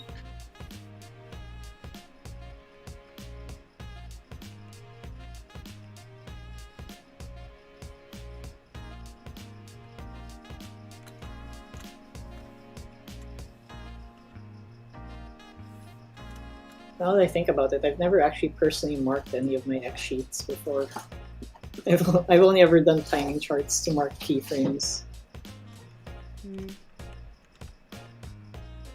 I should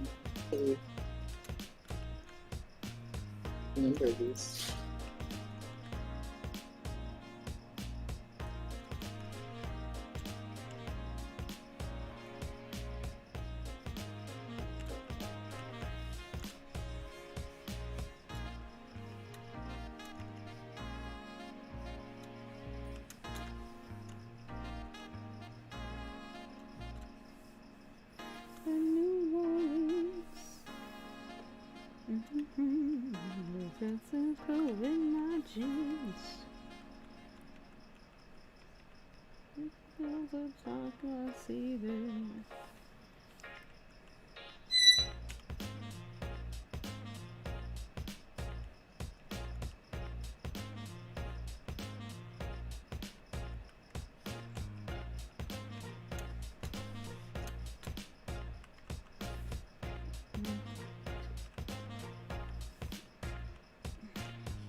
This one first.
Sorry, I have so many Oh, questions. It's all of a sudden favorite. It's fine. It's my job to answer your questions, so. But yeah, one more about this one.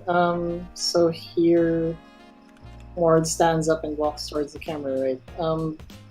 Does he disappear between these two frames? Like, does he walk off camera as well? Or is he just walking? He's walking towards camera. Okay. So basically, he blacks out the camera. He completely so it just screen, goes, yeah. Okay, it just goes to black. Yeah. Okay, got it. Yeah, he just totally overwhelms the frame as he steps forward. Okay, because yeah, that was also the vibe I was getting. Just wanted to confirm that. Yeah. Or like, that's fine. Double checking is good.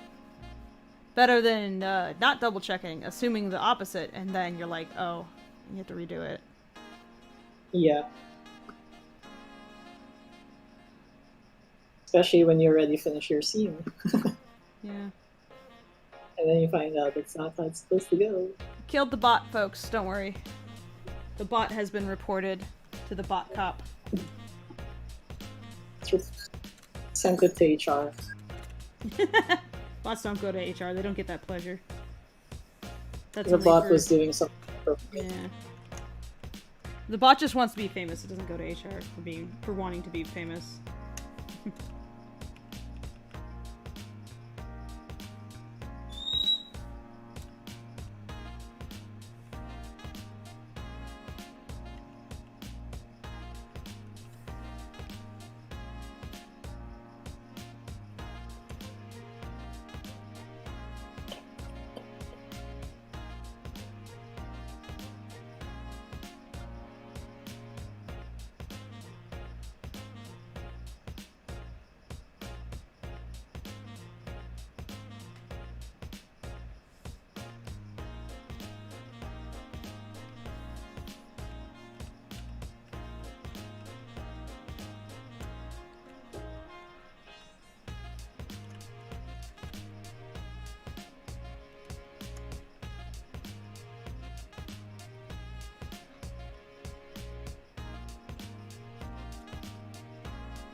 There's a bot in the chat table. Oh, I already got the bot. The bot has been reported. Oh, you got it. Okay. Yeah.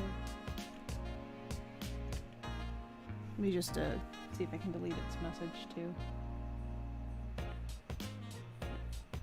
Stop.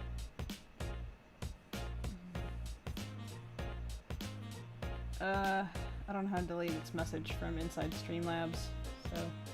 Oh, yeah. You'd probably have to go to the Twitch control panel. But yeah, no, it's been blocked and reported. That's fine. Yeah, I don't think it's hurting anything at this point. No. Don't click on the link, anyone. Don't click the link, guys. It's cancer. It takes you to cancer. Do you want cancer? Then you can click the link, but otherwise don't.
Alright, I think I'm gonna have to end the stream because the D&D group is meeting in a moment.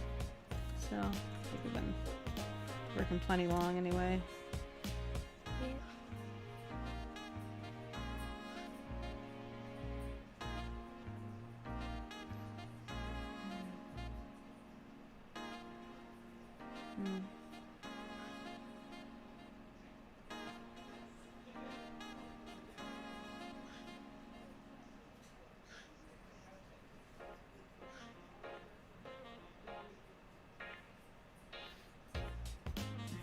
Pop off to it's about lunchtime already. Yeah, go eat. And I'm in charge of the food today, so yeah. What'd you say, Clint? Yep, I'm stopping the stream. I'm gonna get on. Alright. Alright, guys. Night, everybody. Yeah, night, everybody. Thanks for joining me.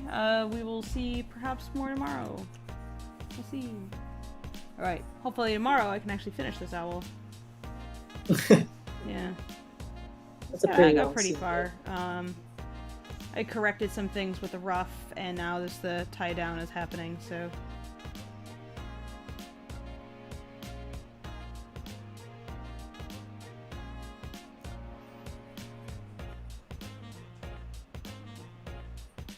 Pretty good progress though. Yeah. It fall. It's very funny, the bird.